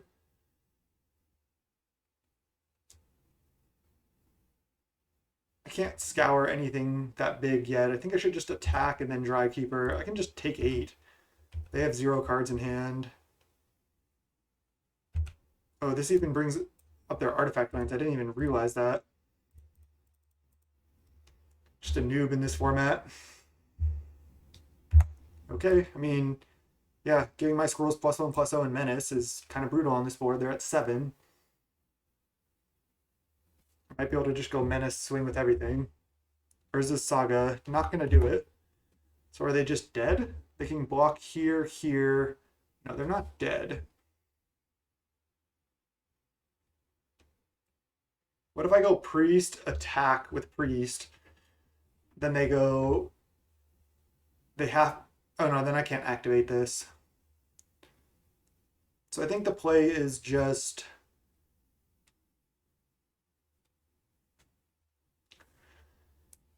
I mean, I guess I can just bring back priest and then priest back breathless knight here. And then no other attacks. Could also just attack with just this. I think that's actually the play. Let's just attack with this. If they double block it, I can choose to just priest back the 4/6 rather than the breathless knight, which I'll probably do.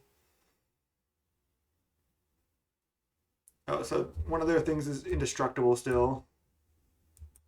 So let's kill their thing that's not indestructible.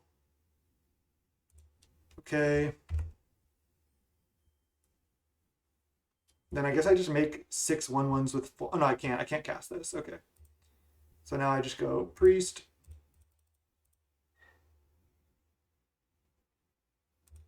Bring back... I guess I can bring back 3/3 flying lifelink.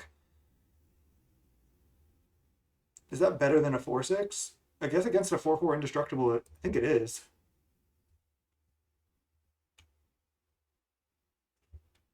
And pass. I don't think I had a win there. Both players almost out of time. It's been a grind fest here. If they make a Saga token, that's fine. Another Archfiend in hand, sure. So let's just activate this.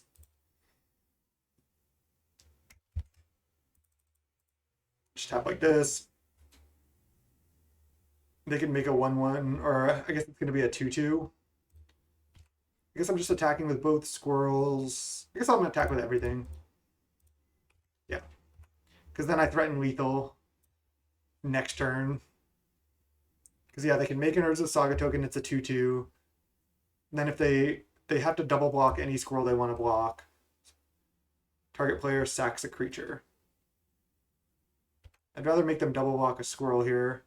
So let's sack the Drykeeper. And then they make a Saga token, double block a squirrel. I trade for the Construct. Then they go to 2, and they still need to top deck. Nice. Feeling like we're going to advance to 6-2 here. Urza Saga's hell of a card, but our deck is strong. Nice. I knew the card they drew was not an out. Woo! Were we the last match? Almost. Jeez, where are we at? We're all the way down here. 65th place at 6-2. It's an insane number of players in this event. 2 rounds left. If I win out, I'm still going to get decent prizes. So just going to try to win each match. I'll see you in round 9. All right, short break between rounds there. Round 9. This is crazy. 6-2. Would you like to play first? Yes. And I'm going to have to keep this hand. This hand looks fine. No no turn 1 or turn 2 play, but we have good 3 drops. We have a decent 4 drop. And we have our strongest card, 7 mana, 5/5, flying double strike lifelink. Let's go. This deck is performing actually even a little bit better than I expected.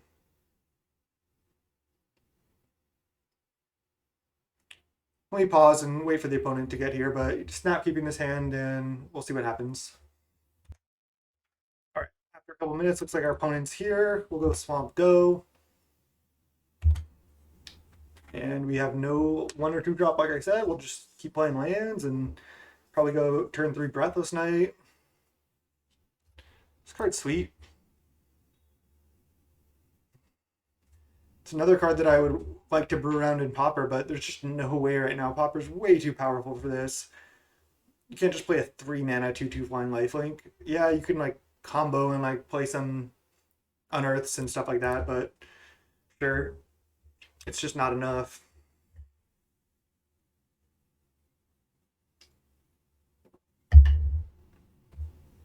I assume our opponent's probably playing in some other tournament or something right now.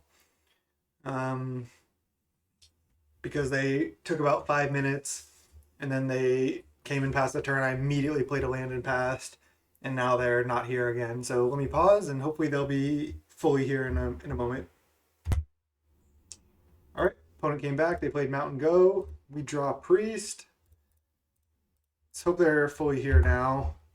It can be kind of tough to record like when an opponent's like double queuing like this, and they might be here now, but I'm gonna just try to like essentially, wow, they have the shock for that. I guess that's fine. Get good value out of it. At least it was a 2 drop we could play, better than nothing. But yeah, it can be tough to record when the opponent is just like taking their time, because you don't want to just sit here with no action going on for so long. It's like not good for the video, you know? Gonna need to draw lands at some point here. They basic land cycling, sure. This is a nice curve from our deck. If we can keep drawing lands, it's gonna be looking great. Oh, they got Swamp, so they're just 5-color good stuff. Jeez. And they even had the turn 1 Mountain Unholy Heat. This dies create a treasure. Okay, it's fine. Can't block this. And then I'll just Charger. And I'm not going to plan to block yet. If I draw a land, I wonder if I should just late to dinner my Priest. I get to grow my Breathless Knight. And then I just get this back. So if they kill stuff, I get to just keep bringing other stuff back. It's pretty good. This card is impressive. Really strong. I knew that was like one of the main reasons I wanted to play this deck rather than play like green and play some like 4/4s or something like that. Because I knew Priest was so good, plus our black cards were so strong. So again, I think the build of this pool was either black-white or black-green. This I think is going to be my longest video ever. An almost 700-person tournament. Grist, jeez. Okay. They mill a Lens Flare. Okay. I can attack Grist in the air, but I didn't draw a land. So I can just exile Grist. That's got to be the play. Yep, let's do it. Just play Essence the Grist. I get to gain 4 life, and then I get to attack, gain 2 more life. So that was actually pretty nice. I forgot that can kill Planeswalkers for a second. I don't want them to get a treasure. I'm just not going to offer that trade. This card's solid. It's like almost always going to trade for something. I mean, if they have a bunch of tokens, it's not that great, but it's still a fine defender. It makes a treasure. It's just a solid attacker as well, so it's just a good card. All right, I guess I can just take, and then I can just attack back. Taking 3 doesn't really do anything when I'm at 28. Like, yeah, they can play like a big blocker, but sure, that's fine. Abundant Harvest. They got a Kaleidoscope. Okay, so they can kill this. Interesting, interesting. I really need to draw a land. Now they're just gonna kaleidoscope this. Kaleidoscorch. It's not kaleidoscope. Okay, they're not kaleidoscorching? Or are they? I think they are trying to. Like, why wouldn't they just kill this? Also, any discard outlet plus land. I guess I have this. I can discard this and then wait to dinner it too. They would need a blue source. Okay, they make this not be able to attack or block. They put counters spread out. Okay. Sure. We draw land. Because now if I wait to dinner my priest, then they can't even Kaleidoscorch my Breathless Knight because it'll be a 3/3 flying lifelink. Love it. I don't get to wait to dinner my Glorious Enforcer though, but I'll have a priest in play. Oh, I guess then they can just scorch my priest. I think that's fine. Again, getting to grow the Breathless Knight right now seems pretty solid. I think it was a little bit greedy for them to not kill this. So we know about the Scorch in their hand. But even if they like play it, kill this, and next turn, yeah, they can flash back, but still think this is looking pretty decent here. If I draw a land, I guess I can't unearth this because I have nothing else to bring back yet. But if I draw another land, I can play this with 1 mana up and then threaten to discard this, or just wait till I get to 7 mana. Also, unearthing this is obviously pretty good on this board too. So they're going to burn my priest. I think that's just fine. Yep. Getting to just keep connecting with this is just so good. They hit for 6, sure. Nice, we draw land. So now I go land, familiar with black mana up. I can discard Enforcer if I want. I don't have to. I can give this indestructible and have a solid block. They can't even attack into this. On their turn, they'll probably just Kaleidoscorch this Breathless Knight, which is fine. Takes their entire turn. We've already gotten so many lifelink hits out of it. And then I can just Glorious Enforcer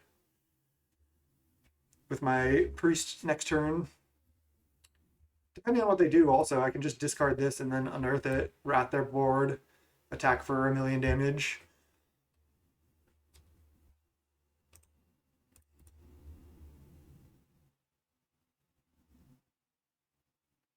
Are they not scorching?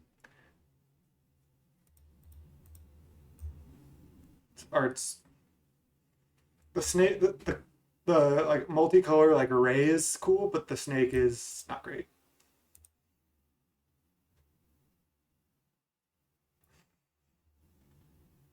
I think I should just take 2 here because I don't need to activate right now. Yeah, I can eat this kind of for free, but I don't want to show them that I'm going to Archfiend next turn if I do choose to go that route. Yeah, so this is going to be a, oh no, they're playing a big fatty or something. Morbid. If a creature died, they would have gotten to investigate, but now they don't. Okay, it's fine. It's a 3/5 reach.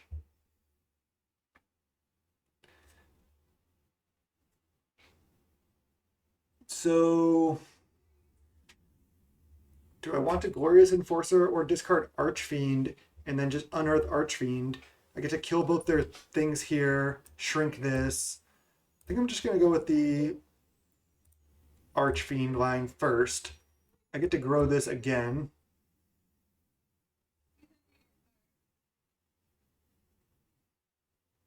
Nice. That was sweet. That was like picture perfect. Esper Sentinel seems fine against this like 4 or 5 color brew the opponent's got going on. So I didn't see anything like too crazy that I need to sideboard for. I mean, I can bring in Drykeeper plus Chitter Spitter here, but not even sure if I'm supposed to. Like, what if I go cut Esper Sentinel, cut Gorger, bring in these two powerful green cards? I could also just bring in Guardian, Inside Out, Sentinel like usual. I think I'm just going to run it back. Just keep my deck lean and mean this time. Sentinel seems like it could be fine in this matchup. I didn't see anything else I really wanted to sideboard for. Again, maybe Chitter Spitter was just fine against them, but I'm just going to Archfiend them. Seems like a good way to deal with like a lot of their small stuff. So let's go game 2. All right, game 2. We're not mulliganing this hand. We have black, white. We have priest. We have good removal. This hand looks great. Oh, they took the draw. They choose to not play first. Interesting. I don't think that's right, but sure, I'm fine with that. If I don't draw lands, I could get kind of crushed here, but looks like I'm drawing lands. I think you want to be on the play in this format. Maybe I'm wrong, but yeah, the games can be really long and grindy, but the tempo matters a lot. Maybe for that deck, they want to be on the draw because they also have a lot of colors. They want to have more keepable hands. Wow, I can even... Oh, they just kill this? I was going to say I could just Bone Shards a creature they play and then bring it back right now. But I'm just going to go Swamp, pass the turn with Tragic Fall up, and then next turn I can just Grief them. Just get griefed. Play a creature? No. Alright, well, Grief has been pretty sick here. Scour is a fine card. Grief has just been good all tournament for me. Just as a 4-drop. It's like just gonna be a 2-for-1. Wow, they have double Kaleidoscope and they have the Grist they can't cast yet. Wow, and they even have Disciple. That's so annoying. Their hand is so strong. I'm not going to take the Grist because I can just Bone Shards it. And if I take Grist, they just can get it back with Disciple. Oh, I have to fight through multiple Kaleidoscorches. Jeez. I'm not sure what I'm supposed to take here. This is a tough take. They're going to untap and just probably Kaleidoscorch my Grist or my Grief, but then I just get to bring it back if they do that. I guess they can capture by Legox it, but anything I take other than Disciple, I guess I could take Kaleidoscorch. I guess I can take Kaleidoscorch. Then they don't have anything good to Disciple right now, but taking this also seems pretty reasonable because this is like the biggest value.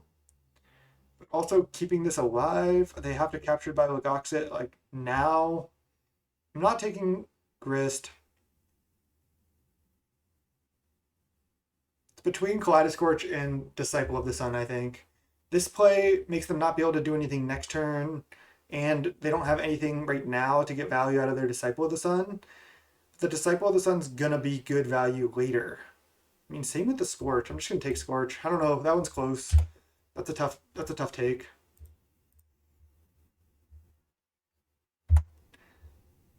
Okay.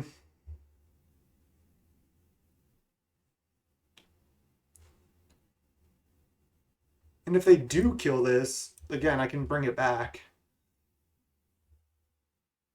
They're going to capture by Legox. Yep. They don't get value out of this too. I think I made the right play. I can even now Bone Shards this. Wow, this is actually kind of sick. I can't do anything quite yet. But if they just like play a Disciple, I can always just Bone Shard, sacking Grist, and then bring it back. Alright, I have to just pass the turn. I can't do anything, but my hand is like incredibly powerful. So this is looking fine. I mean, definitely the fact that I had the Bone Shards, I can sack a creature is huge. They basic land cycle, then they Grist. Okay, this is perfect. This is perfect.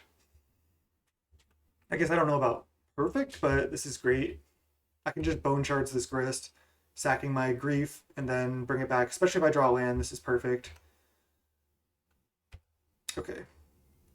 So they got Swamp, played it. What did they play last turn? They played Plains. So we know they have Mountain Disciple. Oh, if I kill this, they can now Disciple of the Sun, get it back.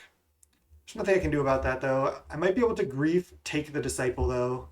So I don't want a Tragic Fall, a 1/1.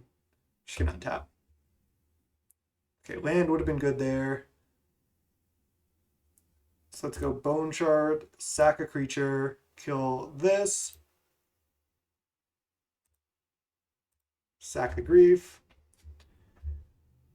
Then I just go Cabal Initiate. And then pass the turn. Then they're gonna Disciple, get back Grist. And then I can Tragic Fall the Disciple. This is looking fine. I mean, they're kind of doing their thing, but so am I. So they get back the Grist. I Tragic Fall this. And Grist can just kill a creature, right? -2, you may sack a creature. When you do, destroy target creature or planeswalker. So if I kill their only creature in response, or if they don't have anything, doesn't really work. Okay. Also, I can just Grief their Grist this turn. So this actually doesn't work for them either. Sweet. Just go Bridge, Priest. Get back Grief. Take your Planeswalker. They have just 2 lands left. And pass the turn. I'm 1 mana off just casting this as well. So their hand is just Forest Mountain.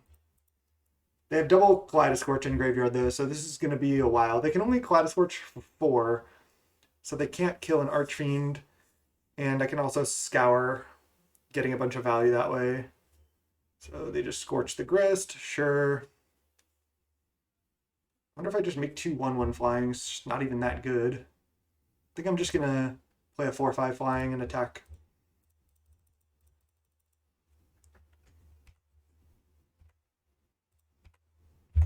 Okay, this is looking good. And they played... Oh, they played a tap land last turn that they drew? Oh no, they played Forest. Okay. So they have Mountain plus 2 blanks in hand. They have 1 more Scorch, but they cannot Scorch for 5. And then I have this as well. I'd probably rather Scour this, get 5 1/1 flyings, but if they kill this, they can't play any small dudes. So, feeling good about our position. It's definitely not over, but any future 7 drops I draw, I can cast now. I can also, reanimate Grief at some point. I can just Scour away the Grief to get 2 1/1 flyings, which I might do. Scour has been like mediocre in this deck, honestly.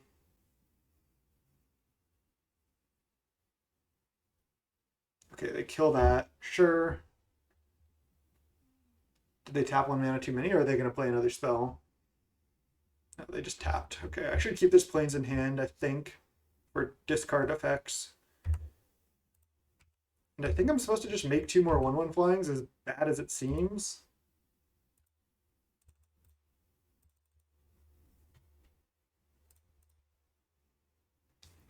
Because then I just have 6 power in the air. I already used my Bone Shard, so maybe playing Plains is better, but if they captured by Legox, that's pretty annoying.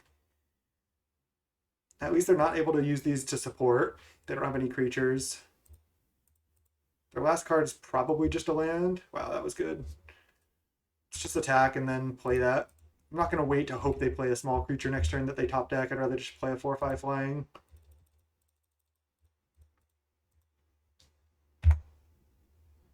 Now I have a 2-turn clock still because I have 6 power. They're at 12. They're a little bit flooded, but I mean, they haven't drawn that many more lands than me. 4, 5, 6, 7, 8, 9. They even tutored for 1, and I have 8 lands, so about the same. Okay, that doesn't do anything. Another scour. I can scour for 1. I don't want to do that though. So they need an answer to one of my flyers to survive. Not going to play plane still. Just going to F6. And they can't even kill the 4/5 because then I just unearth and it has haste when you unearth. So, all right. Do they have an answer? Just going to attack. Draw a classic 1-drop. This card hasn't done anything. They have something. Okay. They're just giving it. Oh, no, they're hellbent, so they are killing it. Okay. So now the question is, do I go scour? Make 5 1/1 flyings? They could have some type of wrath, like they could have their own Archfiend. But I think I just scour it, honestly. Let's just go Esper Sentinel. And then scour an Archfiend. This just makes them, if they draw any removal spell, it doesn't work. They need an actual wrath. Okay, nice. GG's. After round 9, we're at 7-2. Somebody's 9-0. Jesus. Okay. So a lot of these matches are still going on. So half of these 7-1s, which goes down to 20th place, will move up to 8-1. So if I'm not mistaken, there should be already a top 10 of 8-1, and then all the rest X2s after that. We're all the way down in 50th place when we were 6-2. We were in 50th place at 6-2. All right, I'm gonna just try to win the last match, and then if my tiebreakers somehow are good, I'll have a chance to top 8. I think, because after this round, again, there'll be 10 people at X1, if I'm not mistaken. Yeah, there should be 10 people at X1. And then after the next round, there can be a maximum. There should be 5 people at X1 or better. And then 3 X2s should make it. So, especially with a first round opponent that didn't show up, I'm not likely to make it. But either way, if I win the last round, I have a good chance to top 16 and just get like 50 chests. So, obviously want to top 8 and have the shot at the qualification. But I'm just going to try to win the last round and see what happens. So a lot of fun today. Deck is performing well. 7-2 going into round 10. I believe there is a round 10 because, again, there's 672 players. So see you in round 10. Hey, welcome back to Snap Bowl Games.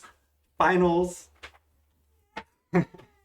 Not sure why I'm starting the intro there. I think I was just excited because we're against. This is Weber. Go check out his YouTube. I'll post a link to the description. I've talked about Weber before.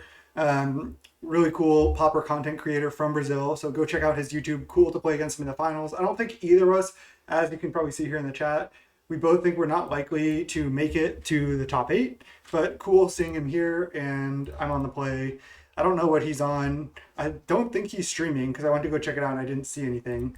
But yeah, this hand is great. We keep drawing Priest of Felrites over and over and over. So that probably helps us win. But yeah, stoked. Fun to play against a friend in the finals. In the final round. Not the final of the tournament, but be cool to see if one of us, whoever does win, if we do top 8, whoever it may be. But yeah, go check out Weber's channel. A lot of good popper content on there. Mostly streams in Brazilian, but him and I even did a video together at one point, which was pretty sweet. Okay, they play it in 0-3, which actually just brick-walls my priest, but I can just Breathless Knight. I'm going to go land, slam with the attack, and then he's probably just going to block, but I have to like rep, like I'm going to like eat the starfish or something. Okay.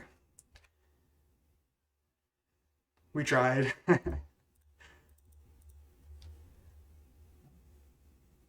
All right, knight, go. Just playing a bunch of multicolor cards here. Wow, if we draw a land next turn, we get to just put a Glorious Enforcer into play. We get to go Mongrel, discard Enforcer, and then bring it back with Priest. That's insane.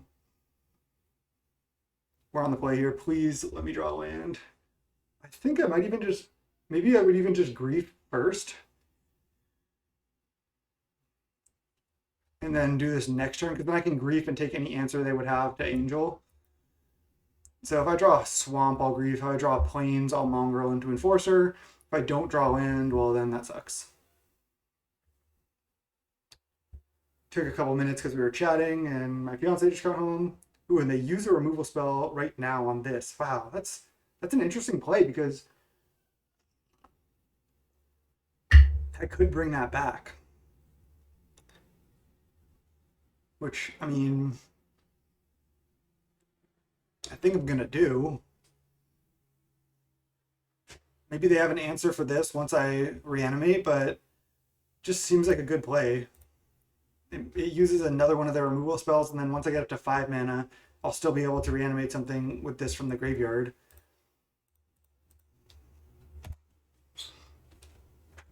I mean, this might be what he wanted me to do, but I'm still just going to do it. I think it's fine. It's just like making them use a ton of removal. And obviously, Swamp is what we want to draw, so I can Grief. So Jund plus 1 white source right now. We see Tragic Fall, Forest, and they have the Chitter Spitter. Okay, that's beatable though. That's beatable. Would have loved to Grief that away. Oh man, I can't cast any spells here. That sucks. Just gonna attack with just this. So now if they play like a removal spell on this, I can just sack it.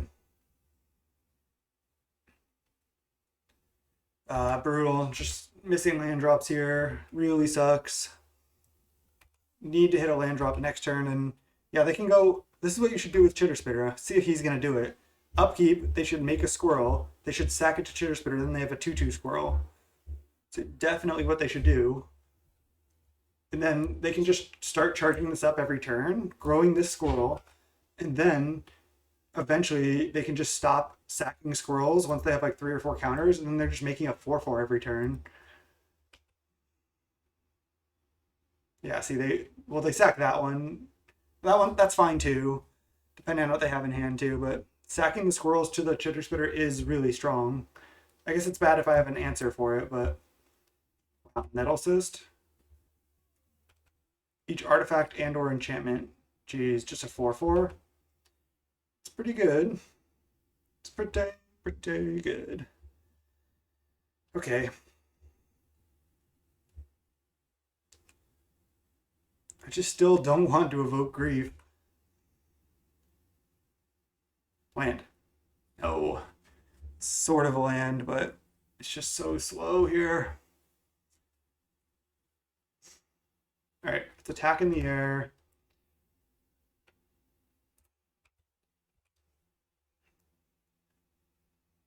I mean, I might be able to just get there, especially if they don't have much more removal. I mean, if I just Glorious Enforcer, it's going to be pretty tough to beat.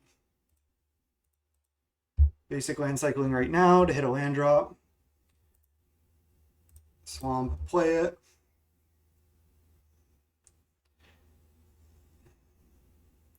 I mean, I could like Grief right now to get a card out of their hand.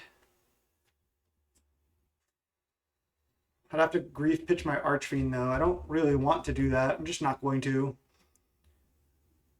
Maybe it was correct there because I have like good plays lined up anyway.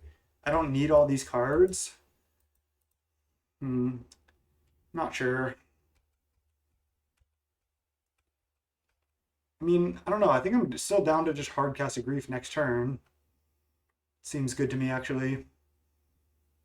Yeah, so now they're making a squirrel right now. Oh, did he forgot to make a squirrel? Or he didn't want to for some reason? I think he might have forgotten to make one. Interesting. So if I draw a land, I'm just going to scour my 4/6. I'm going to take 4 here, no problem. And then if I draw a land, I'm just going to scour, make 6/1/1s with flying. Dray Keeper. Okay, and then it's getting punked by Chitter Spitter. So they're 3/3s. Jeez. Nothing I can do to that. Should have just griefed.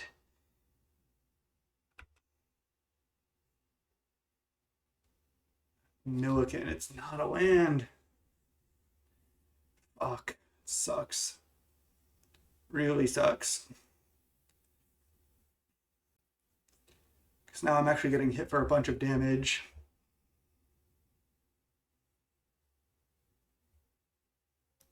I could just Hell Mongrel. Because that, I mean, he can pump with Dray Keeper too. I think I'm just supposed to grief. Or am I supposed to exile the Archfiend to the Grief, sack it to the Gorger, attack, and then play a Hell Mongrel also?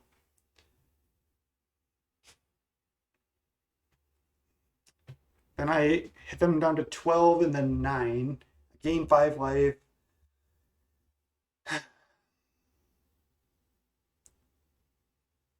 That might be the play. I mean, most likely I'm not reanimating Angel at this point. I'd rather just scour rather than bring back Priest anyway. I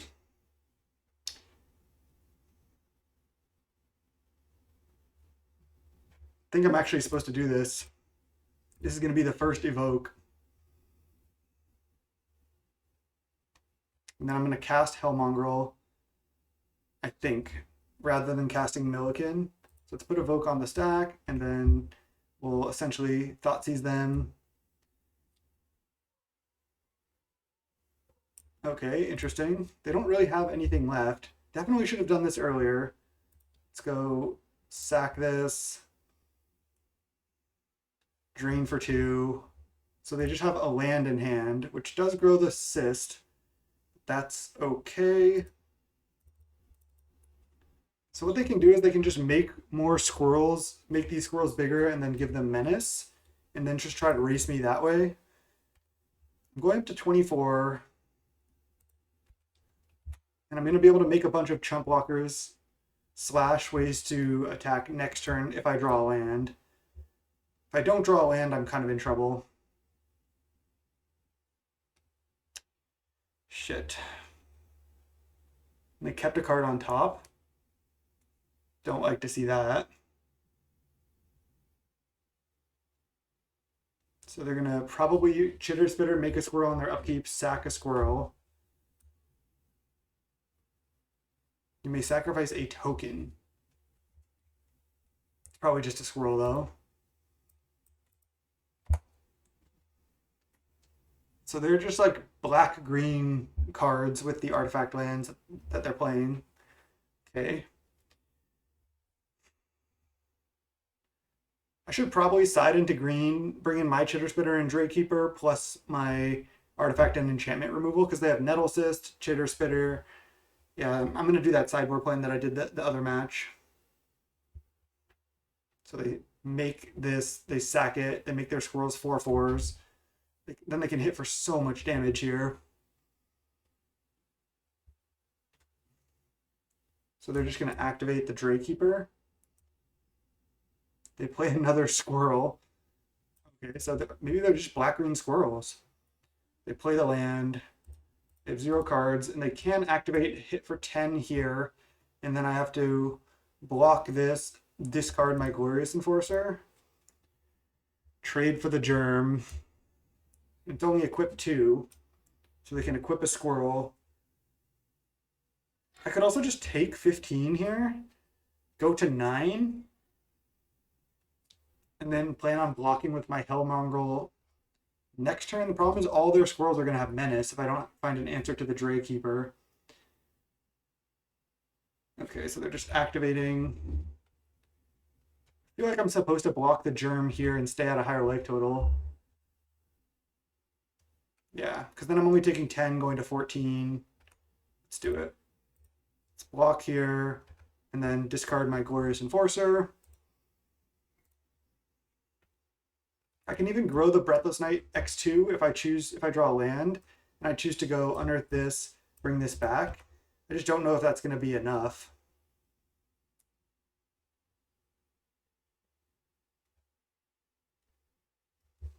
Land, please.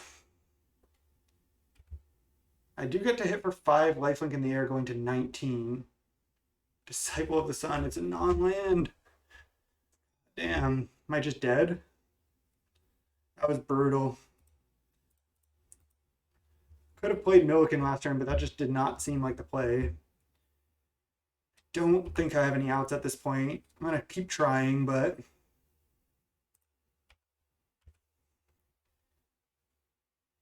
So they can Nettle Assist, like, even equip onto their Starfish. This can sack an artifact or creature, gain 1 life, draw a card. Okay. I mean, if I don't die, I can double block one thing. I think I'm dead though. They have 3 squirrels that are they're all gonna have menace. We'll just see what he does. We'll see what he does.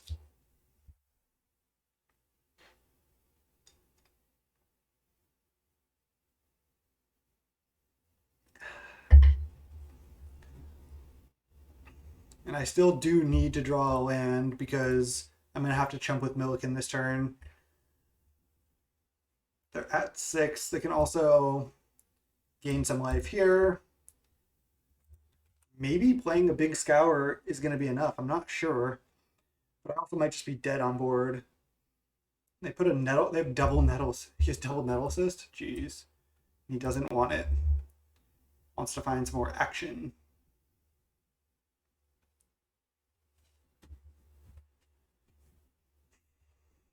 He's going to surveil on upkeep right now.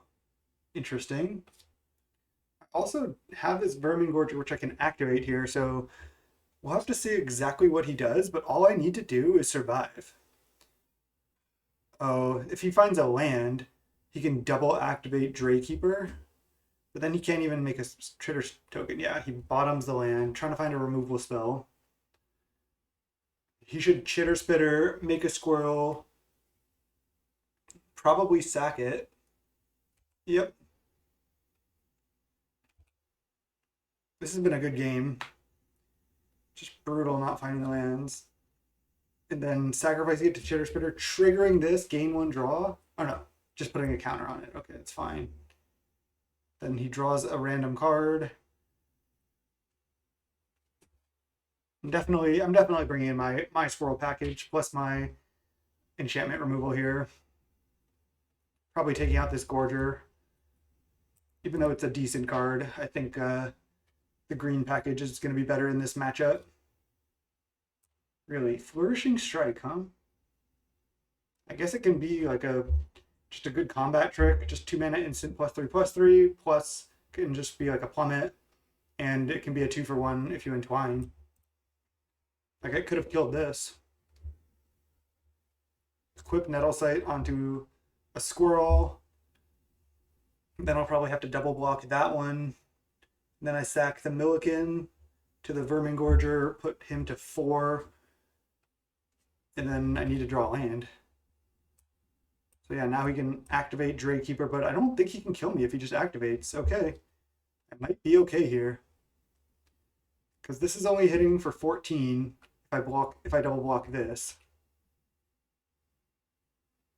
I have to double block the 12 power thing, obviously, because these have menace as well. So go block, block, then before damage, sack the Milliken, try to draw land.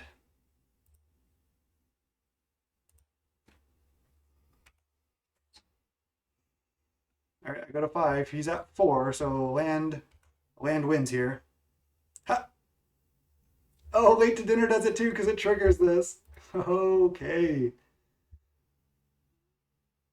I guess I just get back a grief because it doesn't matter because I'm gonna die next turn regardless. But this should be a win.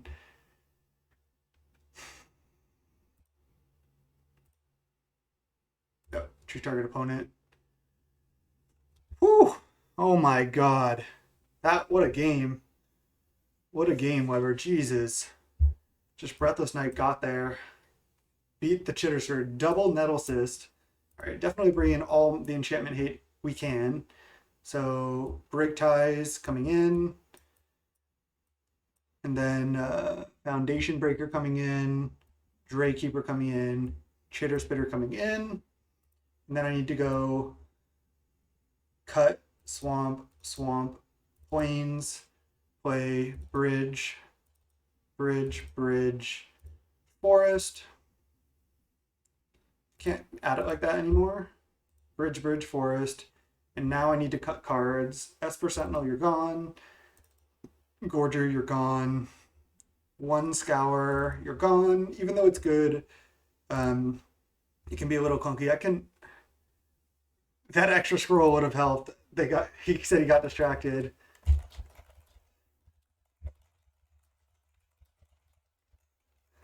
I forgot he missed that squirrel.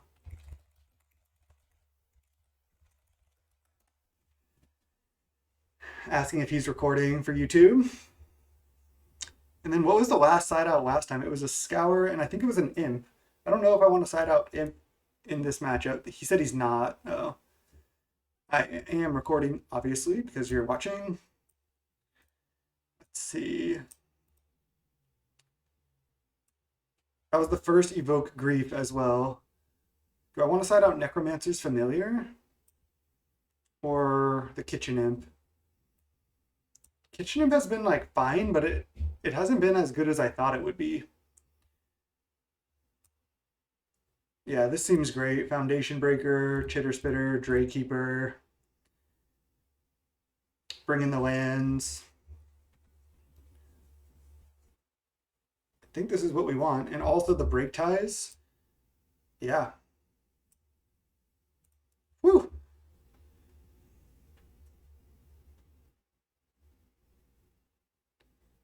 All right, 5 lands, 4 drop, 7 drop. I think I'm supposed to keep this hand. Doesn't really do anything, but I have all my colors. I have good mana. I have a play to make on 4. If I can just draw any play to make before turn 4, then this hand is actually pretty good because Archfiend seems like it should be good in this matchup. And again, I have a green source, which is nice. So if I draw my good green cards, I can cast them. I just think I'm supposed to keep this hand on the draw. He was on the mulligan to 6 on the play. All right, Play Essence was a great draw just because that can keep me alive and it's a play I can make on 3. And he played Swamp Voidwalker? Whoa, that's scary. Wow, we're just drawing perfects here. I'm just going to Flay Essence the Voidwalker, like snap that off. There's no Thoughtseize into Voidwalker cast like Archfiend in this as far as I know. And he's attacking perfect. Okay, so I get to Flay Essence that. Whew. Voidwalker, Swamp, Voidwalker, huh? I'm feeling good about this game now that I drew like literal perfects on the first 2 draws, but his draw has been good too. Voidwalker into Nettle Cyst. Jeez. We draw a land, which isn't great, but it's fine. Just get out of here. Attack for 2. Then next turn I get to play Hellmongrel. And I could even Hellmongrel into Reanimate Archfiend next turn, so let's hope that works out. I just keep drawing Priest of Fellrights. It's like insane.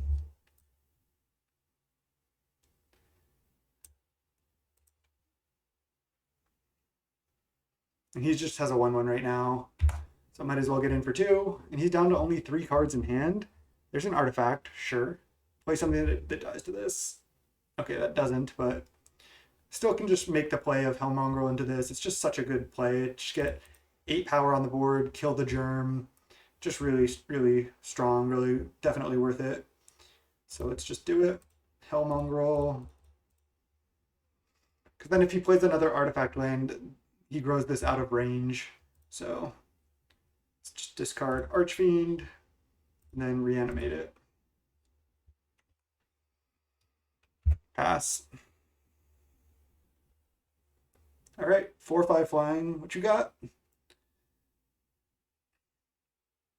The synergy of this deck is real. I mean, I'm basically out of gas at this point, but I still have a priest in the graveyard, so he can't just kill my Archfiend, otherwise I just get to reanimate it again.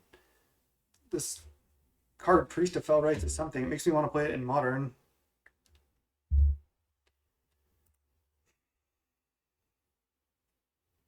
I think I've drawn above average as well this tournament. I've drawn pretty well. I keep drawing like the combos of the deck, but I think the deck is just relatively consistent. I mean, this match is not over by any means. He topped a card with Starfish.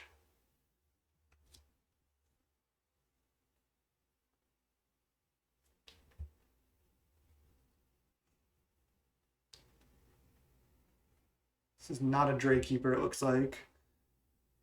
Okay, captured by Legox. That's annoying. Nothing I can do. They support on their Starfish and then equip. I wonder if he just drew this turn. Oh, it's only support 1? Oh, support is only a +1/+1 counter on each of up to 2 targets. I see. I thought it was just support 2, you could give +2/+2. Now he has a 4/7 and I have just all lands. Bone Shards right here? Oh. Wow, I can discard this and then put it into play with Priest. 4, 5, 6. It's 2 turns away for me to cast it. I feel like I should just put it into play and he has to have an answer. That's nuts. All right, let's just go land, discard this, Priest it back. This Priest card, huh?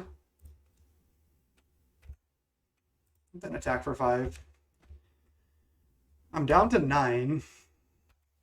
They do have a 4/7, but I have a 5/5 flying lifelink, so he needs another answer. And he surveilled on upkeep last turn, so if he has an answer for the Enforcer, I'm probably going to lose, but if not, I'm probably going to win. No. Oh. Okay, now it's time to top deck one of the 2 Artifact and Enchantment Hate cards we have. Jeez. And that pumps the Metal Cyst as well. +2/+2 on the Starfish. Okay. Just, I reanimated 2 big things, and he answered both of them with the captured by Legox. Brutal. Support 2, make a 6/9. He can hit me down to 3. He has 1 card left. I have essentially 1 turn to chump block this next turn, unless he has another removal spell, and I have 1 turn to draw an answer for like this right now. Rift Sower, suspend? Sure. I mean, it is a 3/3 lifelink. It's another chump blocker. He has 0 cards, so he has to top deck a removal spell. So I'm going to go play land, play Disciple. Oh wait, I can go discard a land here. This is a sweet line. Play Disciple, get back land, and then attack for 5. Hit him to 8, and then he needs to top deck a removal spell to kill this. And I still need to top deck something. This does not come down this turn, so he has to draw something. But I also have to draw something because I can't kill with Hellmonger next turn, so I have to chump here on the Starfish, which is funny. I do go to 6. Not sure if that matters though, because he has a 6 power creature.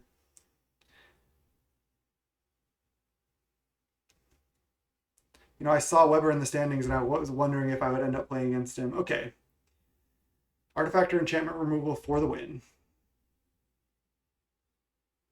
Charger. I mean, I'm going to play it, and then I'm going to attack for 4 if this resolves. I should play it first as a chump blocker, and then I'm going to try to attack. And then if he doesn't have removal for this, he can't attack. I should go for it, because he was top decking last turn as well. So he probably just can't attack next turn. Let's pass. I'd rather leave up. What I could have done is discarded the Swamp to Mongrel that turn. And then I could have put him to 3 and then had 2 lethal creatures. That might have been the play. So he needs to draw a removal spell for my charger. Land, probably not it. This is still super close. I mean, if he can't attack, I'm at a higher life total now. I gain double strike. Sweet. He is attacking. Oh, because he can chump. He can chump here. So now I can also find a removal spell that's an out. Block here. Bone shards one time. I have a lot of outs. He has a card in hand.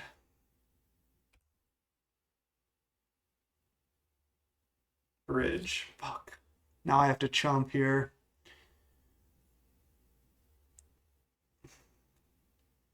This is a 6/9. Okay. I have another turn. I can also a play essence. I can sack this and then unearth it and attack with this.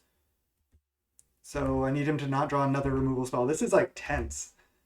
Down to it in the last match. 13 minutes to 10. No removal spell for my mongrel one time. Okay, this doesn't actually do it. Oh, yeah, he's not hellbent yet. Discard swamp. To stay alive and then draw the out.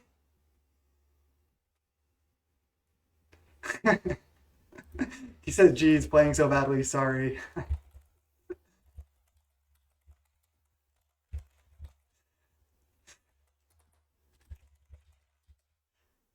I'm saying it doesn't hurt me. Okay.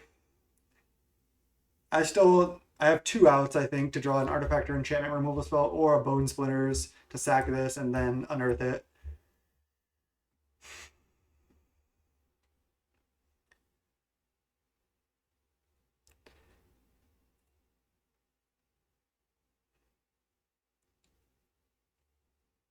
Does he have another spell? Should I have not played bridge? I'll equip there. It's 5 power and 2 power. So he's gonna attack with this. Then I can choose to not block. And then I can go to 1. Oh, attacking with both. So now I do have to block. Okay. So now I just block the 5. Draw the out.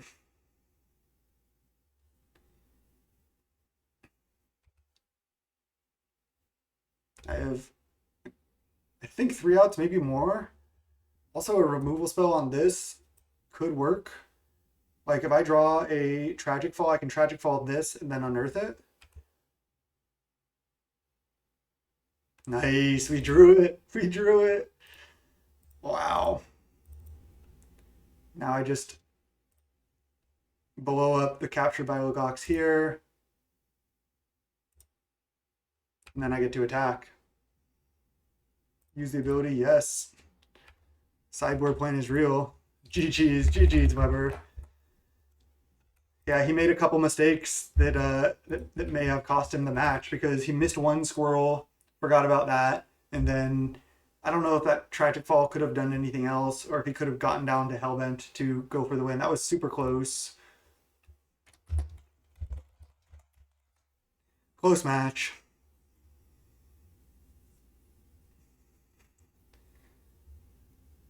Again, check out Weber's YouTube. I will post a link down below. And great playing him in round 10 when we're both doing well in this PTQ. A lot of fun. I'm gonna say that.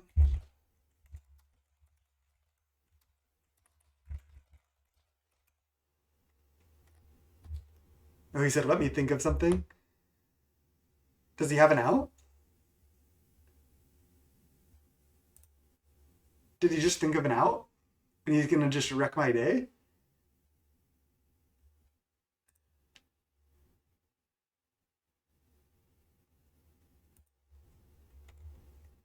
Oh. He's saying if all his opponents won, he might have a chance to be on top 8. I haven't even really looked into that yet. I was just kind of gonna go by what happened. I'm not sure what mine are at. Let me go back and look at standings too. Can show past rounds. Oh god, Magic Online is lagging here. He said, "Is it bad if we wait a little?" No, that's okay. Um, oh, he wants to wait and see if the matches are done. I mean, yeah, we can wait. I just don't know.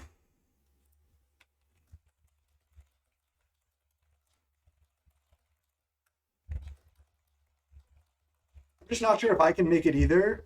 So I'm not sure if I want to concede. Um, because I think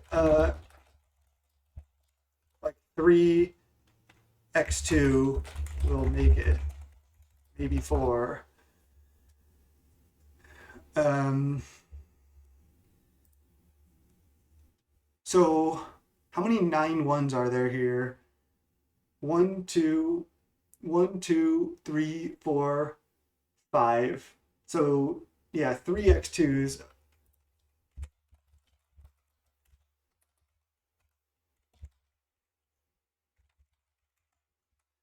Looks like 3x2s make top. He was, I'm not sure if it really matters, but he was in 14th and I was in 33rd. So his tiebreakers are better than me going into this round.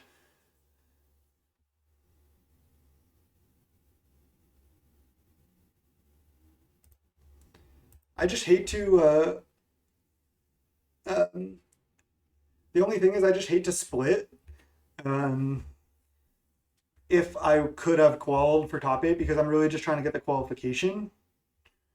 So it feels bad, like if I have a chance, especially my tiebreakers are going to get much better because I just beat Weber, who one has a really good record. Some of them lost. He's saying GG's. All right, GG's.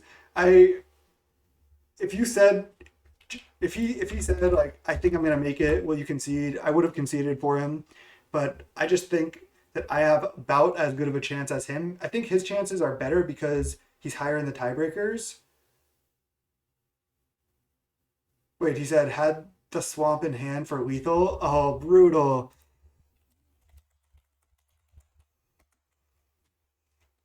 Oh man, brutal. Forgot about the discard ability on the Hell Mongrel. Yeah. I mean, again, if I'm gonna just say this, if you were sure you would have made it, I would have conceded there. I think it's possible for me, but unlikely. Yeah, I'm just I if he said all my opponents won, I think I would make it. He was in like 14th going into it. He's been top of the standings all day from what I've seen. Then I would have said, okay, I'll concede, like with a prize split if that's legal. I don't know, but I would have let him go for the PT qual there because I don't think I'm gonna make it. But yeah, either way, wow, 10 rounds. Been playing Magic all day. This recording is almost at 5 hours. Um,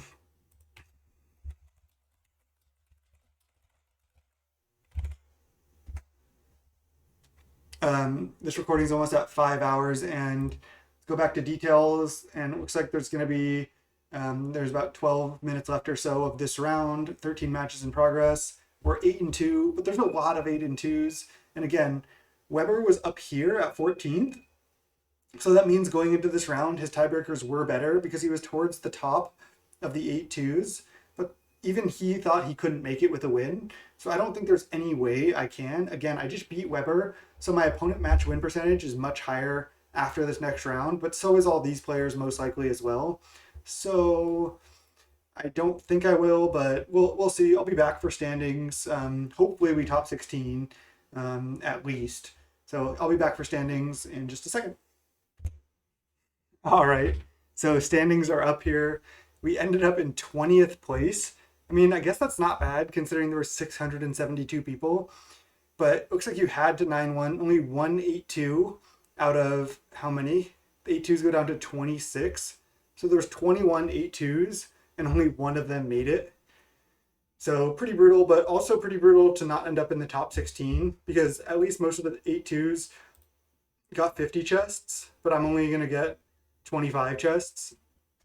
So pretty brutal. Obviously, this event was such bad expected value, such bad EV, because there were so many people, and they don't. I just hate in Magic how the prize support is so bad. They don't prize support based on number of players. They just say, here's the prizes. And then if it's minimum players, it's the same prizes if it's max players. So obviously it's my fault because I played in an event that I knew was max players. But it just was my timing that worked out. We still did really well. We still got some decent value, had a lot of fun. Thank you so much for watching. We were so close to the top 8. Just missed one of those 2 losses that were both so close. If we could have just won, then we might have been able to get there. But 8-2, still not a bad result. Got some prizes. Thanks so much for watching. Channel is youtube.com/snapbolt. Please sub to the channel. And until next time, thanks so much. Peace.